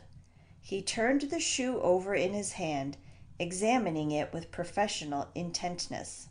"Find anything interesting in the cave, by the way?" Roger asked airily. The inspector glanced up from the shoe, his twinkle again to the fore. "Only what you did, I fancy, Mr. Sheringham, sir," he replied blandly. "A copy of London Opinion, eh? Well, I hope you found that as interesting as I did," Roger returned, somewhat discomfited. Anthony had been watching this exchange without joy. When one has been anointed ass enough to suspect, on grounds of mere material evidence, a particularly high-souled young woman, it would only be decent, to Anthony's mind, on finding oneself confronted with the said high-souled young woman, at least to exhibit signs of uncontrollable embarrassment and gloom. Yet so far from exhibiting any such signs, the inspector had completely ignored the high-souled young woman's existence. Things like that were simply not done. "I expect you'd probably like to be getting back now," said Anthony to the high-souled young woman in tones of frigid correctness. "May I see you home?" "Thank you. That is very kind of you," replied the high-souled young woman, no less stiffly. They turned and walked, like two faintly animated ramrods, back the way they had come. Inspector Moresby must have been singularly devoid of all sensibility. Even this pointed behavior failed to move him to any exhibition of remorse. "You're quite right, Mr. Sheringham, sir," he observed, inhumanly unconscious of the censure conveyed in every line of the dignified retreating figures. "This is interesting, this shoe. I'll send a man down some time to look for its fellow. Now sit down and tell me all about it. What made you think that the murderer is a man, and what had that copy of London Opinion got to tell you?" Now it had certainly been no part of Roger's plans to give the inspector, for the time being at any rate, any idea of his new theory, beyond reporting to him, as in duty bound, the discovery of that significant shoe. He was going to say nothing of the deductions he had been able to draw from it. The inspector himself had chosen to establish a rivalry between them, and Roger had not been slow to accept the challenge. Yet in a quarter of an hour's time, by a judicious mixture of flattery, cajolery, and officialism, the inspector had succeeded in scooping from Roger's mind every thought that had passed through it during the past 12 hours, together with the full story of his activities for that period. It was not for nothing that Inspector Moresby had reached the heights he now adorned. "Well, I'll not say you're on the wrong tack, sir," he observed cautiously, when Roger had hung the last bow and tied the final ribbon about his newly decorated theory. "I'll not say I think you're on the wrong tack, though I won't say I think you're on the right one either. The reasoning's clever, and though it's easy enough for me to pick holes in it, it's just as easy for you to fill 'em up again. The thing's too vague to say either way just yet. I made a perfectly legitimate set of deductions, and I've just had them confirmed in a rather remarkable way," Roger insisted, not altogether too pleased with this hardly exuberant praise of his efforts. "That's quite right," the inspector agreed soothingly.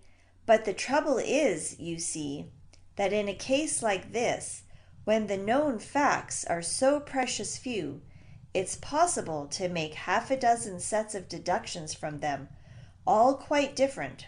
For instance," he went on with a paternal air, which Roger found somewhat hard to bear, "for instance, I've no doubt that if you gave me time, I could prove to you, just as conclusively as you've proved your own theory, that the real murderer is the doctor's secretary.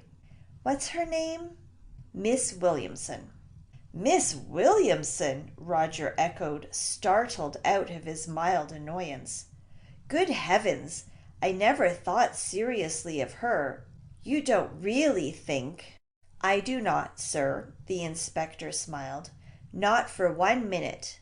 I can't say it ever entered my mind before. But, wait a minute." He thought rapidly for a moment, still smiling. "How's this? Miss Williamson's setting her cap at the doctor." Roger caught his breath and looked at the other narrowly, But the inspector returned his gaze with bland innocence. But no, she can't get him, or thinks, of course, that she can't get him, till Mrs. Vane's out of the way. You've seen the lady, and you probably gathered, as well as I did, that if Miss Williamson makes up her mind to a thing, that thing's going to happen. She strolled over from the house to the top of the cliffs that Tuesday afternoon to get a breath of air, and sees Mrs. Vane making for the Russells' house, alone, not a soul in sight. Here's my opportunity, she says, joins Mrs. Vane, and easily persuades her, on some pretext or other, to accompany her down to the ledge. And there all she's got to do is to push her over. That fits the facts all right, doesn't it? But was Miss Williamson out that afternoon? Roger asked shrewdly. Oh, yes, sir, said the inspector with an air of mild surprise. Didn't you know that? No, Roger had to admit. I didn't. Oh, yes, she went out just as I said, for a breath of air. It was a hot afternoon, and the laboratory got a bit stuffy. She was on the top of the cliffs for about half an hour, and says she saw nobody. It was a bit before the time of the murder, but we've only got her word for that. If nobody saw her go out, and nobody saw her come in, how are we to know she's telling the truth? I tried to get some confirmation of her statement from the doctor, but he's as vague as you like. Might have been the morning, so far as he remembers. Besides, he wasn't in the laboratory all the afternoon himself. I got that from the maid, who took his tea into him there. He wasn't there then. Well, how about the coat button? How was that going to fit in? On her way down the drive, responded the inspector glibly, Miss Williamson noticed a coat button lying on the ground. She recognized it as one of Miss Cross's, and being a precise, careful sort of person, picked it up and slipped it into her pocket, meaning to give it to Miss Cross later. After the murder, however, she says to herself, well, there's nothing to beat a murder that looks like an accident, but I'll just make sure that if anybody is going to be suspected, it shan't be me.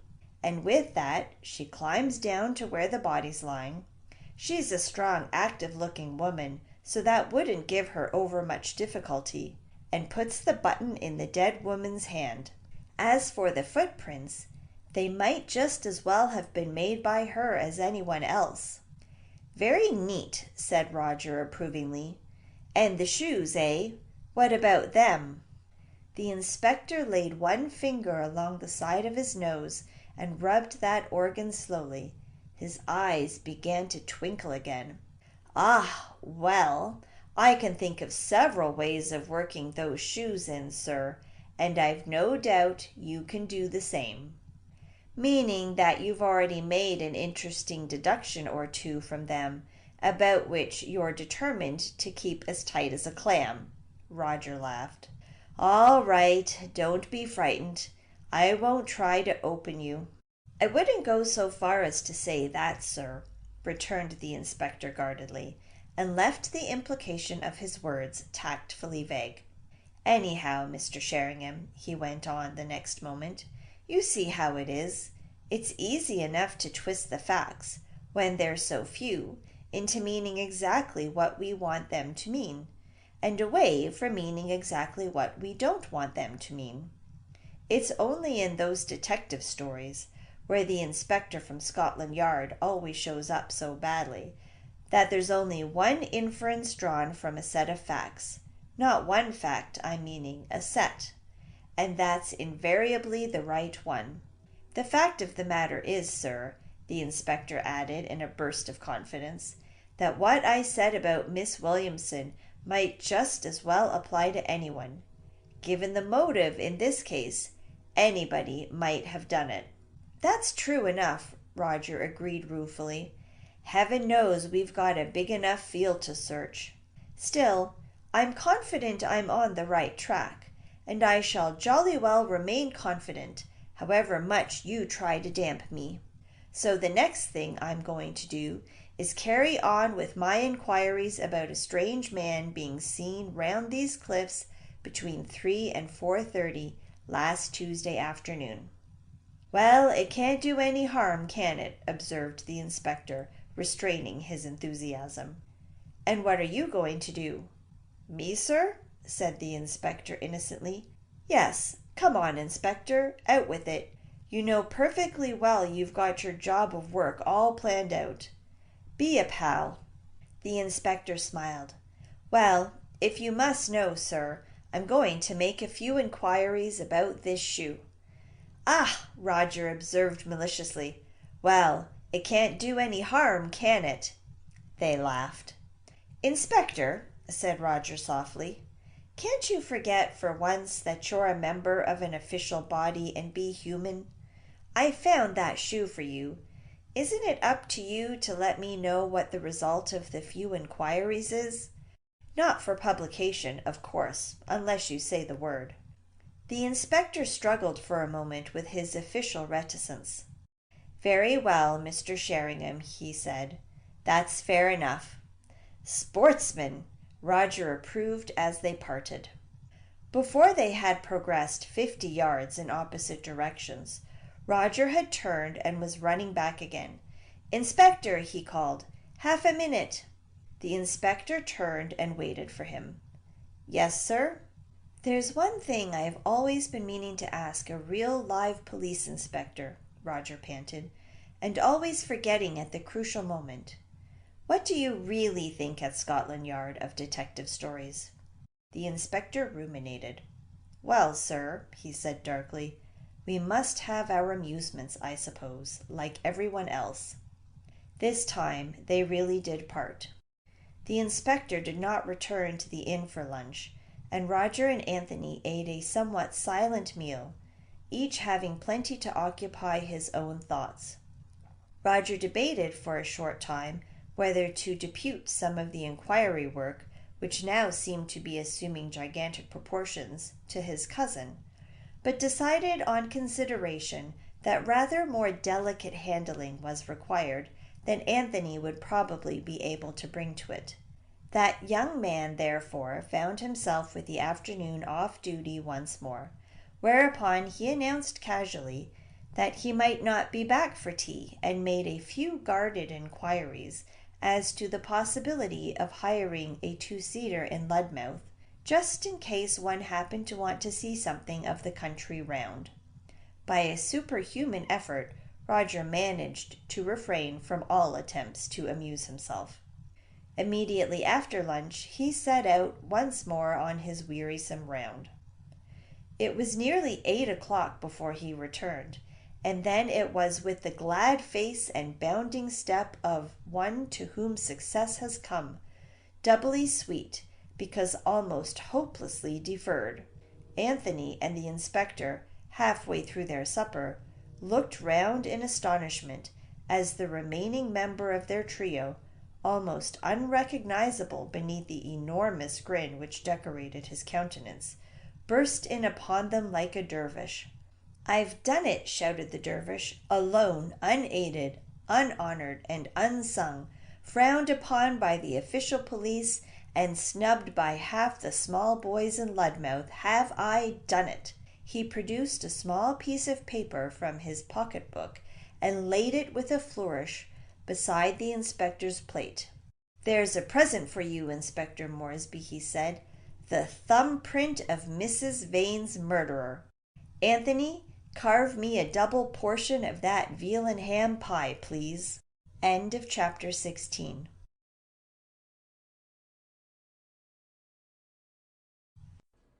Chapter 17 of The Mystery at Lover's Cave. Shocking Ignorance of a Clergyman.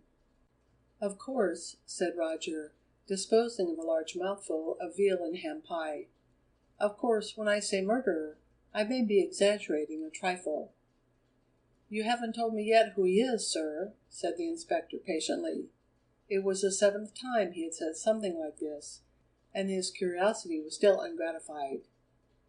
"Perhaps it would be safer to say, for the present, that it's the thumbprint of a man who knows how Mrs. Vane met her death," went on Roger, who was taking a malicious joy in deliberately thwarting his professional rival's inquisitiveness.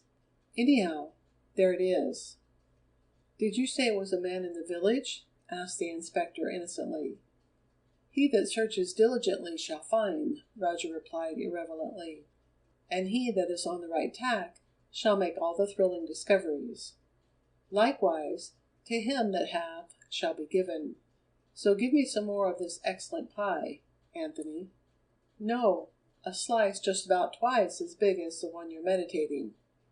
"Who is this man, Mr. Sheringham, sir?" demanded the inspector, in desperation.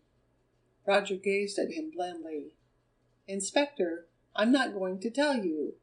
You may arrest me for obstructing the police in the dereliction of their duty, for arson, fraud, petty treason, or anything you darned well like, but I'm not going to tell you. You insinuated yourself, as I now realize, into my confidence this morning, and very neatly picked my brains, without giving anything in return. All along I've been making you free presents of my discoveries, and got practically nothing in exchange for them. This time I'm hanging on." The inspector refilled his tankard, and applied himself to it with gusto. He set it down and wiped his mustache. "Serious business, sir," he observed, apparently unmoved. "Obstructing the police?" Roger agreed heartily. "Yes, jolly serious, isn't it? But awfully interesting. I've never obstructed one before. I rather like it." The inspector laughed. "You've got something up your sleeve, sir, I know. What do you want me to do?" "Send that thumbprint up to headquarters and see if they can tell you anything about its owner," Roger said promptly. "Seriously, there may be nothing in this at all, but there may be rather a lot. I've got my own ideas, but I want to verify them before I tell you anything definite. That's all." "Well, I'm not saying it isn't highly irregular, sir. It is. By rights, you ought to tell me just what you've discovered, and let me be the judge of whether it's worth following up or not. Still, knowing you," the inspector concluded handsomely, "I'll take the risk." "That's right," Roger approved. "And I promise to tell you the whole story as soon as you've got the report, even if it's a negative one. By the way, if you jump to it, you've just got time to get it into the post tonight." "That's true," conceded the inspector, casting a reluctant eye on his tankard. He rose to his feet. "You won't be gone when I come back?" "No, I shall be here, even though I can't say the same for my cousin. That little two-seater I saw outside wouldn't have anything to do with you, Anthony, of course." Anthony colored slightly. "Well," he began, "Enough!" Roger interrupted kindly. "You haven't taken it back yet. Therefore, you're proposing to use it again." "Well, the country looks very charming by moonlight, I'm told. Bon voyage! Oh, Inspector!" Inspector Moresby paused, his hand on the doorknob. "Yes, sir?" "Did you find anything out about that shoe, by the way?" Inspector Moresby continued to pause. "Do you expect me to tell you that, Mr. Sheringham, when you're withholding your own information?" "A promise," said Roger smugly, "is a promise, Inspector." "Well, and I can't say it wasn't made in return for services rendered." "Very well, sir. I'll return good for evil. I traced that pair of shoes. We found the other one all right, I should say." "Traced it, did you?" said Roger with interest. "Do you mean found out whom it belonged to?" "Just that. The inner soles, with the name of the maker, have been torn out, but it wasn't a difficult job. The servant girl recognized him at once, and the mistress admitted to him without hesitation." "Stop this cat and mouse act!" Roger implored. "Whose were they?" The inspector gazed at him stolidly for a moment, enjoying his impatience. "Mrs. Russell's, sir," he said, and withdrew. As the door closed, Roger emitted a long whistle of astonishment. "Mrs. Russell's? Good Lord, that's an unexpected development. How on earth? What do you make of that, Anthony?" "Goodness knows," said Anthony frankly. Roger mused, helping himself abstractedly to gooseberry pie and cream. Well, I suppose it'll fit in all right. I shall have to think that over. Are you going to keep me in the dark, too, about the bird with the thumbprint? Anthony asked. You? Roger recalled himself from his meditations. Oh, no, I've got to tell somebody or bust. Anthony, I've had a heart-rending day. Man, woman, and child. I've been cross-questioning them all till my throat, hardened as you might think it, nearly collapsed under the strain, and not a helpful word could I elicit. And then, at the very last gasp, quite literally, a little child led me toward the light. I found an urchin who'd actually been on the spot and seen just what I wanted him to have seen. Good egg, quoth Anthony. I had a job to charm his information out of him, as his business on the cliffs, I never did discover what it was, seems to have been of an illicit nature. However, fearful oaths of secrecy and a couple of half-crowns did the trick. He was close to the top of the near flight of steps at 3:30 that afternoon, apparently in hiding, and saw a man go down them and walk along the ledge. He is even prepared to swear, Anthony, that the man had a paper in his hand, which didn't seem to be folded quite like a newspaper, and might well have been a copy of London Opinion. Coo! Said Anthony. And were you able to make out who the cove was? There was no need to do that. The urchin very kindly supplied that information himself. Anthony, my lad, who do you think it was? Just about the very last person you'd expect. Who? Roger regarded his companion with triumphant eyes. That blighted little parson with a face like a goat, the Reverend Samuel Blinking Meadows. What? Yes, that's a bit of a facer, isn't it? So off I made in a bee-line for Samuel.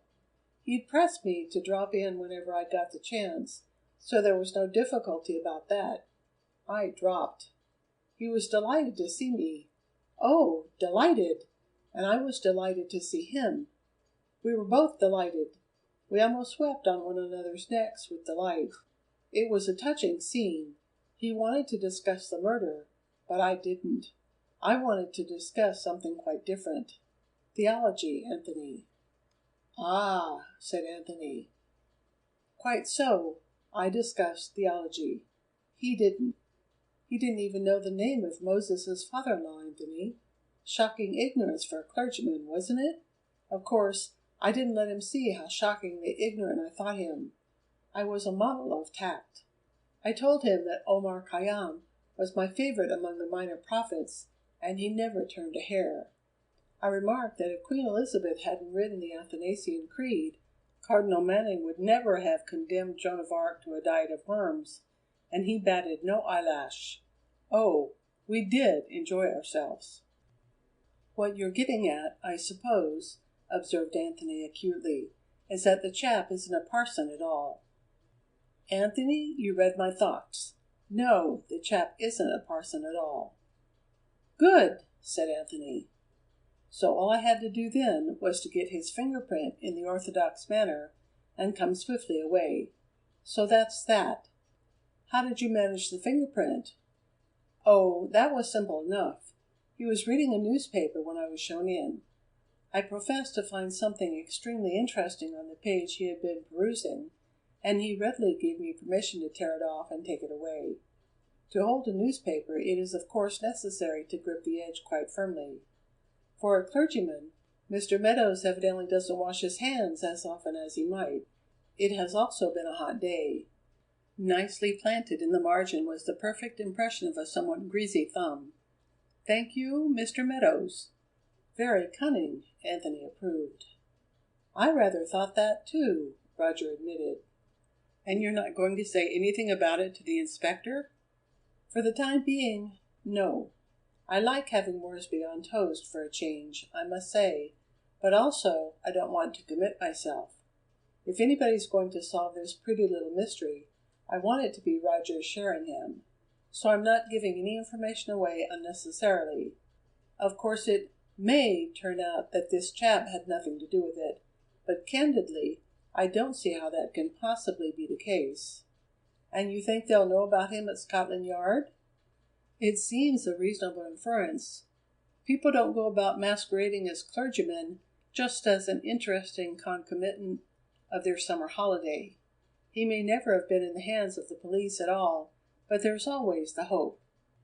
It'll make a better case against him if he has. Yes, and help us in other ways too.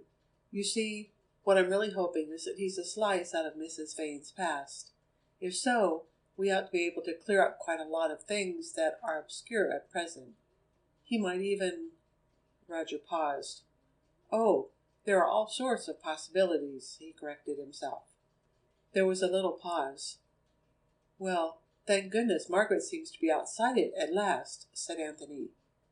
Yes, and talking of Margaret, Anthony, I want you to treat what I've told you as highly confidential. It's much better for her not to know about this for the time being, at any rate till we hear from Scotland Yard. It may only raise false hopes, and in any case, I don't want it talked about. You can simply say that I'm still pursuing my inquiries. Is it a bet? I'm quite sure, Anthony began, that Margaret can be trusted not to... It isn't a case of that at all, Roger interrupted peremptorily. It's simply that this information is to be looked on as my private property till I choose to make it public. If I can't rely on you to keep things to yourself when I don't want them to go any further, then I simply shan't be able to tell you anything. Now then, what about it? Of course, if you make such a point of it, said Anthony, a little sulkily. I do. All right, then. Then that's settled, Roger said cheerfully. Have some more beer. Anthony rose. No, thanks. As a matter of fact, I've got to be getting along now. Isn't that girl getting sick of the sight of you, Anthony? Roger asked with frank curiosity. The only times you leave her alone seem to be at meals. Well, she's all by herself, Anthony replied defiantly. She never sees the other two, except at meals. If I didn't go along there, she'd be quite alone. Hasn't it ever occurred to you to wonder whether she wouldn't prefer that? Funny ass, said Anthony tolerantly. Well, cheerio. See you later, I expect. Grrr, said Roger coarsely. However, Roger did not spend an uninteresting evening. For 3 whole hours he was able to enjoy the unbounded felicity of listening to Inspector Moresby, trying, by every means in his power, subtle and official, to obtain the name of the man whose thumbprint was on its way to London. In gently balking at these indefatigable attempts, Roger managed to enjoy himself quite considerably. End of chapter 17. Read by Nancy Cochran Gorgen, Gilbert, Arizona, July 7, 2023.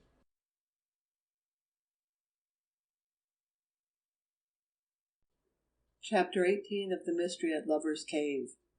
Preparations for an Arrest. The next day was a Sunday, and Roger made it a day of rest.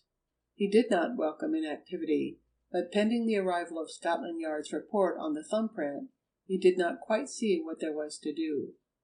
During the morning, he lay on the little grassy ledge and lazily discussed the case and life in general with Margaret and Anthony. During the afternoon, he lay there alone with a book while Margaret and Anthony discussed other aspects of life somewhere else by themselves. The inspector appeared to be busy on some trail of his own, and was not in evidence. In the evening, Roger and Anthony both went to supper at Dr. Vane's. It appeared that the doctor had taken a liking to Roger, and the invitation had come from him. He even went so far as to close the laboratory altogether from 6 o'clock onward, which Roger rightly interpreted as a compliment of the first magnitude. They passed a pleasant, if quiet evening, and no reference was made by anybody to Mrs. Vane, her death, or the resulting investigations. In fact, as Roger confided later to Anthony during their walk home, if one hadn't been told it was a house of mourning, one would never have guessed for an instant that the mistress of it died violently less than a week ago. Roger found himself returning Dr. Vane's liking almost with interest. The big, burly man was so genuine, so sincere, and, as Roger felt, so transparently honest. His predilections he did not attempt to disguise, and where he hated, Roger was sure he would be no less candid. Summing up his impressions on their rather silent walk home, Roger found himself convinced that, whatever his feelings may have been once, the doctor had very little affection for his wife at the time of her death. Equally certainly, his attitude toward Miss Williamson was one merely of rather impersonal camaraderie. A disheartening business for any modest girl who's trying as hard as that lady is, I should imagine, Roger told himself. The next day was also a period of enforced rest. On this occasion, however, Roger had not only himself but Anthony as well to amuse. Margaret, it transpired, burdened by the household duties of a Monday, was unable to devote a single minute to anything outside them. Roger, fancying that he was able to appreciate these tactics, watched a restless Anthony moodily kicking small stones on the road in front of the inn till 11 o'clock, when the second post brought no official envelope for Inspector Moresby, and then carried him off in the hired two-seater to spend the day in Sandsea. They got back at 7:30. The two-seater, which was of a decidedly decrepit nature, having behaved not at all well by the roadside, and found the inspector awaiting them in the sitting-room. "Hello, Inspector," Roger said at once. "Any news by the last post?" The inspector regarded him benevolently. "Yes, sir. I've heard from headquarters." "Have you? Any luck?" "Luck, sir?" said the inspector with maddening deliberation. "Well, it depends what you call luck, doesn't it? Are you two gentlemen ready for supper? I'm so hungry I could eat an ox. Funny thing, the heat always seems to make me hungry. My wife says—" "Inspector," Roger interrupted rudely, "I'm sorry for your wife and family. Very sorry. They must suffer a good deal. By the way, did you say you had heard from Scotland Yard?" "Yes, sir, I have. Why?" "I refuse to play mouse to your cat, Inspector Moresby," Roger said with dignity. "So hand over that report before I break your head. Even a mouse will turn, you know." "I thought we could talk about it after supper, Mr. Sheringham," the inspector remarked innocently. "Did you? Well, think again. Report, please, Inspector." "He's an impatient sort of gentleman, your cousin, isn't he?" the inspector observed to Anthony, grinning maddeningly. "Yes, but he's awfully dangerous when roused. We always humor him in the family." "Is that good for him, though, in the long run?" asked the inspector, with an air of earnest inquiry. "Now, my experience of these impatient people is that you ought to—" Roger opened the door and called downstairs. "Landlord, empty the flowing bowl. We shan't want our supper till midnight." "I give in, sir," said the inspector hastily. "Here's the report." "Fill the flowing bowl, landlord," Roger countermanded in stentorian tones. "We'll have supper at once." The report was all that Roger could have desired. Its laconic wording ran as follows: "The impression is of the right thumb of Sam Field, alias Slippery Sam, alias the Shrimp, alias the Sky Pilot, alias Herbert Peters, alias Herbert Smith, etc., etc. Served 2 years, 1909 to 1911, for robbery with violence. 3 years, 1913 to 1916, for burglary. 5 years, 1918 to 1923, for fraud and embezzlement. Wanted now on 3 similar charges. Small, dark, mole on right cheek, blue eyes, large nose. Good education, speaks well, ingratiating manners. Fond of disguising himself as a solicitor, clergyman, or other member of the professional classes." "Golly!" observed Roger, and handed the report to Anthony. "I thought you'd be interested, sir," said the inspector blandly. "So it's the Reverend Samuel Meadows, is it? I thought I'd seen that man's face before, if you remember. Must have had a photograph of him through my hands." "Herbert Peters," Roger murmured rapidly. "Do you know, I guessed right inside me that he'd turn out to be Mrs. Vane's husband, but I daren't put it into words." It seemed too good to be true. But I thought you said you'd got no information about Herbert Peters. Yes, that was a bad bit of routine work, the inspector admitted handsomely. You've got no doubts about it now, I suppose? Roger persisted. The inspector did not reply directly. What do you imagine his motive was? He asked instead. Well, he was blackmailing her, obviously. It was a gift for him. She married the doctor when he was in the middle of that 5-year stretch, evidently hoping that he wouldn't be able to trace her. Oh, yes, it was a gift for friend Peters. But that doesn't answer my question, sir, the inspector pointed out mildly. That would be a motive for her murdering him, not he her. What do you imagine his motive was? Roger helped himself to pickled onions. Well, it's impossible to say definitely, isn't it? I dare say I could think of half a dozen perfectly good motives, but this one strikes me as the most obvious. She knew there were 2 or 3 warrants out against him, so she countered his threat of blackmail with a threat of her own to hand him over to the police. He got the wind up and pushed her over the cliff in a sudden panic. How's that? That's quite plausible, the inspector agreed. After you with the potatoes, Anthony, said Roger.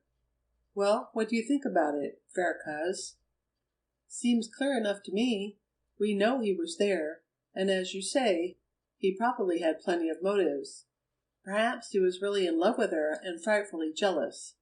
Then he might have sort of seen red when she told him what she'd done, mightn't he? Yes, that's a good idea, Roger agreed. No blackmail at all, you mean, and that fits in with what Margaret said about her being frightened of somebody a week or 2 before her death. By the way, Anthony, you can tell Margaret now that she needn't bother about searching any more in Mrs. Vane's papers. What's that, sir? Queried the inspector. Roger explained how he had been trying to approach the identity of the mysterious stranger by 2 different routes. Going behind the backs of the official police, eh? The inspector commented. Well, well, reporters will be reporters, I suppose. And officials will be official. Well, what are you going to do about it all, official one? You'll arrest him, of course? Am I talking to a reporter? Asked the inspector cautiously. Not unless you want to. Important developments are expected at any minute. Is that what you mean? For the time being, if you please, sir. I shan't arrest him tonight, you see. Not tonight? No, I'll go along and see a magistrate and get a warrant after supper, but I shan't arrest him till tomorrow morning. There's no hurry, and it's more convenient in a little place like this. He can't have taken alarm at your interview with him on Saturday, or he'd have cleared out before now, and I've already made sure he hasn't done that. But why trouble to traipse off to a magistrate and get a warrant? Roger asked curiously. I thought you didn't need a warrant for an arrest on suspicion of murder. But I'm not going to arrest him on suspicion of murder, sir. You're not? Roger said in surprise. Why not? For several reasons, the inspector returned noncommittally. For one thing, it's handier, when there are other reasons for arresting a man, not to do so on the murder charge. They're more liable to give themselves away than if you've started off by frightening them to death already. We usually find it pays. And besides, it gives us an excuse for holding them when our murder evidence may not be quite complete. I see. I'm learning things about our official criminologists. We're nasty people to get into the hands of, sir, the inspector said jovially. You are indeed. I shall think quite seriously before committing my next murder. And you imagine you'll be able to induce Meadows to give himself away? We have our ways of making people talk, observed the inspector darkly. There was a short silence. Well, I must be getting along now, said Anthony, and went. Roger regarded the closed door for a moment. It's nice to be young, he said, from the depths of his 36 years. Humph, yes. But there's a rude awakening coming, I'm afraid, replied the inspector with surprising gloom. Your profession seems to have made a pessimist of you, Inspector. Roger smiled. The inspector meditated this. Well, perhaps it has, but there's one thing I have learnt. Things are seldom, in reality, as they appear on the surface. And that's a thing youth never has and never will learn. Hark to the disillusionment of middle age! Roger laughed, refusing to echo the other's suddenly serious tone. They settled down to a comfortable discussion of the case. "There's only one thing that still puzzles me," Roger said a little later. "Everything else falls into place neatly enough, but what on earth is a pair of Mrs. Russell's shoes doing in the jigsaw?" "I was wondering when you'd come to them," the inspector agreed.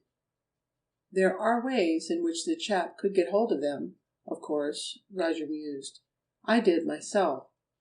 Or I suppose he could have bought them at a jumble sale, or picked them out of the ash bin. But why? And why Mrs. Russell's?" "There are all sorts of ways of accounting for that pair of shoes, I take it," the inspector said thoughtfully. "Your idea is that his object was to leave a female trail behind him, if he was going to leave any trail at all?" "Yes. The same as with the coat button. Substituting the Reverend Samuel's name for Miss Williamson's. By the way, I think the explanation you put forward to account for the coat button must be the correct one, Inspector. It certainly seems the simplest." "Well, in that case, if all he wanted was to leave a female trail," continued the inspector, who evidently preferred to deal with one point at a time, "the question of the ownership of the shoes becomes unimportant. All that matters is that they shall be female shoes, and large enough for him to be able to get into them more or less, after their sides have been split. Isn't that what you mean?" "Precisely." "Well," said the inspector, with an air of clinching the topic, "as I said, then, there are all sorts of ways of accounting for his possession of that pair." "That's perfectly true," Roger assented. A few minutes later the inspector left to seek his magistrate. He had not been gone long before Anthony returned. Margaret had seemed a little seedy, reported the latter, admitting on pressure to a touch of hay fever or incipient influenza or something equally depressing, and had been unable to stop out long, nor had Anthony pressed her to allow him to accompany her indoors for a time. With reluctance, both had agreed that she would be better in bed. However, he had been able to break the great news to her, and was now the bearer of her heartiest and rapturous congratulations to Roger. "Well, I'm not sorry you're back, Anthony, I must say," observed that gentleman, having elicited these facts. "Entrancing though my company should be, I was beginning to get just a trifle satiated with it. Besides, it's a shame and an abominable thing to stay indoors on an evening like this. Let's stroll down to the sea level and gloat over the moonlight on a rock somewhere, while your Uncle Roger tells you what a great man he is." Before letting him out of his sight, Roger had extracted a promise from the unwilling inspector, obtained by means of the most blatant threats in connection with his capacity as a reporter, to allow him to be in at the death on the following morning. Not altogether trusting to the efficacy of a promise won under such conditions, however, he was out of bed at least an hour earlier than usual, and proceeded to watch the inspector's door with lynx-eyed assiduity. He need not really have troubled. Inspector Moresby, while quite alive to the advantages of appearing to grant a difficult favor, had not the least objection to figuring on a million breakfast tables as the hero of a thrilling arrest, complete with full details from our special correspondent, who was an actual eyewitness of the scene. Not the very least objection. Roger had lost an hour's sleep for nothing. They breakfasted and set out together, leaving Anthony to kick his heels in the inn, or meditate over the beauties of nature from the top of a convenient cliff, as he saw fit. The house in which the Reverend Samuel Meadows, alias Slippery Sam, alias Herbert Peters, alias etc., etc., had taken rooms, was in the center of the village. The two walked briskly along to the front door, Roger on his toes with excitement at reaching the end of the chase, the inspector relating anecdotes of the really interesting arrests he had effected. A stout woman opened the door to them and smiled as she recognized Roger. "Yes, he's in his sitting room," she said, in answer to their inquiries. "I took his breakfast along not much over an hour ago, and he hasn't gone out yet. Not but what he isn't a quiet gentleman altogether, the Reverend Meadows. Never does go out much, he doesn't. Keeps himself to himself, as you might say. A better lodger I couldn't wish for. Now the last gentleman who had these rooms—" "Can we go along?" asked Roger. "To be sure you can, sir," agreed the stout woman with much heartiness. "You know the way, don't you? Seeing as you were here only the other day, I mean. And you might tell him I'll be down in a minute for the tray, will you, sir? Then you'll be more comfortable like, you see. I ought to have fetched it sooner, I know. But what with one thing and another, there! The time goes before you ever notice it's gone, doesn't it?" "Long before," Roger murmured mechanically, following the inspector down the narrow passage. Still discoursing, the stout woman disappeared into the upper regions. The two stopped out of sight of the stairs, and Roger indicated the door of the Reverend Samuel's sitting room. Dispensing with the formality of a knock, the inspector pushed it open and entered. Just inside the threshold, he halted so abruptly that Roger, following close on his heels, collided with his burly back. "Hello!" he exclaimed softly. "Hello!" Roger peered over his shoulder. The Reverend Samuel Meadows was certainly there, for he could see him seated in a chair by the window, a copy of the Courier across his knees. But his head was sunk on his chest, one arm hung limply by his side, and his whole attitude was twisted and unnatural. "Good God!" Roger exclaimed in shocked tones. "What's the matter with him?" The inspector strode forward, bent to peer into the half-hidden face, and thrust his hand inside the clerical coat. Then he stood up and tugged at his mustache, staring down at the still crumpled figure. "The matter, sir?" he repeated slowly. "He's dead. That's what's the matter with him." End of chapter 18. Read by Nancy Cochran Gorgen, Gilbert, Arizona, July 9, 2023.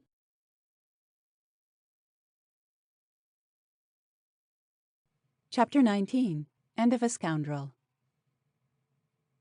For a moment there was silence. Then, "Dead?" Roger echoed incredulously. "You say he's dead?" "As a doornail," asserted the inspector without emotion. "Only just he's still warm, but dead right enough." "Well, I'll be damned," said Roger blankly. The inspector turned his eyes back to the motionless form in the chair, and continued to tug his mustache. "Hell," he observed simply. As an epitaph for the Reverend Samuel, the remark was perhaps not inapposite. "This appears to have torn it," Roger said, closing the door behind him and advancing gingerly. "It does indeed," the inspector agreed, and his tone was one of profound regret. Roger gathered that the inspector was feeling balked. Together, they gazed at the occupant of the chair. "Well, what's the next move?" Roger asked after a full minute's silence. The inspector seemed to recall himself with an effort from some meditation of his own. "The next move," he repeated vaguely. "Well, we shall have to get in a doctor at once, of course. And as you're here, sir," he went on in brisker tones, "I wish you'd be good enough to get him for me, will you? By rights, I ought to stay here and see that nothing's disturbed, and the body left untouched. And I shall want a word with the landlady, too." "Of course I will." Roger assented at once. "Any particular doctor?" "Well, there probably won't be more than one in a place this size. The landlady can tell us his name and address. It's early yet, so you ought to be able to catch him before he goes out. And on your way back you might see if you can get hold of the local constable. He lives quite near here, I know, and send him along, too. I don't want to let the body out of my sight for more than a second at a time, till he comes. And that'll leave me a bit freer." "Yes, rather," Roger said, opening the door. "I'll go at once." They made their way out into the passage, and the inspector sent a stentorian voice flying upstairs in search of the landlady. She appeared at the top of the stairs, wiping her hands on a floor-cloth. "Mr. Meadows is ill," said the inspector abruptly. "What's the name and address of the nearest doctor?" "Ill, is he?" said the stout landlady, much concerned. "Well, that's funny, poor gentleman. He seemed quite all right when I took his breakfast into him. Not serious, I do hope." "Good morning, Mrs. Harper," he said, just the same as usual. "What have you got for breakfast today?" he said, and I. Firmly, the inspector cut short the flow of volubility and extracted the desired information. Roger set out, leaving him to break the news to her of her lodger's untimely death. It was strange, he reflected, that although in the past few people could have ardently desired for the Reverend Samuel, under any of his pseudonyms, a long lease of life, yet his death was a matter of deep regret for everybody in Ludmouth who had anything to do with him. The doctor's house was over a half-mile distant, and with the help of an intermittent jog-trot, Roger managed to cover the ground to it in less than 5 minutes. As the inspector had predicted, the doctor had not yet started out on his rounds, and his surgery being just over, Roger was able to see him at once. Somewhat breathlessly, he stated his business. The doctor, a tall, angular man with a pince-nez on a pointed nose, asked a few pertinent questions, and hastily stuffed some things into a small leather bag. And they set off together on foot, Dr. Young apologizing briefly for not being able to offer a seat in his car, which was not yet ready for its morning's work. They walked briskly in spite of the growing heat of the day, but not too briskly for Roger to volunteer the answers to various questions which the doctor might have asked, but didn't. Fortunately, their route took them past the house of the local constable, which Dr. Young was able to point out, and the latter waited while Roger routed out its occupant and told him to get into tunic and helmet and follow on as quickly as he could. The constable's large red jaw dropped ludicrously as he assimilated Roger's terse communication. Led into the house by the now white-faced and speechless landlady, they hurried down the passage and into the sitting-room. With a nod to the inspector, the doctor stood for a moment, allowing his trained eye to take in and photograph on his brain every detail of the dead man's attitude. Then he approached to make a closer and more detailed examination, scrutinizing the surface of the skin and tilting back the head to obtain a clear view of the face. "No distortion," he murmured, half to himself, half to the inspector. "No convulsions before death." He lifted an eyelid with his thumb and peered into the eye. "Pupils not contracted," he announced, and went on with methodical care to examine the dead man's tongue. Roger watched the rather gruesome business with profound interest. He had already formed a tentative theory to account for the man's death, and was anxiously awaiting some confirmation of it from the doctor's lips. In the passage outside, the constable signaled his arrival by blowing his nose importantly. The doctor straightened up and adjusted his pince-nez, turning to the inspector. "You've got the case in hand?"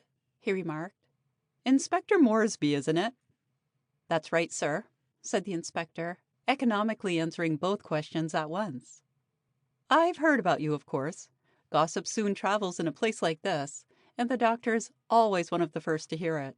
Well, it seems you're going to have a second case to look after, Inspector." "Ah," said the inspector. The doctor indicated the body with a careless gesture. "Know anything about him?" "Very little," the inspector replied untruthfully. "I've got my eye on him, though," he admitted. "Any reason to suspect suicide?" asked the doctor curtly. "Well, no reason to expect it, doctor," returned the inspector with some care. "No, certainly not." The doctor removed his pince-nez and began to polish them with his handkerchief. "You were on your way to arrest him, I understand." "Somebody seems to have been talking," the inspector observed, and grinned openly at Roger's guilty blush. "I mean," amplified the doctor, "there may be some connection." "You think it's poison, then?" inquired the inspector genially. The doctor frowned. I can't possibly say that yet, till I've examined the body. At present, I see no marks of violence. I'd like to get him into his bed. Will you give me a hand?" Between them, they carried the slight figure without difficulty upstairs and into a room, which the stout landlady, fluttering around them like a corpulent hen on the landing, indicated as a dead man's bedroom. The doctor began to undress the body, the inspector helping him, and Roger, for once feeling himself in the way, retired to the sitting room downstairs to await their verdict. On the floor by the chair in which the dead man had been sitting lay his pipe, fallen no doubt from his nerveless hand. Roger was about to pick it up with aimless curiosity when he remembered that nothing should be handled except by the official police. He sat down on a hard horsehair sofa of uninviting aspect and began to think furiously. At the first, shock of this unexpected death had seemed completely to upset his carefully worked-out theory, the success of which had seemed last night to be a foregone conclusion. But during his hurried mission to the doctor, even this had fallen into its place in the scheme. Long before the word suicide had been mentioned at all, Roger had arrived at the same conclusion.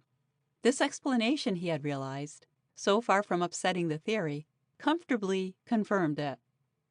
Meadows must have gotten wind of the fact that the net was being drawn around him, and had taken in desperation the only way out. And how had he thus got wind? Even though he was alone, Roger wriggled a trifle guiltily. It would be an exaggeration to say that Roger had betrayed the inspector's confidence. It would be no exaggeration at all to say, putting it on its mildest possible terms, that he had been indiscreet. Actually in touch over the telephone with the editor of the Courier, that great man himself, he had let slip something more than the demure, "important developments are expected at any minute," of his official report. He had, in fact, so far given way to his temperamental volubility as to hint that the important developments were due entirely to the Courier's own special correspondent and his remarkable acumen. The said correspondent having unearthed in the neighborhood, by a cunning and perspicacity far exceeding that of his official colleague and rival, the presence of a notorious criminal whose past life had been discovered to be bound up with that of the deceased, who had ample motive for compassing her death, and who was actually going to be arrested, though not ostensibly on this account, the very next day, all of which had duly appeared in a little laudatory article upon the Special Correspondent as a preface to his own article that morning. It is true that Roger had imagined himself to be speaking in the strictest confidence, but he had certainly erred in overestimating a newsman's sense of personal honor where his paper's interests are concerned. He glanced across at the Courier, which had been taken from the dead man's knees, and wriggled again. Reading that little paragraph, Meadows could hardly fail to realize that his game was up. Nobody else, perhaps, could see the personal application, but to the man concerned it must have been as clear as daylight. Roger ruefully anticipated a bad quarter of an hour with the inspector. However leniently the latter might have been disposed to treat the slip, and however readily he might accept Roger's own explanation, this must mean the end of even such meager confidences as he had been cajoled into bestowing. Roger began to compose a letter to the editor of the Courier, in which he purposed to acquaint the great man with the precise and unvarnished state of his feelings toward him. He was in the middle of its vitriolic sentences when the inspector and the doctor reappeared. "Yes," the former was saying, "I'll arrange all that with the coroner, doctor. 10 o'clock tomorrow morning, the inquest. I don't see that we can put it much earlier than that, so you'll be able to get going by 11. Mr. Simpson, the coroner, I'm afraid. You'll find him rather a fussy little man," said the doctor doubtfully. "Very full of his own dignity and importance." "Oh, I won't tread on his toes," the inspector laughed. "I'm used to fussy coroners, I can tell you. I promise you he'll call the inquest for 10 all right when I'm done with him. And you'll get in touch with the Sandsea man right away?" The doctor nodded. "Yes, of course. The coroner will have to confirm it." "I'll see he does that," returned the inspector confidently. "Dear me, look like having a busy day in front of me, don't I? And then there's all these things in here to seal up and send to Sir Henry Griffin for analysis. Bother the Reverend Samuel Meadows. What did he want to go and give me all this trouble for? Is it suicide, then? Eagerly put in Roger, who had been waiting with impatience during this exchange for an opportunity of learning what had been discovered. Did he take poison? Dr. Young looked disapproving before this leading question. Really, it's quite impossible to say yet. We must look to the post-mortem to establish the cause of death. There are no signs of apoplexy, it's true, but he may have had a bad heart. It's impossible to say anything definitely yet. You'll have to wait for the adjourned inquest for all that, Mr. Sheringham, sir, said the inspector reprovingly, though his eyes twinkled. Be careful what you say to this gentleman, he added to the doctor. He's a pressman. They're all unscrupulous. But he's worse than most. Yes, said Roger, considerably relieved to find that the other was disposed to treat his blender so jocularly. Yes, I've got to grovel to you, Inspector, I know. I've got a perfectly good explanation, but I know I don't deserve to be forgiven. Say when you've got a spare quarter of an hour today, and I'll come and grovel ad lib. He turned to the doctor. Then those are the only 3 possibilities? Apoplexy, heart, or poison? So far as one can say, agreed the doctor guardedly. And you've got no idea at all what poison it is? I've got no idea that it is even poison at all. Roger eyed his interlocutor sadly. There was a lot of possible information to be obtained, and apparently so little probability of obtaining it. For the life of him, he did not know what to ask next. Well, Doctor, you'll be wanting to get along now, I suppose. The inspector broke in on this dilemma. And, Mr. Sheringham, I'm afraid I shall have to turn you out of here. This room's got to be kept locked from now on, and nobody allowed in except under orders from me. Right-o, Inspector, Roger acquiesced. And of course all those breakfast things and so on will have to be analyzed, if they do find poison in the body, won't they? By the way, there's his pipe on the floor there. He may have been smoking it just before he died. Well, Doctor, if we're to be turned out, I'll stroll along part of the way with you. The doctor managed to conceal his joy at the prospect. Inspector Moresby watched them go with his twinkle in full action. His obvious surmise was not amiss.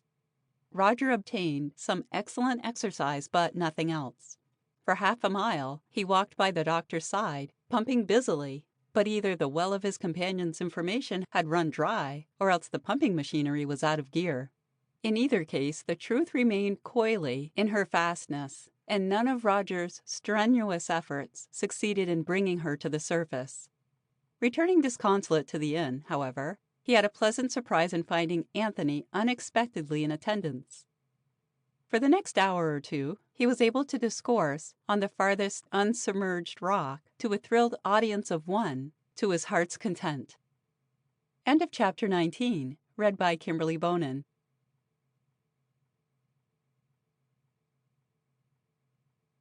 Chapter 20. Poisons and Pipes.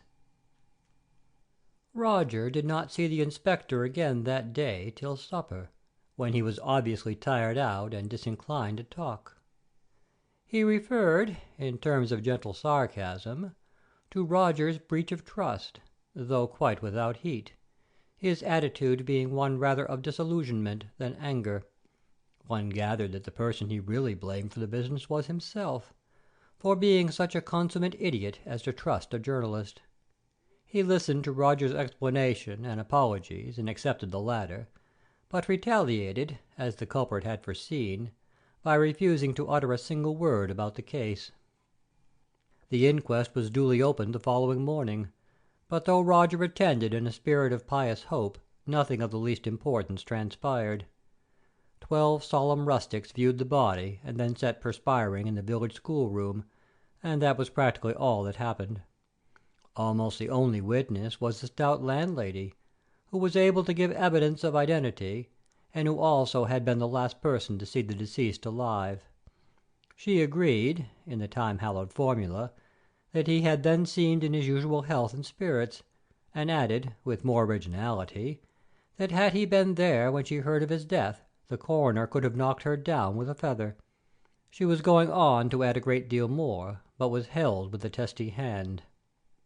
Inspector Moresby deposed to finding the body, and Roger, somewhat to his surprise, was called to give corroborative evidence. As to who the dead man really was, the inspector preserved a strict silence, and whether the coroner had been taken into the secret or not, the court was apparently content to accept the Reverend Meadows as a chance visitor to Ludmouth on a prolonged stay, and made no inquiry into his antecedents.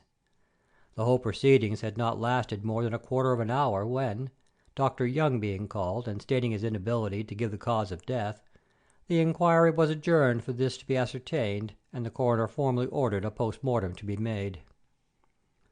Naturally, the news of this second death increased the public interest in the Ludmouth mystery, as it was now generally called, and in spite of Inspector Moresby's careful reticence, popular imagination was not slow to link the two tragedies together. Newspapers which had hitherto paid little attention to the affair made haste to send down their own representatives, and Roger had cause half a dozen times a day to congratulate himself on his foresight in preventing all other intruders from finding foothold in the Crown. To all inquirers the landlord, that mountainous man, presented an ox-like front of stolid imperturbability. They couldn't have a room, for why? There wasn't one, that was why. Even offers of double or treble the market price failed to move him. He seemed to have conceived a bovine affection for Roger. Opposites, it has been said, do sometimes make for a male friendship, and followed out his guest's wishes to the letter, bewildered but faithful. By way of some return, Roger felt compelled to drink as much beer as he could possibly contain.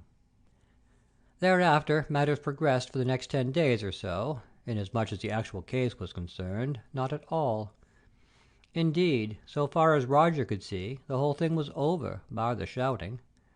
The finding of poison of some description in the body, and the subsequent verdict, after Inspector Moresby had unfolded the real story, of suicide during temporary insanity, was practically a foregone conclusion. Roger's articles in the Courier grew shorter and shorter as he found it increasingly difficult to find anything new to say, and he would have given them up altogether had the editor not made it a personal favor that he should carry them up to the adjourned inquest in order to help the paper as much as possible over the slack season. And all the time Inspector Moresby gave a really first-class imitation of a sphinx, so far as any unusual happenings in Ludmouth were concerned. During these days, Roger converted for the most part what has been chiefly a duet during the preceding week into a trio. The original members made no audible protest, but whatever their real feelings on the point, Roger saw no reason why, having brought Anthony for the express purpose of keeping him company, he should be callously abandoned to loneliness just because his susceptible cousin's fancy and companionship happened to have strayed temporarily elsewhere. Or so, at any rate, he phrased it to himself. For, after all, one could hardly expect Roger to admit, even privately, to jealousy of a younger man nearly a dozen years his junior. At other times he told himself seriously that it was no less than his duty to break up his cousin's tête-à-têtes with a young woman of, when all was said and done, distinctly doubtful origin and antecedents. It might be an awkward thing, Roger pointed out earnestly to himself, were Anthony to become in any way involved. His mother would have a good deal to say about it, and she would certainly say it, and forcibly, to him. Roger continued to martyr himself to duty. In the course of his devotion to this stern mistress, he observed Margaret closely. Now that she had been definitely cleared of the horrible suspicion of causing her cousin's death, her demeanor had altered perceptibly. The iron self-control which she must have been exerting during that week was relaxed, and signs of a corresponding reaction were not infrequent. At one moment she would be more self-reliant than she had appeared before, and less dependent upon their strength. At another she would laugh almost hysterically, and propose the maddest escapades on the spur of the moment. Anthony she kept continually upon tenterhooks of bewilderment, treating him one day as if she was seriously in love with him, and the next as if he bored her beyond words.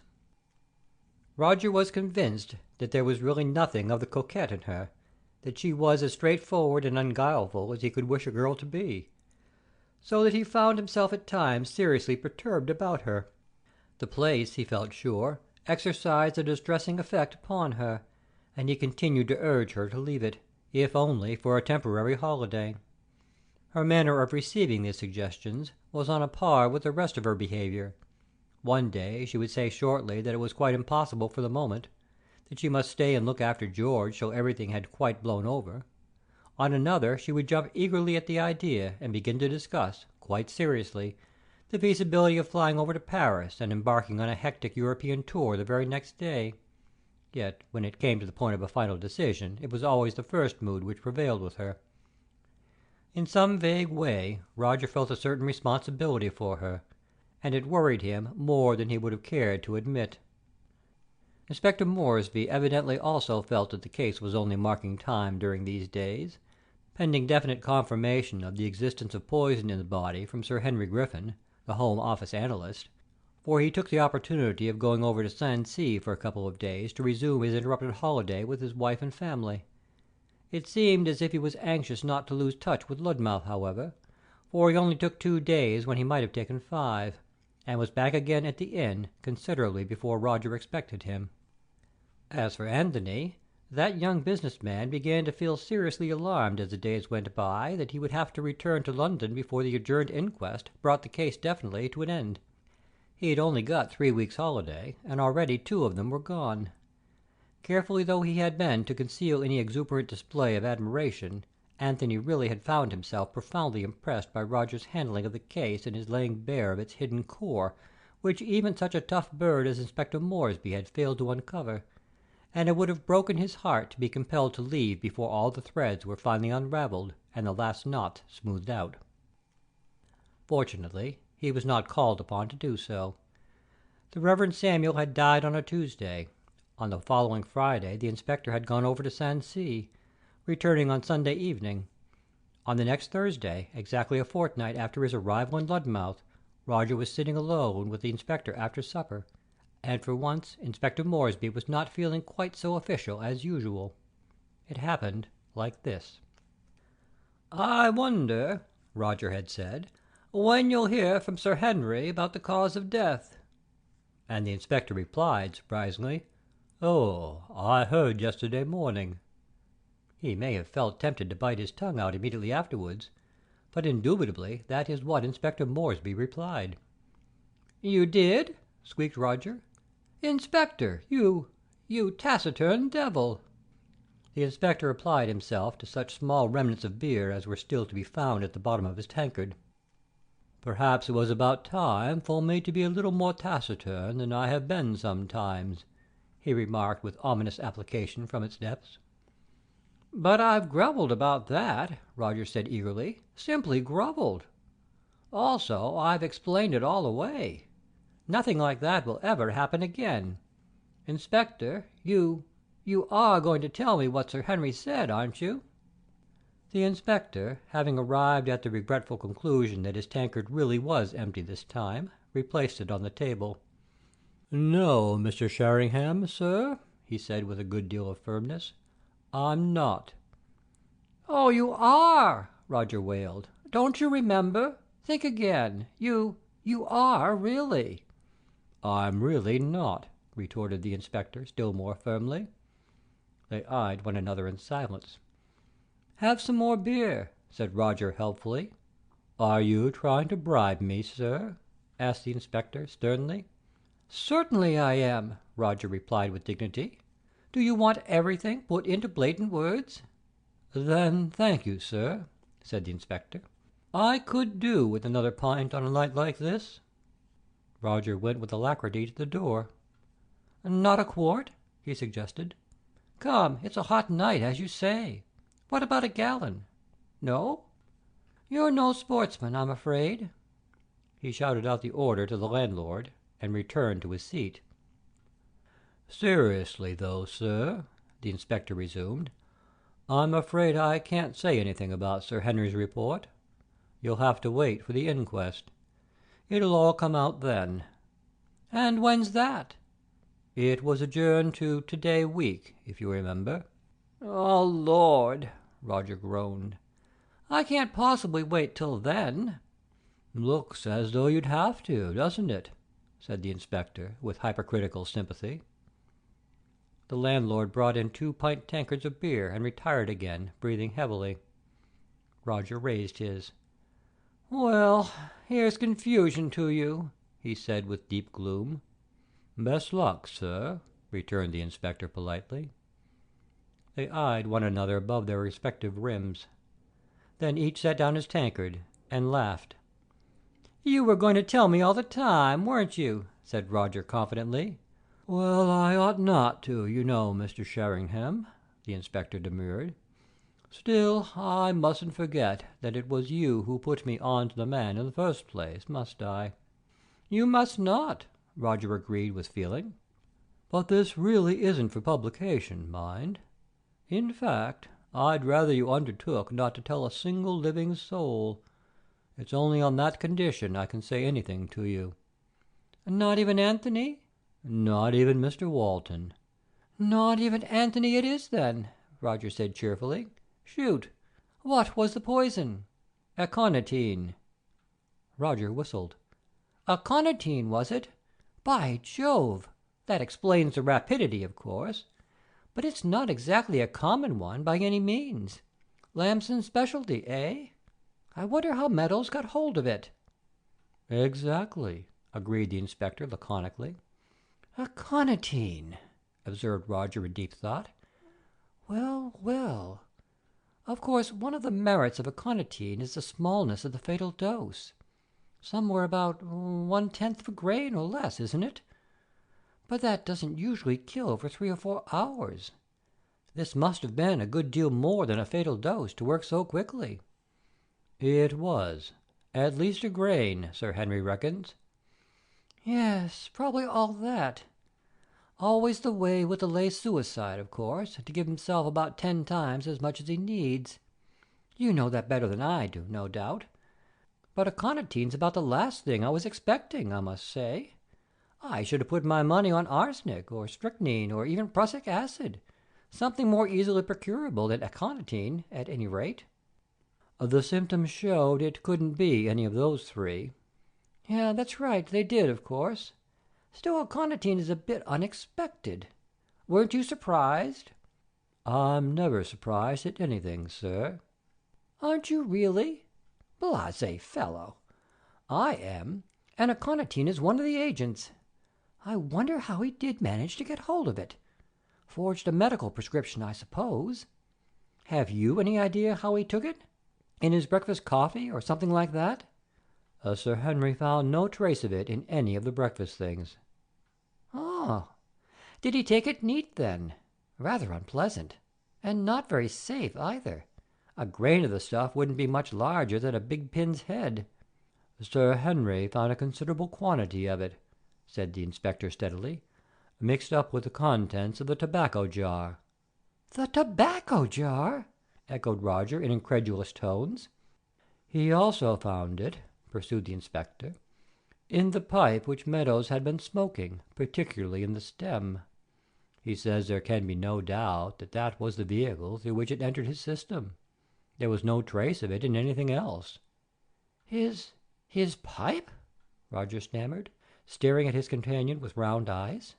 But in that case... Yes, sir. Well, that seems to put suicide almost out of the question. Exactly, agreed the inspector blandly. Roger continued to stare at him. Good heavens, you don't mean... What, sir? That somebody else poisoned him. There can't be a shadow of doubt about it, said the inspector with the utmost cheerfulness.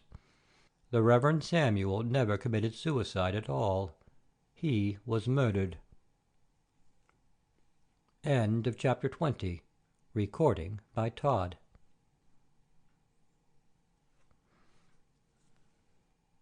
Section 21 of The Mystery at Lover's Cave. Roger plays a lone hand. It was some minutes before Roger would agree to abandon, once and for all, his cherished theory of suicide. Suicide had smoothed all difficulties away. Suicide had explained both deaths in the simplest possible terms, reduced them to a common denominator. In spite of superficial appearances, surely in some way it must be suicide. Not until the inspector had patiently, and for half a dozen times in succession, pointed out that the very last place in which a voluntary consumer of aconitine would place the poison was among the contents of his tobacco jar, and the very last way he would choose of imbibing it was through the stem of his pipe. Did Roger reluctantly admit that? Hang it, yes. It really did begin to look as if the man had been murdered after all. But you don't think he was under the impression that aconitine was a narcotic, and that he could smoke it like opium, and so have an easy passage? He suggested as a final gleam of hope. I do not, said the inspector, briskly extinguishing the gleam. A man who's going to use a drug like aconitine at all is going to know something about it, and the very least he'd know is that it isn't a narcotic. No, sir. There's no other conclusion at all. Meadows was murdered. Curse the man, then, Roger observed with feeling. He'd simply got no right to be. That's all I can say. Now we're put back at the beginning again. Well, who murdered him, Inspector? Perhaps you'll tell me that, too. The inspector tugged at his mustache. I was hoping you'd be able to tell me that, too, Mr. Sheringham. I see, Roger said bitterly. I might have known you weren't pouring out all this confidential information for nothing. You want to pick my magnificent brains again, I suppose. Well, if you like to put it that way, sir, remarked the inspector in deprecating tones. I do. I hate calling a pickaxe an agricultural implement. All right, pick away. The inspector drank a little beer with a thoughtful air. Let's begin with a motive, then. Now, can you see anyone in the case with a motive for Meadows' death? Wait a minute. You still think his death is mixed up with Mrs. Vane's? You're taking that as a starting point? Well, we can always keep the other possibility before us, but it seems a fair enough assumption, wouldn't you say? Yes, the balance of probability is certainly in favor of it, but I don't think we ought to forget that Meadows, we'll call him Meadows, it's easier, was quite possibly a blackmailer, among his other activities, and once we admit blackmail, the field is enormously widened. Oh, yes, sir, I'm not forgetting that. But you must remember that he was certainly down here for some specific purpose to do with his wife. The coincidence otherwise would be so great that I think we can wash it out altogether. So if he was blackmailing, it was either his wife or somebody very closely connected with his wife. Such as her husband? Such as Dr. Vane, said the inspector meticulously. Well, you see what I mean? It seems to me we can take it for granted that his death is due to somebody already mixed up with the case. Yes, Roger agreed. I think you've clinched the point. So that brings us back to what I asked you first of all. Can you see anyone in the case with a motive for getting him out of the way? Plenty, said Roger promptly. And the one with the biggest motive of all was Mrs. Vane herself. Excluding her, I was really meaning, the inspector amplified with quite exemplary patience. Well, confining ourselves for the moment to the blackmail motif, I suppose Dr. Vane's the next on the list. He'd have plenty of reason to get rid of his wife's real husband, especially if he was threatening to give the whole show away, as he probably was. Even after his wife was dead? What would it matter to the doctor, then? Everything. Nobody likes to be shown up as a credulous fool imposed upon by a clever and unscrupulous woman.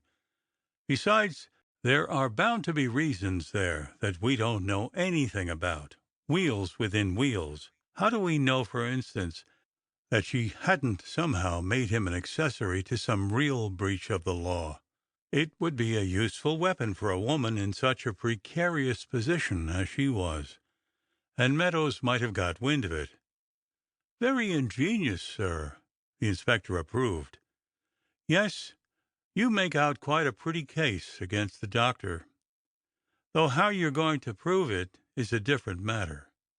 And now cutting out the blackmail idea, or rather taking another aspect of it, Who, after all, whether it was Dr. Vane or not, would have the greatest incentive to put Meadows out of the way, to ensure his mouth being shut forever, if you like? Roger nodded slowly. I see. Yes, of course. And we know Meadows was on the spot at the time. I was forgetting that. Yes, certainly, that's the strongest motive of all. That's how I look at it, anyway, said the inspector cheerfully. In fact, the way I see it is this.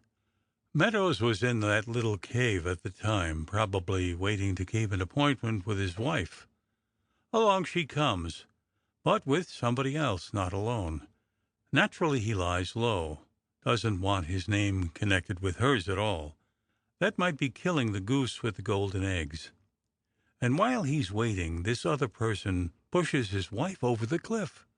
And he knows who that person is. A masterly reconstruction, Roger commented.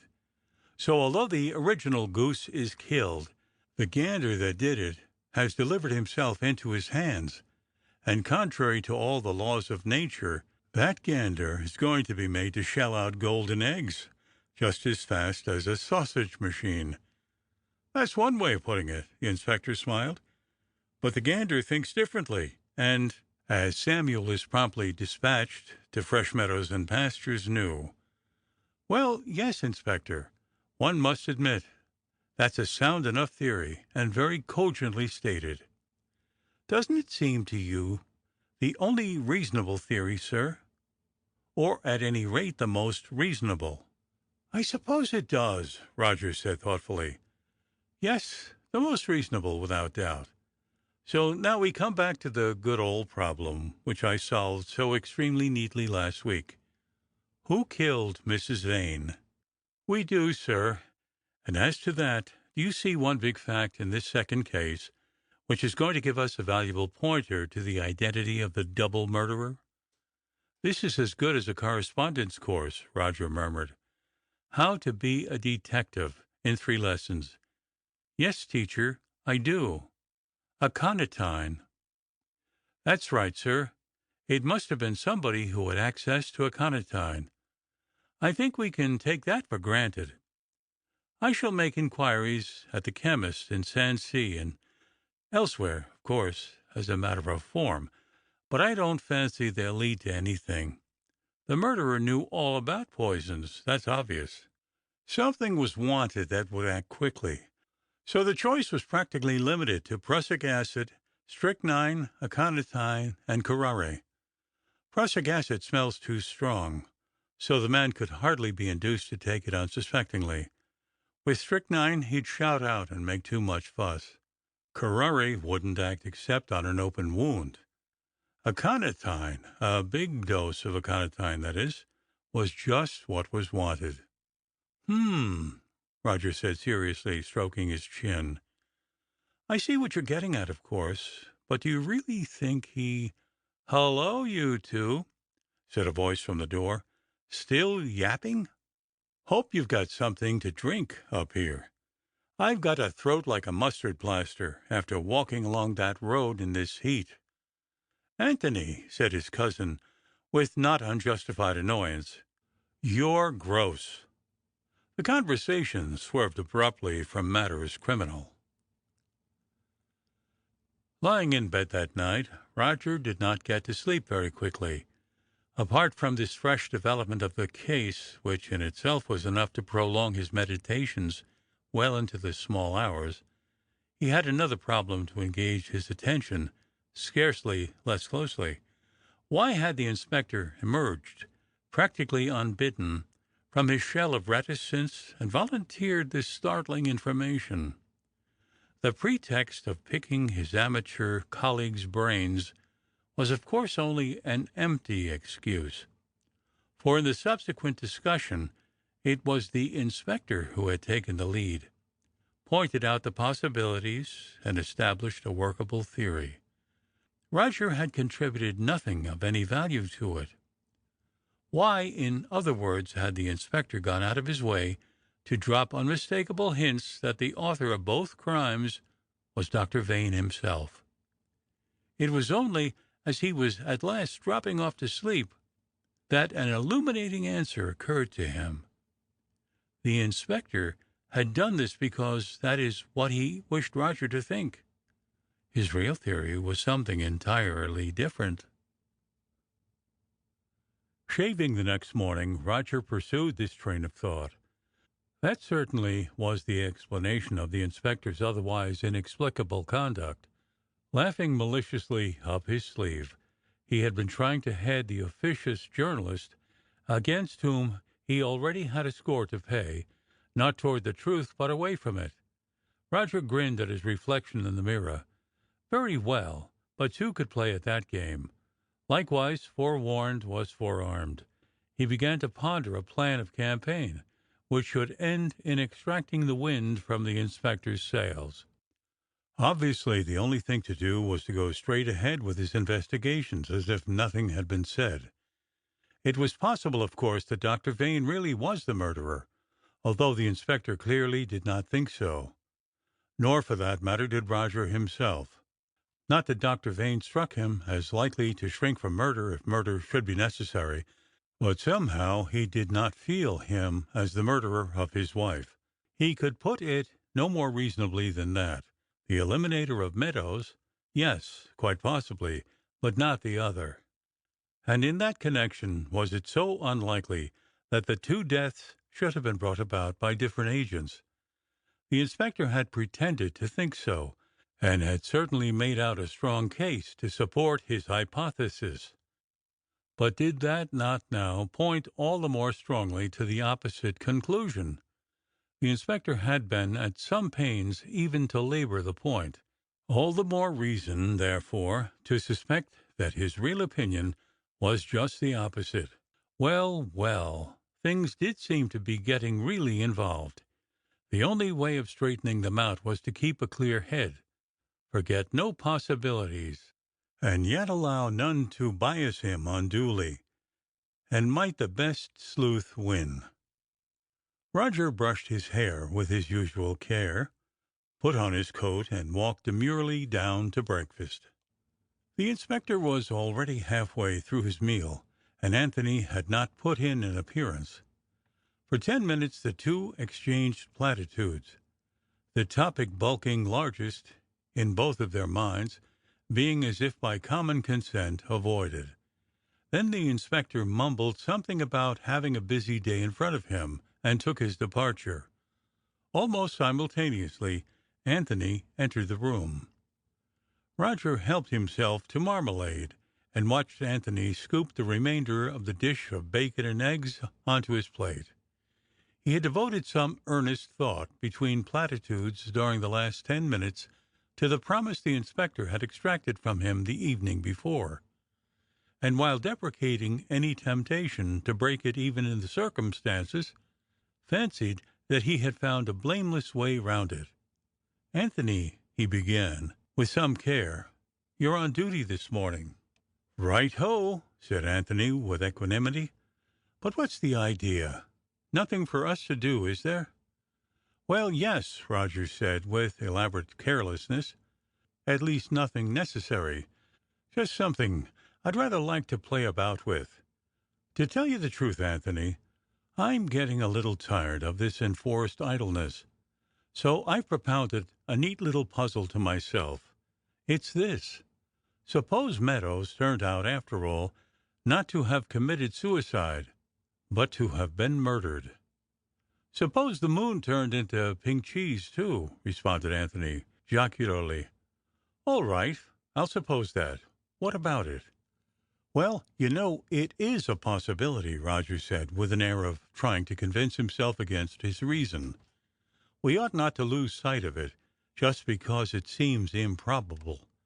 And it would be remarkably interesting if we could make out some sort of a case to support it, wouldn't it?"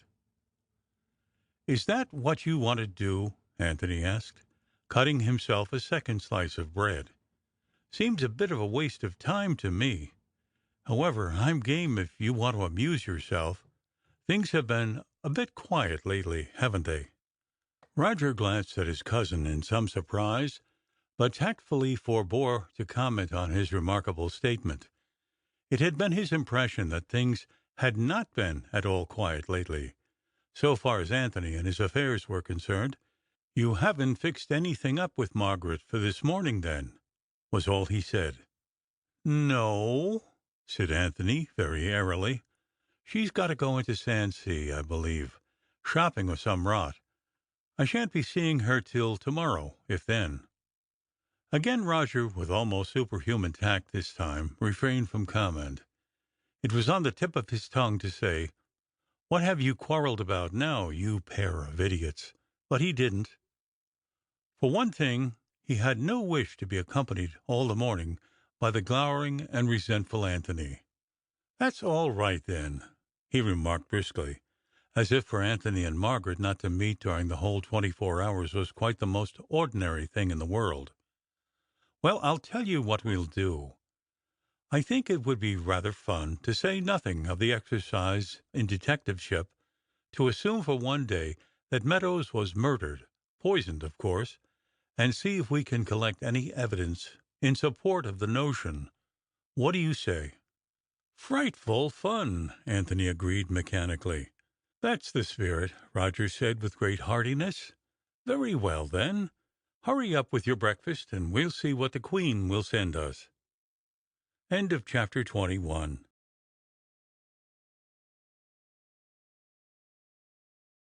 Chapter 22. New Discoveries. Roger and Anthony stood in the sitting-room that had been occupied by the Reverend Meadows, while the stout landlady entertained them with a ceaseless flow of reminiscences concerning her late guest. Anthony's face was already feeling the strain of keeping an expression of polite interest held firmly toward this stream of verbiage. Roger was blatantly paying not the slightest attention. Anthony began to realize why his cousin had been so anxious to bring him. "Never was a one for making a fuss, neither," the stout landlady assured Anthony with considerable emphasis. "No, never, he wasn't. Always got a pleasant word from me when I'd bring his meals in, or come to ask him if he wanted anything like. Make a little joke, too, he would, as often as not. Very fond of his little joke, the Reverend Meadows was. Sometimes I couldn't help but laugh at him, he'd say such a comical thing. Seems dreadful to think of it now, doesn't it, sir, with the poor gentleman lying stiff and cold in his grave, as you might say." She paused momentarily for breath. "Very dreadful," Anthony agreed, casting a harassed eye at a pink china pig on the mantelpiece. Roger, who had been gazing thoughtfully out of the low window, turned around. "Did anybody come to see Mr. Meadows before breakfast on the morning of his death?" he asked abruptly. The landlady was so taken aback that she answered with equal brevity, "No, sir, that there wasn't." "You're sure?" "Quite sure, sir," replied the landlady, recovering herself. "You see, I was in me kitchen from—" "Did he have a visitor on the previous day, do you remember?" Roger cut in ruthlessly. "No, sir. He never had a visitor all the time he was here. Not till you came. Very quiet gentleman he was, very quiet. I remember saying to Mrs. Mullins, not 3 days before the end, 'Mrs. Mullins,' I said, 'there's lodgers and lodgers, as you know as well as I do, but the Reverend Meadows, he—'" "Did you go to bed early the night before Mr. Meadows' death?" asked Roger. "Well, in good time, as you might say," replied the landlady, instantly directing her steady stream along this new course. "But then I always do. Candle out by 10 o'clock's my rule, and always has been. An hour's sleep before midnight's worth 2 after, I always say. Now my husband, when he was alive, would sit—" "So if Mr. Meadows had had a late visitor, you wouldn't have known?" "Well, it's funny you should say that, sir," said the stout landlady, in no wise disconcerted, "because as a matter of fact I should have known. I should have heard the bell, you see, because I didn't get to sleep after all that night, not till it was quite light I didn't. I had the toothache, something chronic. I do get like that sometimes, and then it's as much as I can do to get a wink of sleep at all. I remember it was that night, because when I heard about poor Mr. Meadows the next morning, well, troubles never come singly, I thought. Not but what I know that toothache oughtn't to be mentioned in the same breath as—" "But suppose the visitor hadn't rung the bell," Roger persisted. "Supposing he'd come round and tapped at this window, and Mr. Meadows had gone to the door and let him in. You wouldn't have known anything about it then, would you?" Well, it's funny you should say that, sir, too, because as it happens, I should have. I should have heard them talking in here, you see. My bedroom's just above this room, and you can hear the voices through the ceiling as plain as plain.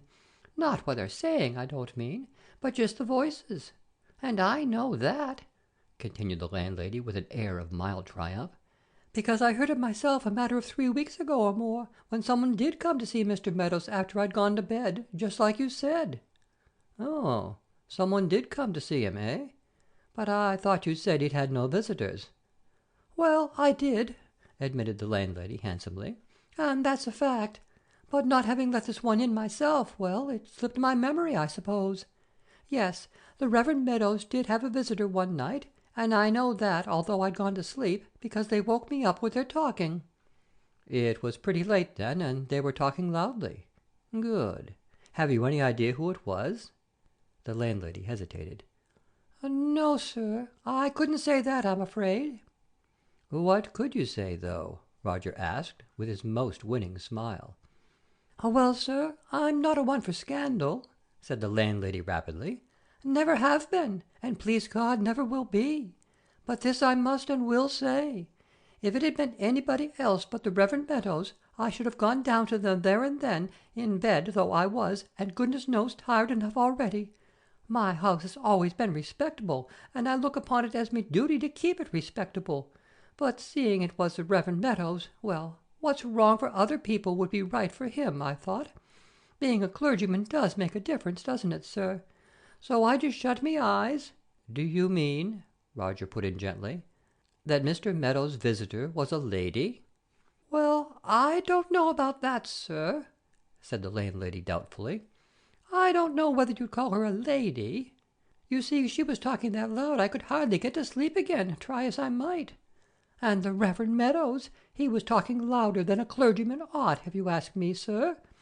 Not but what we ought to say any good of the dead, as the saying goes, and the Reverend Meadows always being such a pleasant, soft-spoken gentleman in the ordinary way, but— Were they quarrelling then? Well, I suppose if you put it like that, sir, said the landlady with reluctance, they were. Roger exchanged a significant look at Anthony. And you haven't the least idea who the lady was? He asked.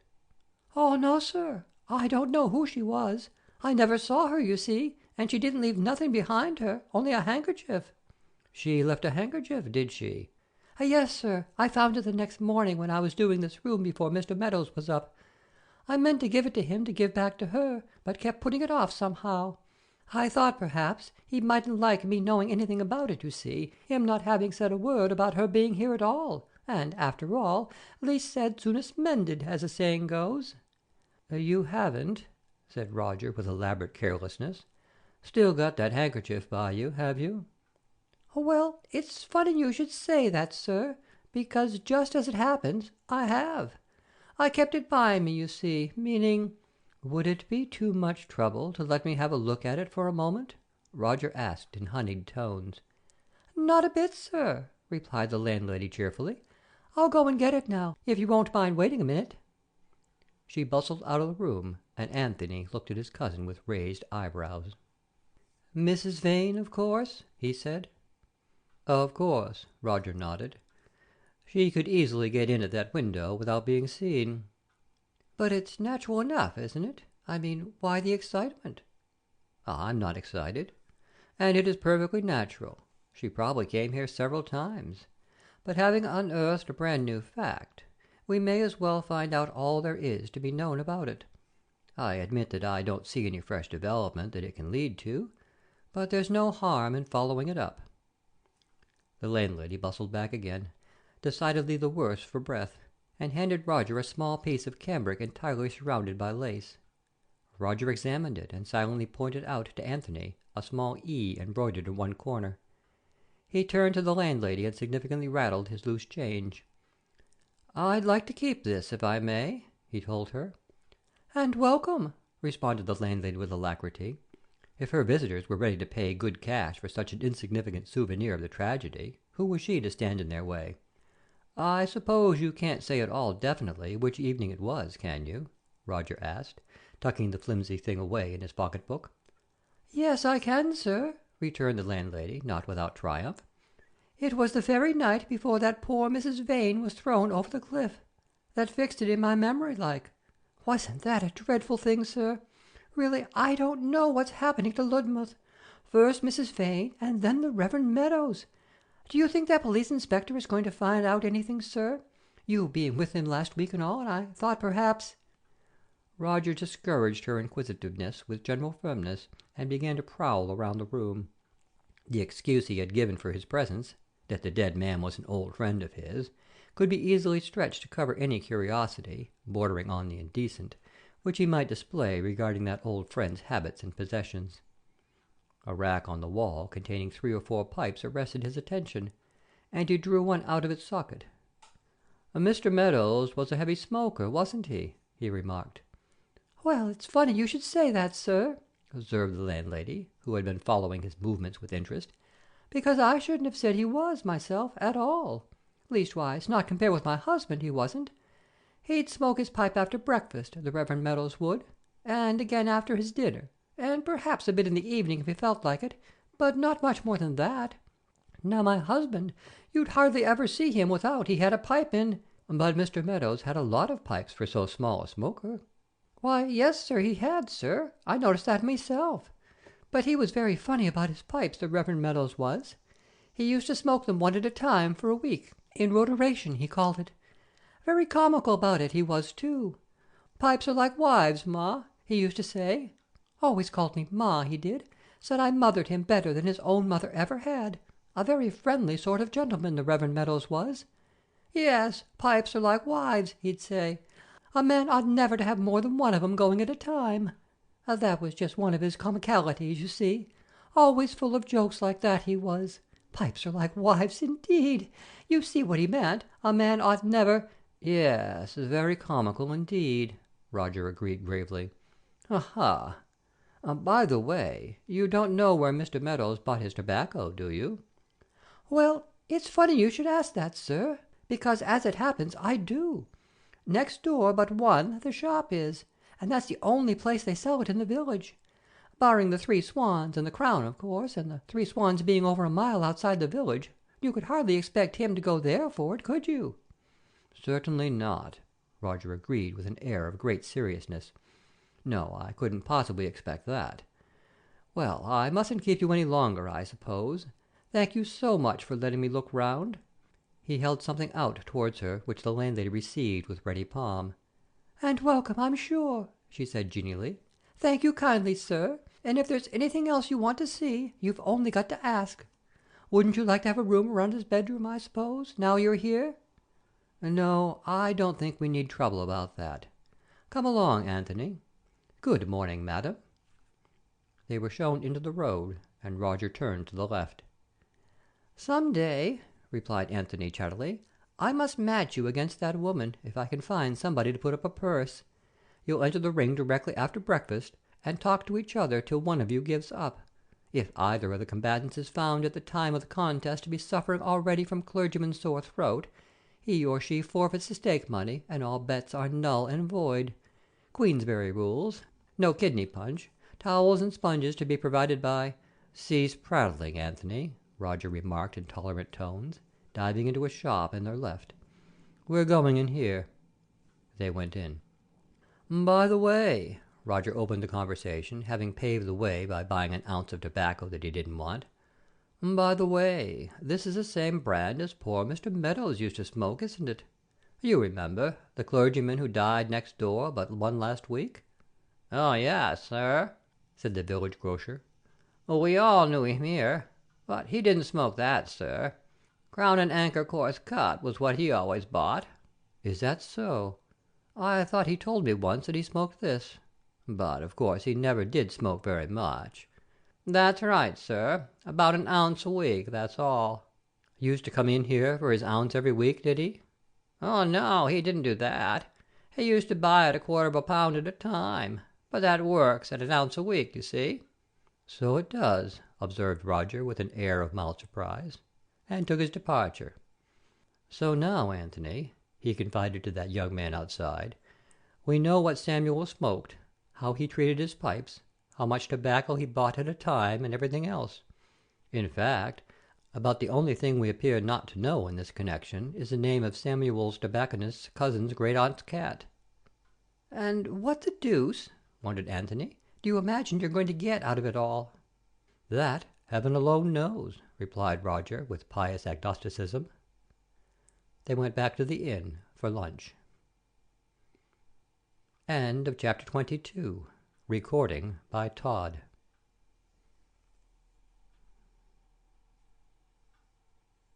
Section 23. Colin upsets the apple cart. Inspector Moresby was evidently having a busy day. He did not put in an appearance at lunch, and when Roger and Anthony strolled down to the sea level to smoke their postprandial pipes, there was still no sign of him. Anthony surmised vaguely that his investigations must be covering a larger field than their own. Anthony had plenty of time for his surmises, for ever since their return to the inn, Roger had lapsed into a highly unaccustomed state of taciturnity. To his cousin's efforts to make conversation or discuss their discoveries of the morning, he replied with only a brief word or grunt. Anthony, who was not always so tactless as he appeared, realized that his mind was busy with some knotty problem connected with the case, and was content to leave him to his meditations. They scrambled out to their usual rock, and composed themselves to smoke in silence. It was nearly 3/4 of an hour before Roger volunteered any clue as to what was puzzling him. "I'm sure," he said abruptly, "that this information of the landlady's ought to give us a pointer to the truth, if we could only interpret it correctly." "You mean about Mrs. Vane's visit and their quarrel?" Anthony inquired.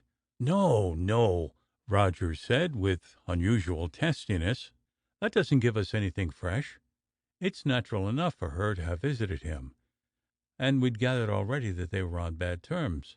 No, about those pipes." "Oh, but I don't see how they come in." "Well, after all," observed Roger sarcastically, "a pipe does play rather a leading part in the affair, doesn't it?" "What on earth are you talking about?" asked Anthony blankly. Roger stared at him for a moment and then laughed. "Oh, sorry. I was forgetting you don't know anything about that. And you mustn't ask me either, because I'm under the most fearful oaths of secrecy. Anyhow, a pipe does play a leading part. But don't tell Moresby I told you." "Mum's the word," agreed Anthony cheerfully. "All right, carry on then. You'll get to the bottom of it, Roger, if you work your gray matter hard enough." "Thank you, Anthony," Roger murmured. "I do need a little encouragement, it's true." He relapsed into his brown study. Anthony sat on the rock till it became too hard to sit on any longer. Then he removed his shoes and socks, tucked up his trousers, and began to wander further afield. Anthony was growing up. High overhead an aeroplane made an appearance, sweeping a vast circle in the blue sky. The drone of its engine reached their ears as a muffled hum. "Wonder if that's Woodthorpe's bus," Anthony called out, seeing his cousin's eyes following the tiny speck across space. "Woodthorpe's?" Roger asked absently. "Didn't know he got one." "So Margaret told me. He was in the Air Force during the war, and now he keeps a bus of his own. They're rolling in money, of course." "Lucky devils," remarked Roger mechanically. Anthony found a small crab under a flat stone, and the conversation lapsed. It was another half-hour before Roger again broke the silence. He rose from his cramped position and made his way over to Anthony, jumping agilely from rock to rock, and refilling his pipe as he went. "Look here, Anthony," he said, "is there absolutely no way of getting hold of Margaret this afternoon? There's something I particularly want to ask her." "I don't think there is," Anthony replied doubtfully. "I wanted to take her out in the car, as a matter of fact, but she said she couldn't possibly manage it. Far too busy." "She's gone to Sandsea, you said?" "Yes." Roger frowned. "What an infernal nuisance. It's a point I badly want to clear up." "What is it?" "I wanted to ask her whether, by any remote chance, Mrs. Vane had expressed any intention before her death of going away in the near future." "Well, it's funny you should say that, sir. replied Anthony humorously, because, as a matter of fact, I do know. She had. What's the great idea? She had she? Roger demanded eagerly. Did Margaret tell you? She mentioned it once, I remember, just casually. Mrs. Vane hadn't been away this summer, and she was going to stay with some friends for the 12th. The 12th, eh? Roger made a rapid calculation. Then she'd have gone about a fortnight ago. Excellent. Anthony, I do believe I'm on the track of something. I say, are you really? Anthony's enthusiasm was all that the most exacting detective could have required. Mean you've solved the whole thing? Well, I wouldn't go so far as to say that, Roger said modestly, but I do think I'm beginning to see daylight. I've got a rather stupendous idea, at any rate, and things seem to be fitting into it rather neatly. What is it?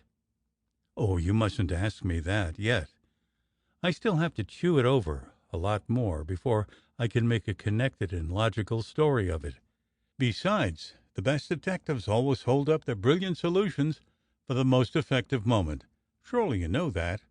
And I refuse to think that an audience of Anthony Walton, 2 green crabs, and a limpet would be in the least effective. Well, hurry up and think it out properly, said Anthony, ignoring this pleasantry. You know we all want to see this damned business cleared up once and for all. Then let's go back and have our tea, and after that, if you'll leave me to myself for a couple of hours, I'll see what can be done.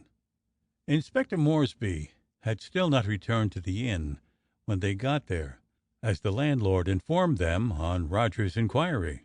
Roger wondered uneasily what exactly he might be up to. Feeling as he did that he himself was on the verge of the truth, he had no wish that anybody should forestall him in crossing it.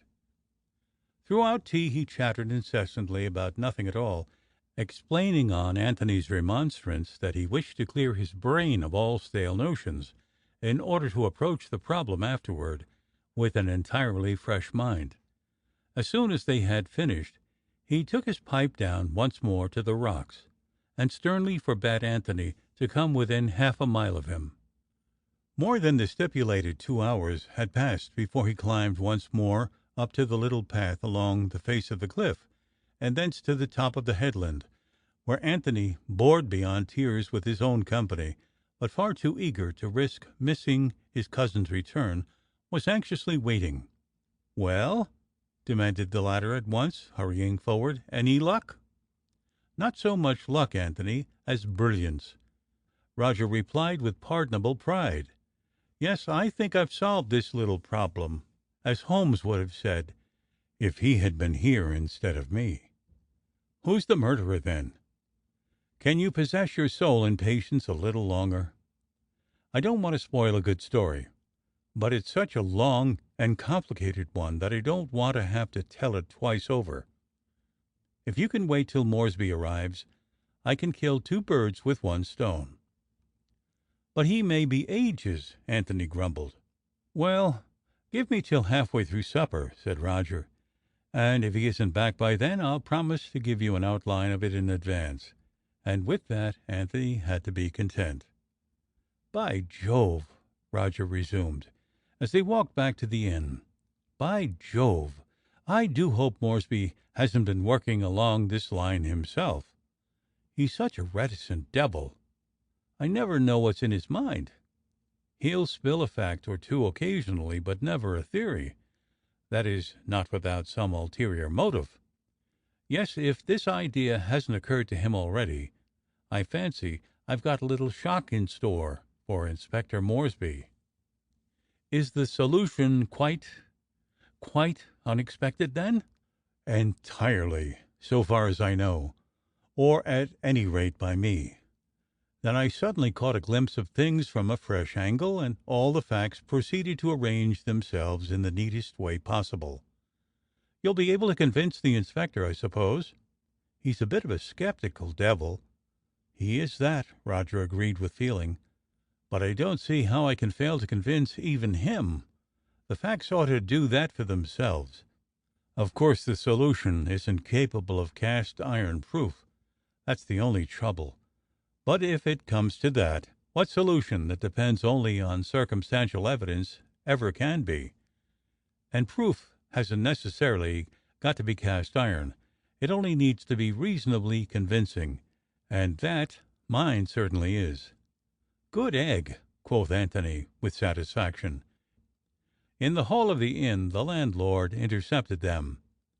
"There's a gentleman come to see Inspector Moresby," he said. "I told him he was out, but he wanted to wait, so I said he could wait in the sitting-room, thinking you wouldn't mind, gents." "Of course not," Roger concurred. "Did he leave his name?" "Well, there wasn't no need for him to do that," replied the landlord quite seriously. "I know who he is, you see. It's young Mr. Woodthorpe." Roger and Anthony exchanged glances. "Oh, yes," said the former. "Well, no doubt the inspector will be in soon. Thank you, landlord. And what the devil," he observed to Anthony as they made their way up the stairs, "does young Mr. Woodthorpe want? We'd better go in and see." Young Mr. Woodthorpe was standing by the window, his usually ruddy face decidedly pale and set in grim lines. He wheeled round abruptly as they entered the room. "Hullo! You wanted to see Inspector Moresby?" Roger greeted him pleasantly. Woodthorpe nodded. "Yes," he said curtly. "Will he be long?" "I can't say, I'm afraid. We haven't seen him since breakfast. Is it anything important?" "It is, rather." "Well, have a drink while you're waiting. I can recommend the beer here." "Thanks." "Anthony, shout down for 3 tankards," Roger said hospitably, quite unperturbed by his guest's noticeable failure to return his own cordiality. Indeed, the young man's manner was so abrupt and cold as to be not far short of downright rude. Anthony's stentorian shout echoed down the dark stairs. "Couldn't I give the inspector a message, if he's longer than you care to wait?" Roger asked, turning back to Woodthorpe. "I'm afraid not," said the young man stiffly. "My business with him is rather private." He swallowed slightly and swept a nervous glance toward the door, through which Anthony was just returning. "Oh, well," he burst out with sudden defiance, "you'll know soon enough in any case, so I might as well tell you now. I've come to give myself up. I killed Mrs. Vane and Meadows." "Well, I'll be damned," said Roger blankly. End of chapter 23.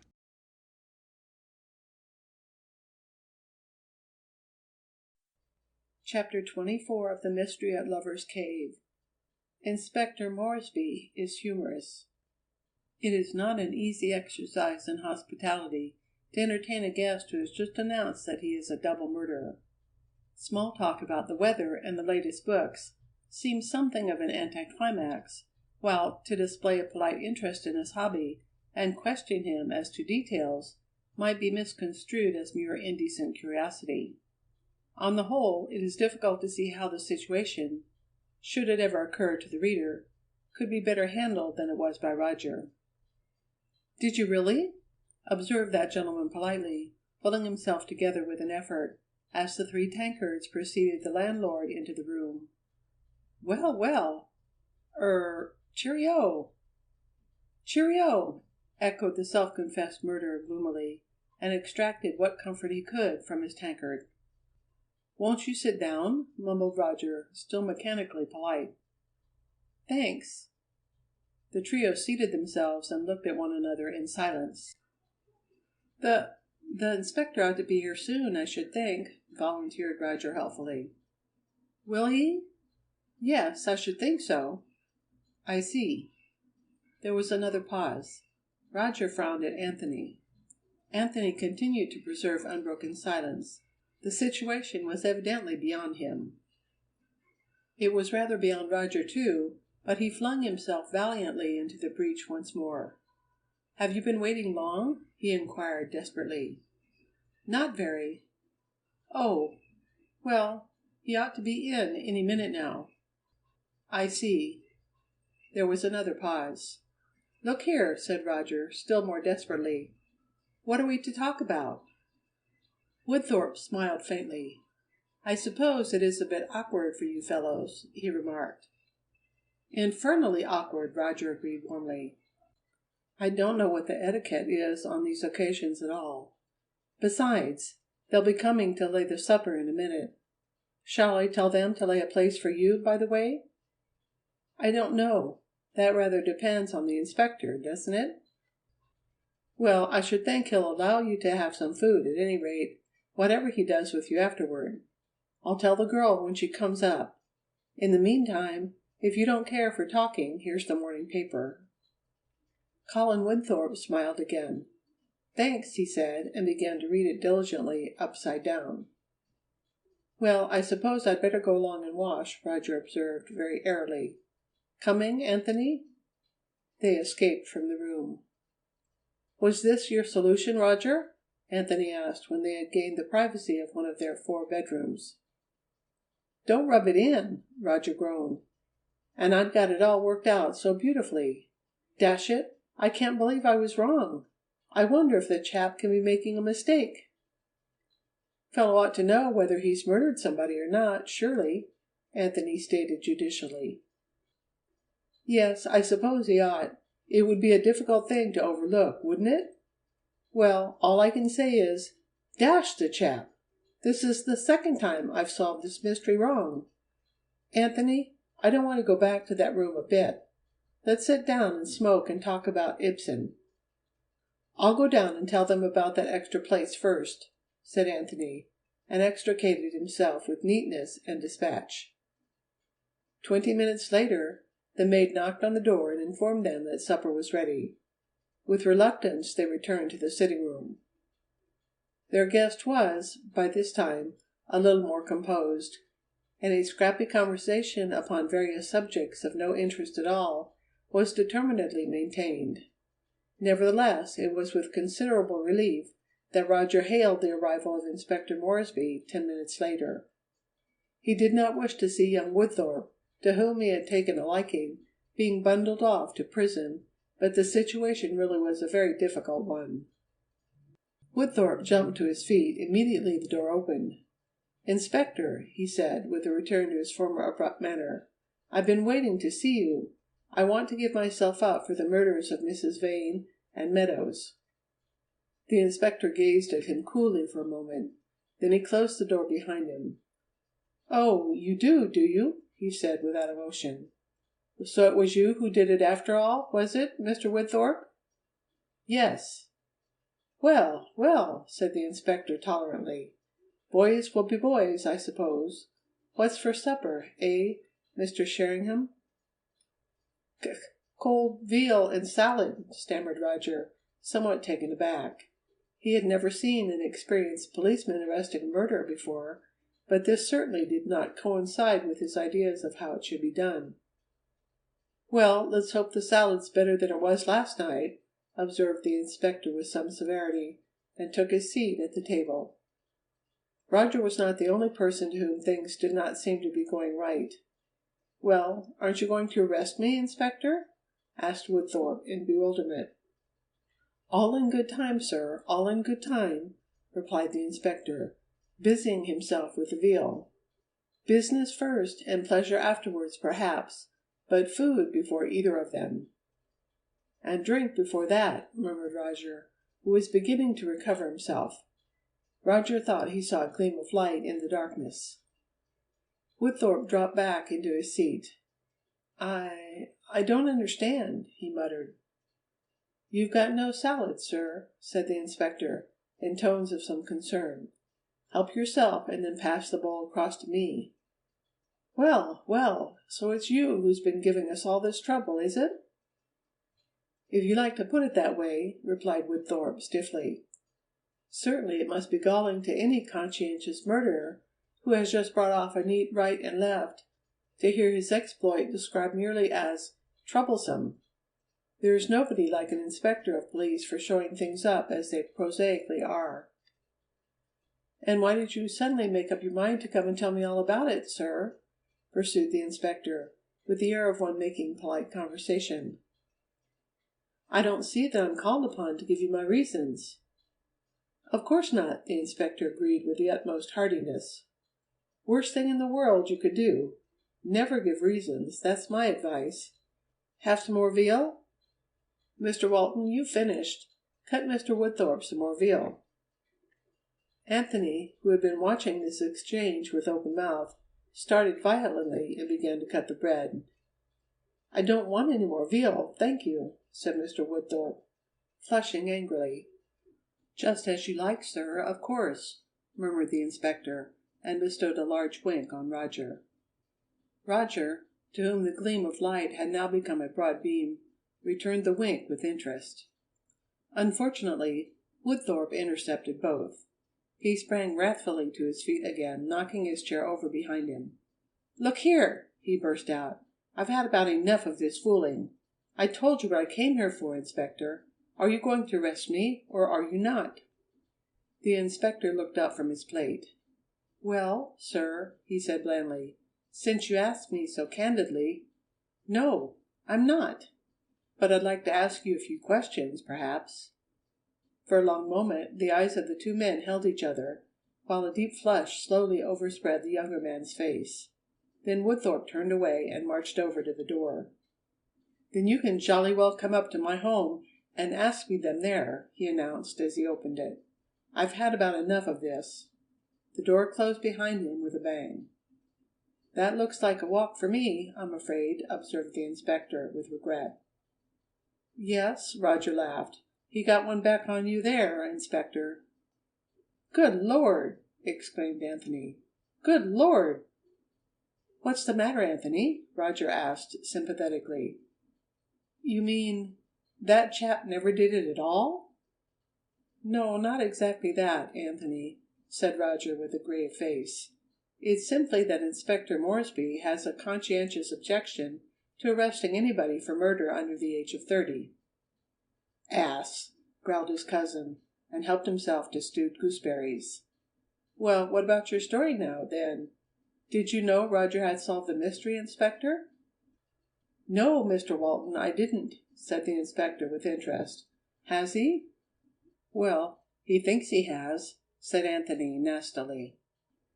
Now, Anthony, Roger reproved. Don't be vindictive.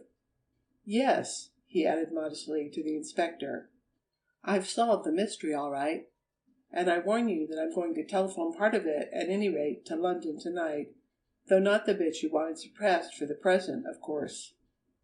Well, said the inspector, these gooseberries seem to me a bit sour, didn't you think? Inspector Moresby, said Roger with heat, there are some people for whose murder it's well worth while to be hanged. You're one of them, so take this as a friendly warning, and don't try me too far.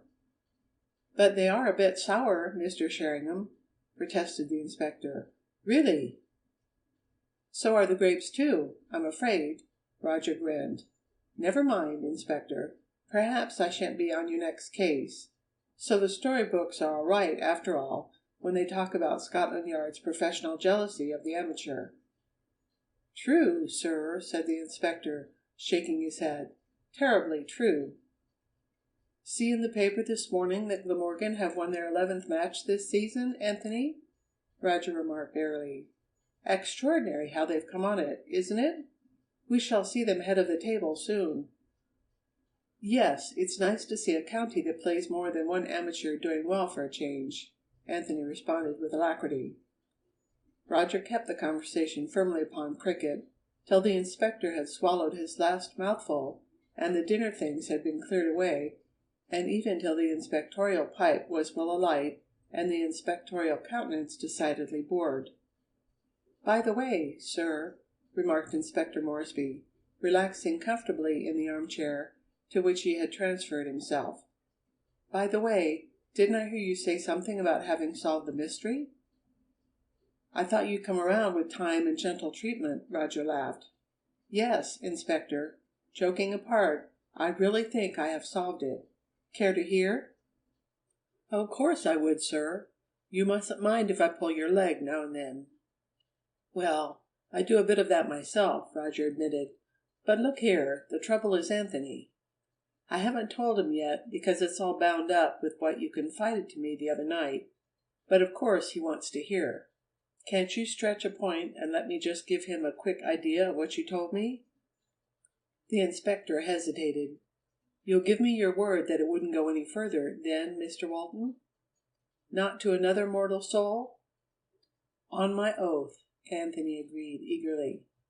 "It's highly irregular," sighed the inspector, "but very well, Mr. Sheringham. Fire away." Roger proceeded to give Anthony a brief outline of how Meadows had met his death and the discovery of the aconitine in the tobacco jar. "And that's why I was so interested in tobacco this morning, Anthony, you see," he concluded, and went on at once to acquaint the inspector with the new discoveries he had then made. The inspector nodded sagely. "Yes, I wondered whether you'd get hold of that," he remarked. "You knew it already?" Roger asked, somewhat dashed. "A week ago," replied the inspector laconically. "But she never told me she told anyone before." "She didn't know she had. She doesn't know she's told you now. With that sort of person, if you don't ask 'em direct questions, but just let 'em dribble their information out in their own way, they'll tell you everything they know just the same, and they won't realize 5 minutes later that they've told you anything at all." "Yes. Well, what did you make of it all, Mr. Sheringham?" Roger drew a deep breath. End of chapter 24. Read by Nancy Cochran Gorgen, Gilbert, Arizona, July 6, 2023.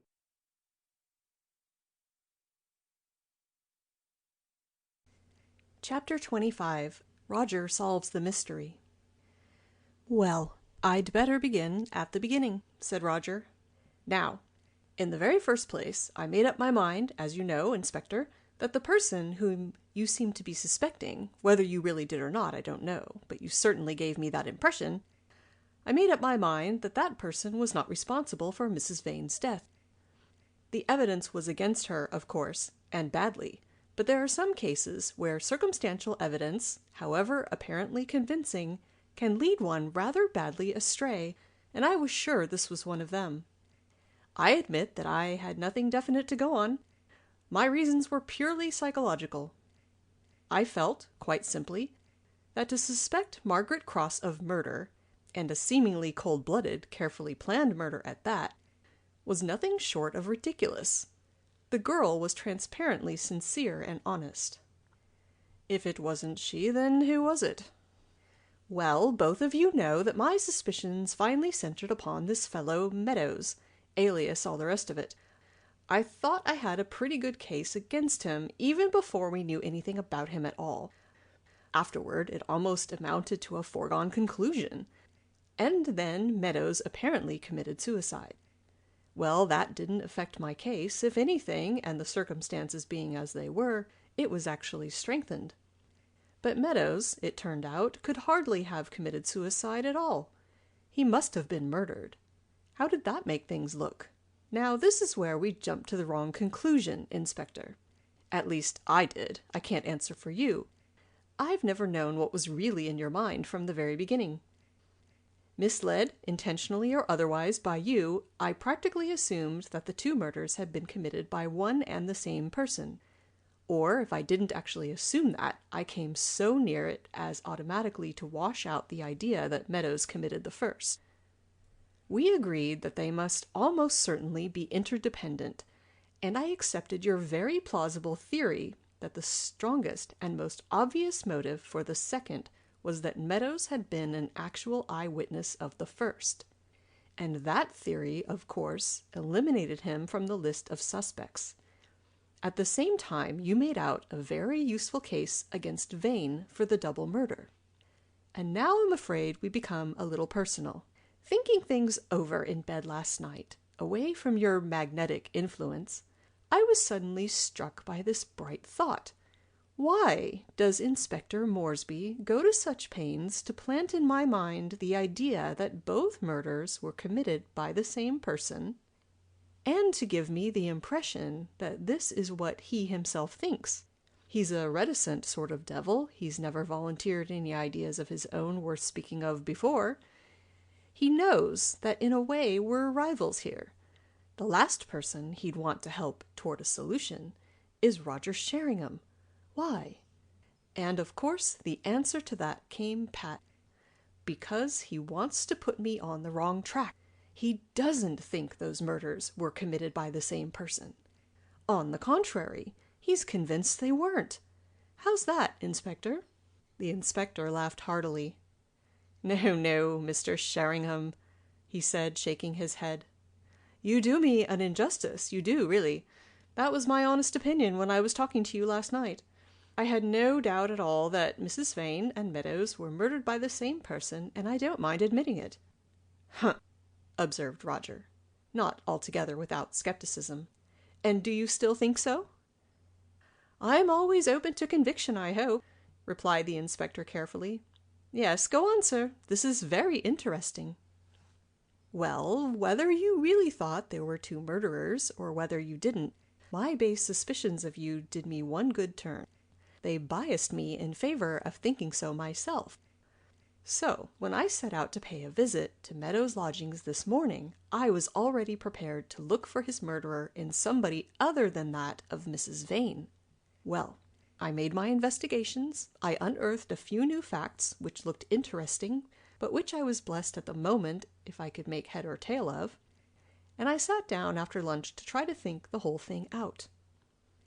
Roger relit his pipe, which had gone out, and settled himself more comfortably in his chair.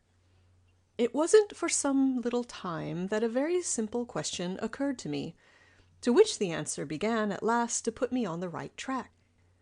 The question was this: what, after all, has happened to make it so impossible that Meadows should be the murderer of Mrs. Vane, as seemed so obvious before? And the answer, of course, was nothing. Very well, then.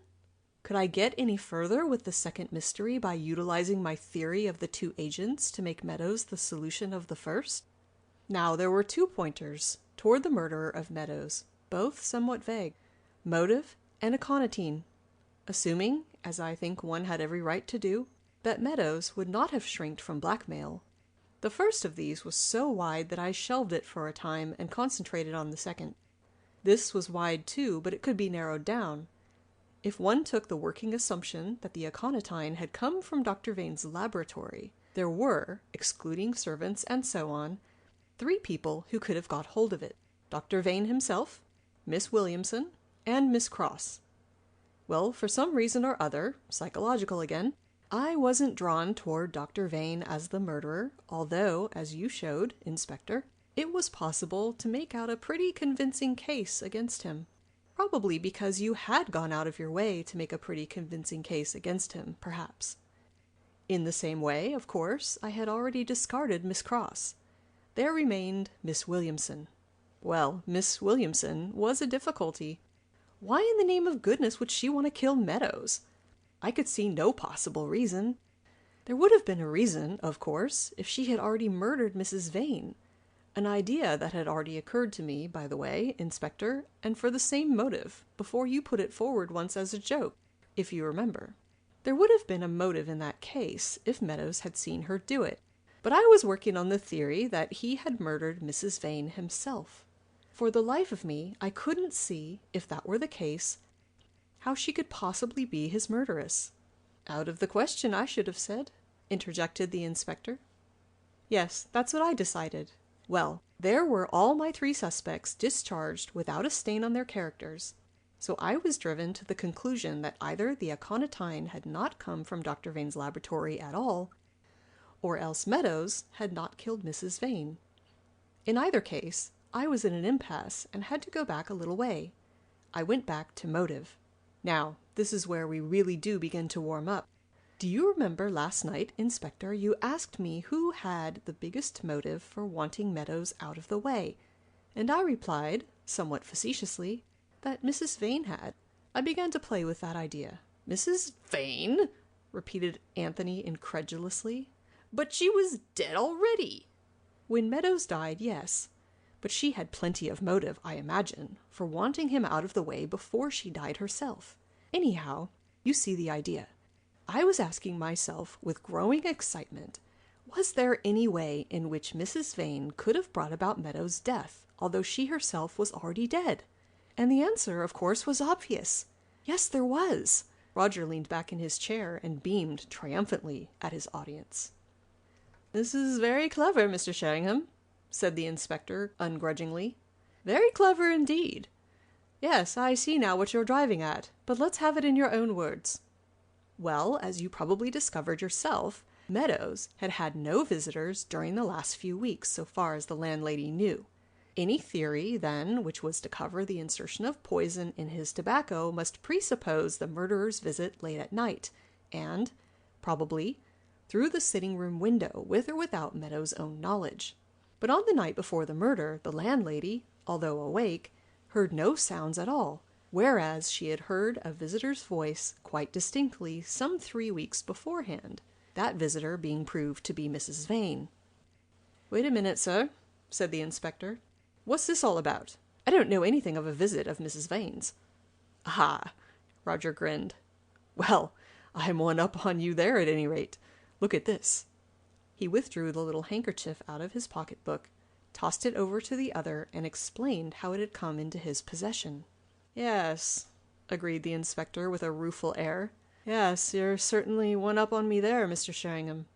"That's good," said Roger with undisguised satisfaction. "Well, to continue. Apart from the information about Mrs. Vane's visit, 2 other facts emerged. One, that Meadows changed his pipes once a week, to which no significance appears to attach. The other, that he was a very small smoker, and that's very important indeed. I found out from the village shop, you see, that he bought 1/4 pound at a time, but only smoked it at the rate of an ounce a week. As he evidently emptied the whole lot into that tobacco jar in his room, which you sent away to be analyzed, that would mean that the bottom contents of the jar would remain in place for between 3 and 4 weeks. For anybody conversant with his habits, this knowledge might be very useful indeed." The inspector nodded slowly. "Very ingenious, sir, very ingenious." "Glad you think so, Inspector," Roger smiled. "I'm quite sure that praise from you is praise worth having. Well, that's my theory. Mrs. Vane and Meadows, to cut a long story short, were both planning to murder each other. Meadows believed in direct methods. Mrs. Vane was more painstaking. Both their motives are obvious, I think. Meadows had been threatening her with exposure, no doubt, if she didn't satisfy his financial demands, which, as Mrs. Vane, with her knowledge of the type, must have realized, would gradually grow bigger and bigger. She had retaliated by threatening to inform the police of his whereabouts, knowing that he was badly wanted by them on more than one charge. The result was that both had succeeded in thoroughly frightening the other, and each decided on the other's elimination as the only escape from an intolerable situation. That's perfectly reasonable, I think? "Perfectly," assented the inspector at once. "Damned cunning," commented Anthony warmly. "Thank you, Anthony. Well, as I said, Mrs. Vane was the more painstaking of the 2. She elaborated her plan with, I think, considerable ingenuity. Her knowledge of poisons, you see, was probably 2-fold. Her father was with a firm of wholesale chemists, you said, and she might well have picked up a few tips from him, apart from what she could have got out of her husband's books. She knew enough, at any rate, to recognize aconitine as preeminently her requirement. And she hit upon poison in the first place, I should have said, because she had an unlimited supply of all brands ready to her hand. What did she do then? Simply this. Having made an excuse for visiting her real husband's rooms, necessarily in circumstances of profound secrecy, she sent him out of the room on some pretext, slipped the stuff into the bottom of his tobacco jar, and went calmly away to await developments.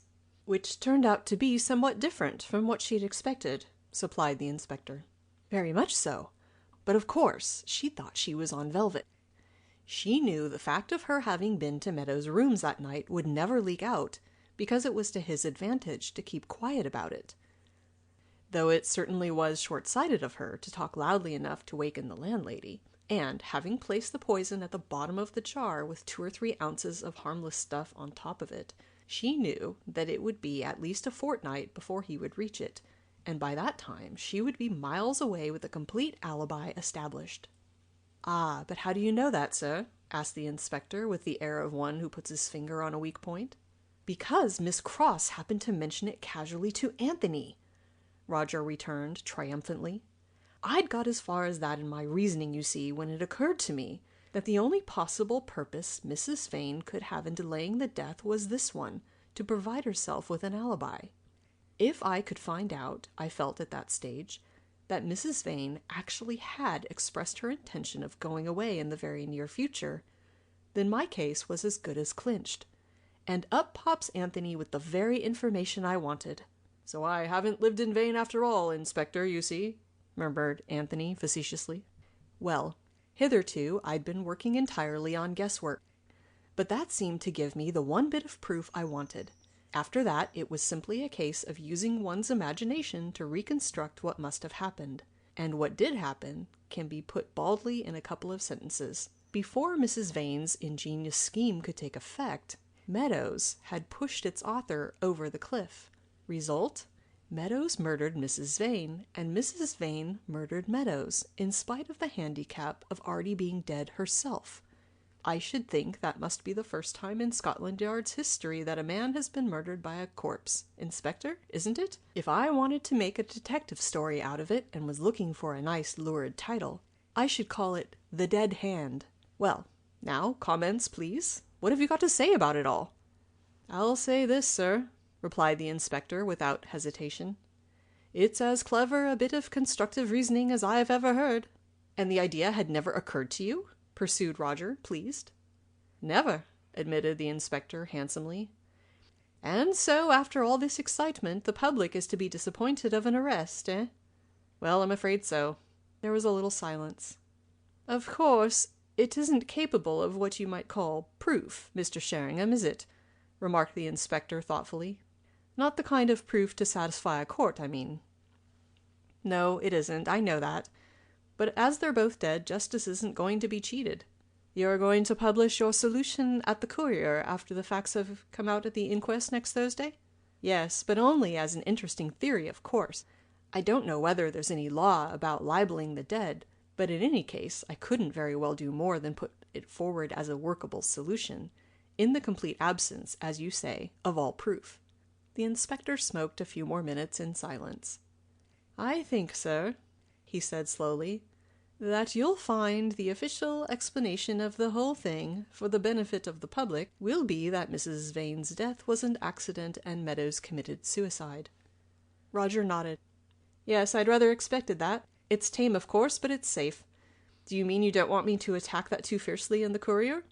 "Well, we don't want to stir up mud, which it's impossible to clarify," replied the inspector in somewhat depreciating tones.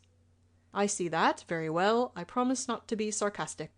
You must let me put my theory forward, just as an interesting piece of deductive reasoning, but I won't insist upon it being the truth. And, after all," Roger added, "I can't defend it, except on the grounds of probability and common sense. However convinced we ourselves may be that it's the right solution, we're always up against this unfortunate absence of decisive proof." The inspector nodded as if satisfied. "I think you're wise, Mr. Sheringham, sir," he said. "Well, well," remarked Anthony robustly. "What about a drink?" "Anthony," observed his cousin, "your ideas are sometimes nearly as good as mine." Anthony removed himself to the lower regions and returned with the wherewithal for celebrating the occasion fittingly. In the intervals of celebration they continued to discuss the case, the inspector now paying ungrudging acknowledgments to his unprofessional rival's acumen and ingenuity. Roger decided that after all he really liked that hitherto somewhat maddening man very much indeed. Half an hour or so later the recipient of Roger's new affection put down his glass with a sigh and looked at his watch. "Well," he said with deep regret, "I suppose I'll have to be getting along." "To interview Woodthorpe?" said Roger in some surprise. "But surely there's no hurry about that." "When a man bothers to confess to a double murder, the least one can do is ask him why," the inspector pointed out. "It's merely a matter of form, I know, but I think I ought to get it done tonight. I've got a motor bicycle outside. It won't take me a minute. By the way, Mr. Sheringham, how do you account for that, I wonder?" "Woodthorpe's confession?" said Roger thoughtfully. "Yes, that is a little puzzling, I admit. But you do get all sorts of comic people confessing to crimes they haven't committed, don't you? Oh, yes, sir, they're always doing it. Sort of muddled mentality, I suppose. But you wouldn't call Mr. Woodthorpe a comic person, would you? No, I certainly shouldn't. There's only one other explanation that I can see. A super quixotic sense of chivalry. The village gossip must have reached him, and he would naturally be acquainted with the other members of the Vane menage. You've hit the nail on the head again, the inspector agreed. That must be the explanation. No doubt the report in the village is that I'm going to make an arrest at any minute. But super quixotic for all that, Roger smiled. Now, if it had been Anthony who had made the confession, I should have understood it much better. What on earth are you talking about? Asked that gentleman in high bewilderment. This is all Greek to me. Then Greek let it remain, Anthony, replied his cousin kindly. Greek let it remain. That shows the advantage of a classical education. The low hum of a distant engine floated in through the open window, increasing rapidly to a loud roar. Powerful sort of car, that, Roger commented. That isn't a car engine, remarked Anthony with all the scorn of the mechanically minded for those not similarly gifted.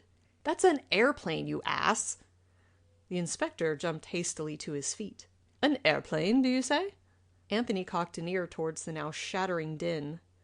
Yes, he was forced almost to shout. Nearly overhead and flying low. Making for the sea, apparently. Young Woodthorpe celebrating his escape from arrest, I expect. You can tell it's a... I must go and look into this, observed the inspector shortly, and vanished with rapidity. A minute later, the noise of a motorcycle engine drowned that of the swiftly receding airplane. What on earth's the trouble now? Wondered Anthony. Heaven knows, replied Roger philosophically. Probably friend Colin is still trying to make himself look guilty by pretending to do a bolt for the continent. Dear me, what a handicap to a man a super-developed sense of chivalry must be. It's as bad as a disease. The next hour passed pleasantly enough. There was plenty for the cousins to discuss, and Roger had not by any means yet got over his elation at triumphing over the inspector. He talked at considerable length. The second hour passed more slowly. By 11:45, both were frankly yawning. At 10 minutes past 12, the buzz of a distant engine heralded Inspector Moresby's return. They heard him pushing the bicycle round into the yard at the back, and then his heavy tread on the stairs outside. Thought you'd gone for the night, Roger greeted him.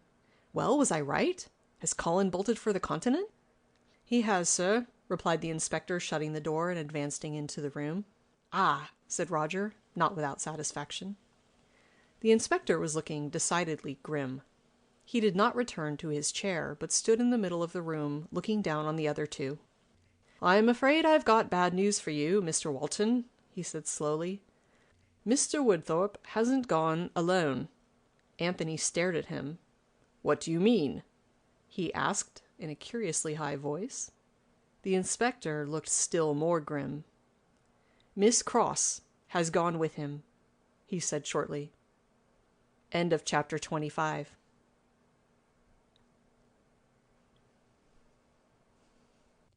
Chapter 26. Caustic Soda. Miss Cross! Exclaimed Roger. The inspector continued to address himself to Anthony. You must be ready for a bit of a shock, I'm afraid. It's Miss Cross that Mr. Woodthorpe has been engaged to all the time. She's been just amusing herself with you. I think I shall go to bed, observed Anthony abruptly, and rose from his chair. It's pretty late. Good night, you two. He went. The inspector watched the door close, then dropped into his seat. It's a nasty smack for him, he said sympathetically, but he's young. He'll get over it. Roger found his tongue. But that is almost incredible, Inspector. The inspector looked at him quizzically. Is it, sir? I can't believe it of her. Are you sure you're not making a mistake? Perfectly. I've known it for some time, as a matter of fact, but I couldn't very well drop a hint to your cousin. Of course, Roger said slowly, readjusting his ideas in the light of this startling development. Of course, this makes Woodthorpe's confession a good deal more understandable. Oh, yes, I knew what he was getting at. She must have shown him she was frightened, Roger pursued, thinking rapidly. but the last time I saw her she seemed quite all right. Something must have happened since then. Inspector, you're looking guilty. Out with it." "I did a long interview with her this morning," the inspector admitted. "Perhaps I did press her pretty closely. I knew she was concealing her engagement from me, you see, so she might have been concealing other things as well. Yes, I certainly did press her pretty closely." "Well, what you really did, I suppose, was to convey to her quite obviously that you still suspected her after all, and that if she couldn't produce a better explanation of certain matters, she'd be finding herself very shortly in distinctly hot water?" "We have to do these things, you know, sir," confessed the inspector, almost apologetically. "Well, thank goodness I'm not a policeman," retorted Roger, making no effort to conceal his distaste. "No wonder you frightened the poor girl out of her wits. I suppose you practically told her you were going to apply for a warrant against her. The rest was inevitable, of course. So, what do you suppose is going to happen now?" "Perhaps when she finds there isn't a warrant out against her, Mr. Woodthorpe will bring her back the same way as he took her away." "Oh, so you're not going to apply for a warrant after all?" said Roger sarcastically. "No, sir, I'm not." "Very nice for the girl's reputation, I must say, to be careering about the continent with a young man for goodness knows how long." "She's engaged to him," the inspector pointed out mildly. "It is possible for them to get married abroad, you know." Roger snorted. There was a little silence. "You seem very put out on her behalf," the inspector ventured, curiosity overcoming discretion. "Considering how she's been treating your cousin, I mean." "She was a minx, I admit it," Roger said with a little laugh. "I also admit that she took me in properly. I really thought she was quite fond of Anthony. But, after all, I suppose she had some justification. If she was engaged to friend Colin all the time, the position must have been a very difficult one for her, both before Mrs. Vane's death and afterward, whether she knew anything about her fiancé's intrigue with that lady or not. She couldn't admit the engagement while she was under that cloud, you see, and all her energies must have been concentrated on clearing her name. I don't say she behaved very nicely, but that must be the explanation. Having had it forcibly impressed on her that not only public opinion but the official police as well were dead against her, she deliberately set out to attach Anthony to her in order to make sure of getting him and me on her side and enlisting our energies on her behalf. Don't you think that's the truth of the matter?" "Not a doubt of it, sir," agreed the inspector heartily. "That's the truth of that, all right." "And very well she succeeded," added Roger modestly. "Well, now that the whole thing's at an end, so to speak, Inspector, what about a little bed?" The inspector's answer was not a direct one. "So you think the whole thing's at an end, do you, Mr. Sheringham?" he said, with a return to his quizzical expression. "I do, yes," said Roger, surprised. "Don't you?" "I'm very much afraid it is," the inspector agreed. Roger looked at him. "What are you driving at, Inspector? Have you still got a card or two up your sleeve? You surely don't mean to say you don't accept my solution of the mystery." The inspector puffed once or twice at his pipe. "If you'd asked me that question before, when Mr. Walton was still here," he said slowly, "I should have said that I did accept it. But as we're alone, well, no, I certainly don't accept it." "But why ever not?" Roger asked in astonishment. "Because I happen to know it isn't correct, sir," returned the inspector placidly. Roger stared at him through the blue haze of tobacco smoke. "Isn't correct? Well, dash it, man, it must be correct." The inspector shook his head. "Oh, no, sir, if you'll pardon me. It isn't correct at all. You see, my trouble hasn't been to find out the truth. I've known that all along. My trouble has been to prove it.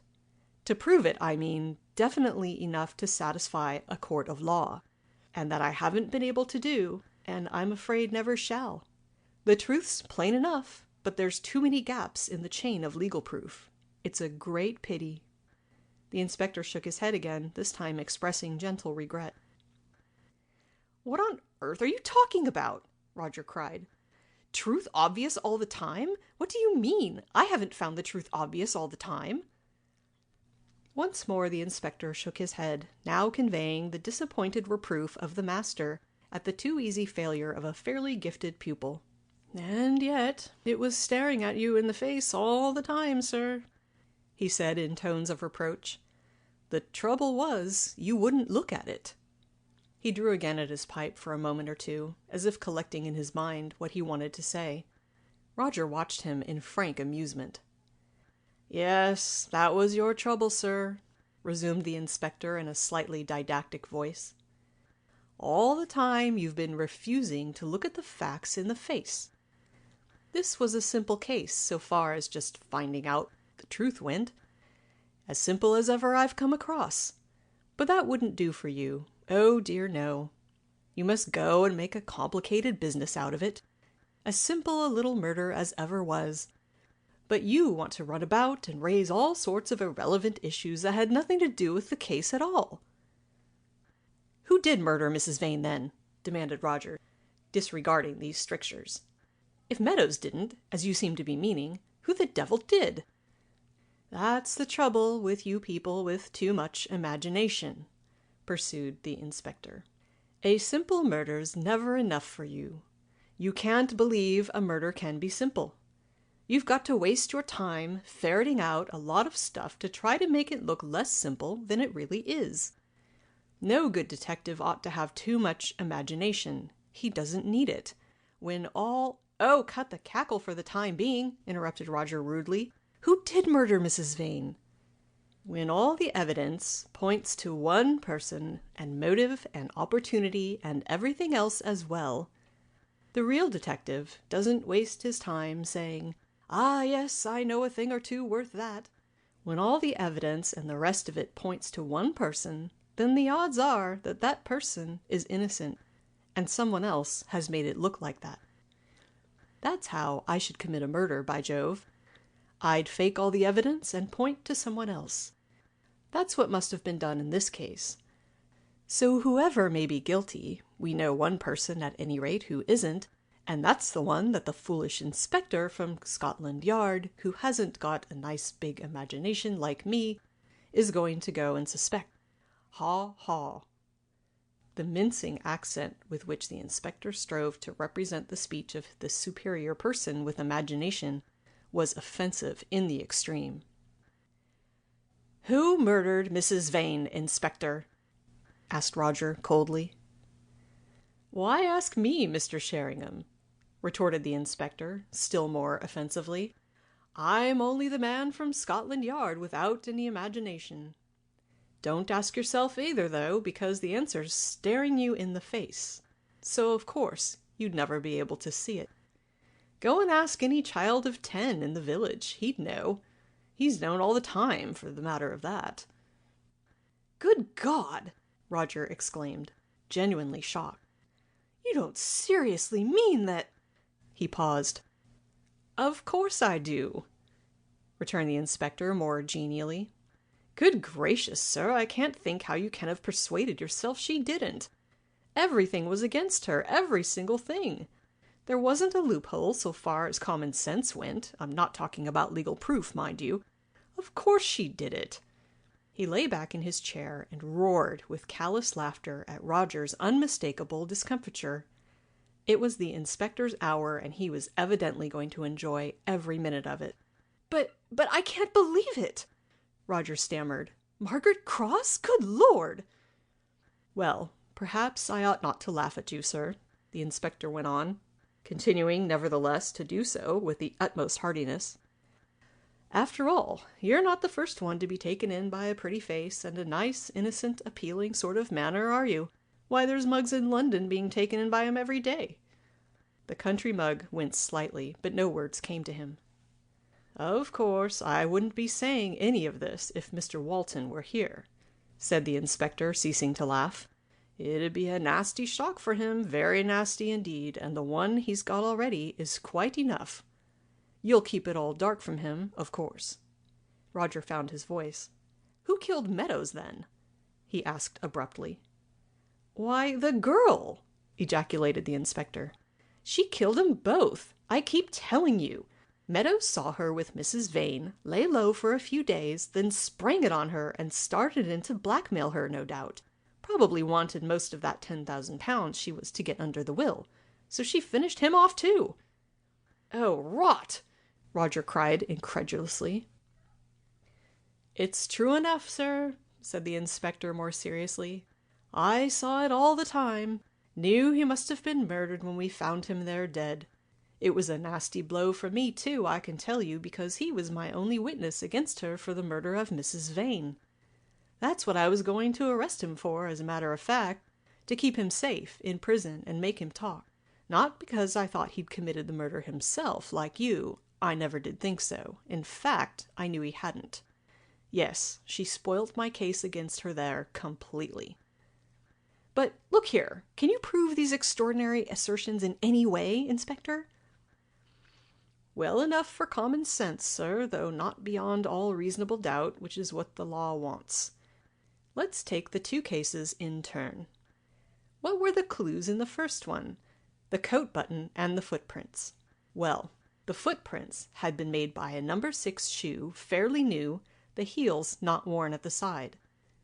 Miss Cross, I found out, had been wearing shoes that afternoon which answered to that description. That wasn't conclusive, of course. Half a dozen people might have been wearing shoes like that. But the coat button was. There was no getting round that. The maid was dead certain that button had been on Miss Cross's coat when she went out, and there it was in the dead woman's hand. That would want a lot of explaining away. But it could be explained away. Oh, yes, sir, it could, agreed the inspector cheerfully. I showed you how myself. What about those shoes I found in the sea? You said they were Mrs. Russell's. So they were, sir, but what about them? You never seriously thought that those were really the shoes the murderer had worn, did you? Roger choked slightly, but made no reply. Oh, I can't believe you thought that, continued the inspector with relish. Why, that was an old pair, not new like the pair that had made those footprints. A child could have seen that. Besides, they'd only been in the water an hour or two. What? Roger cried. Oh, didn't you know that, sir? Asked the inspector innocently. Oh, yes. They weren't much more than wet through. And you don't mean to say you never recognized them, sir? Well, dear me. Rub it in, Roger groaned. Dance on my body if you like. I've no doubt I deserve it. No, I didn't recognize them. Would you mind explaining to my futile intelligence what exactly you mean by that? Well, seeing that you'd had them in your hands not 24 hours before, I thought you might have recognized them. Didn't you get hold of a pair of Mrs. Russell's shoes and give them to Miss Cross to give back for you? Great Scott, you don't mean to say those were the ones?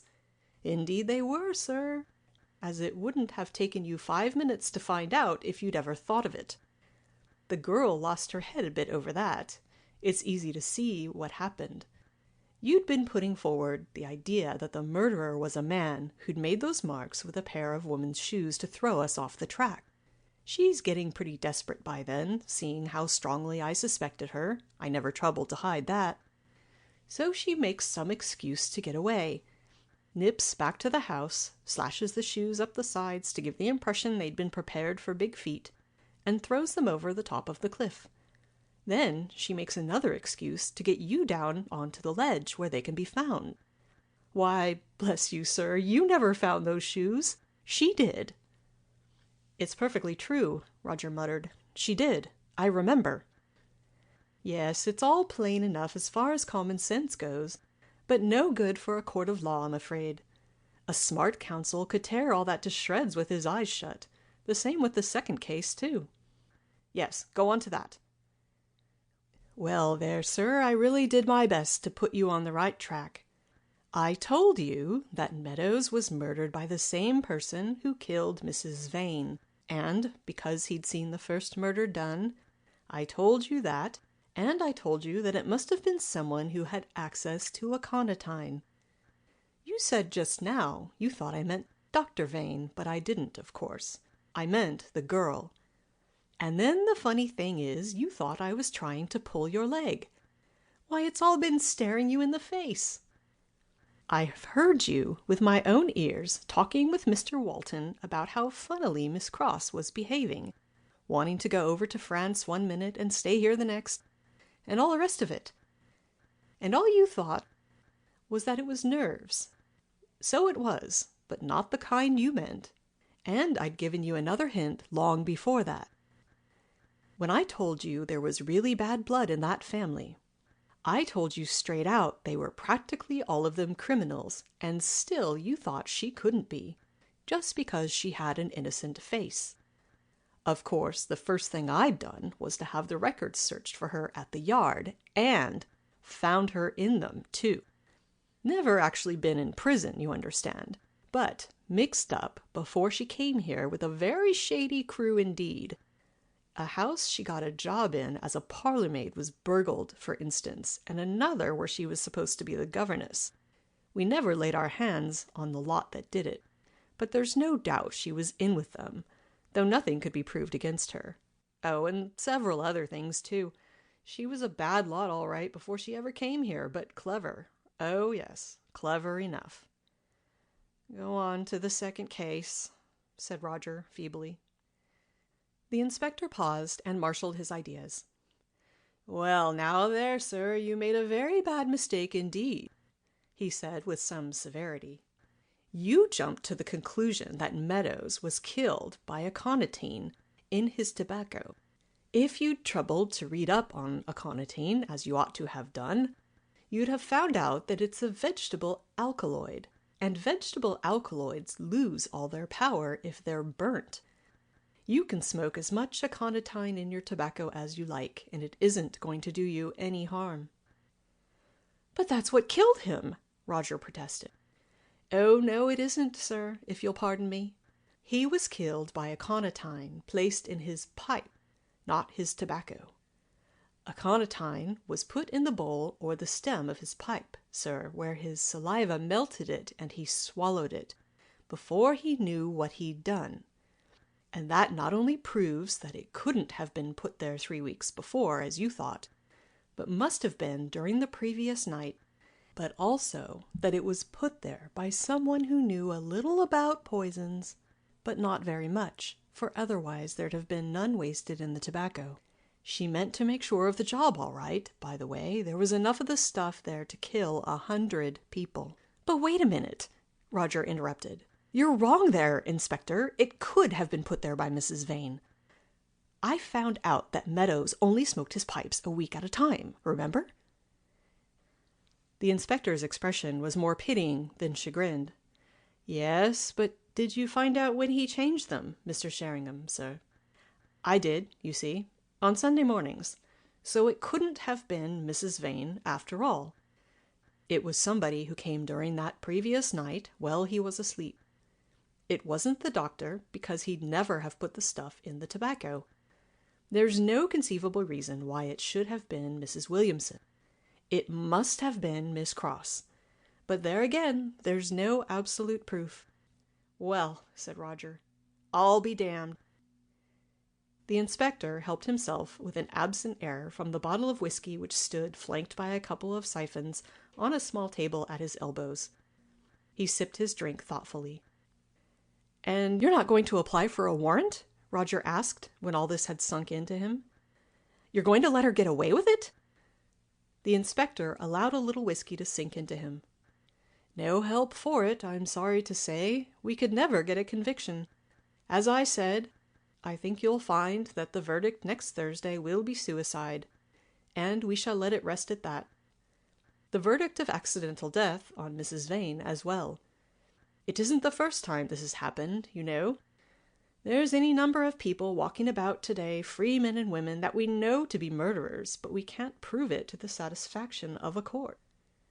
Yes, I know that, of course, Roger nodded. Legal proof is a very different thing from moral conviction. Well, I must say I'm not sorry. They were two distinctly unpleasant specimens of humanity of which she ridded the world, and I should be sorry to hear of her hanging for them. But poor Colin! Be thankful she hasn't got into your own family, Mr. Sheringham, sir, replied the inspector philosophically. And I dare say she won't make him a bad wife, when all's said and done. It was his money she was after, of course. Now that she's got that, and an established position, she may settle down all right. Not the sort of wife I'd choose for myself for all that, Roger said with a little shiver. Yes, she must have been after his money, I suppose, and no doubt Mrs. Vane was before her. No, sir, said the inspector meditatively. I'm inclined to think Mrs. Vane wasn't. I think she was genuinely fond of the boy. Margaret knew about her affair with him, of course, and that was another reason for wanting her out of the way. That's why the engagement was kept so secret, too. She knew her cousin would never give him up to her and would certainly cut her out of her will as well.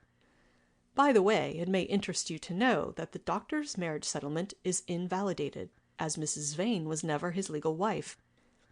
I had the wording looked into and a legal opinion taken, so the girl doesn't get that 10,000 after all. Much ado about nothing, Roger commented ironically. Or the dead hand, smiled the inspector. That was a good title of yours after all, sir, because it was the button in Mrs. Vane's dead hand that makes the whole thing so certain. Roger stifled a yawn and looked at his watch. Good heavens, do you know it's past 2, Inspector? We'd better get to bed. Though whether I shall sleep very much is another question. All this is a little upsetting, you must understand. By Jove, he added as he rose to his feet.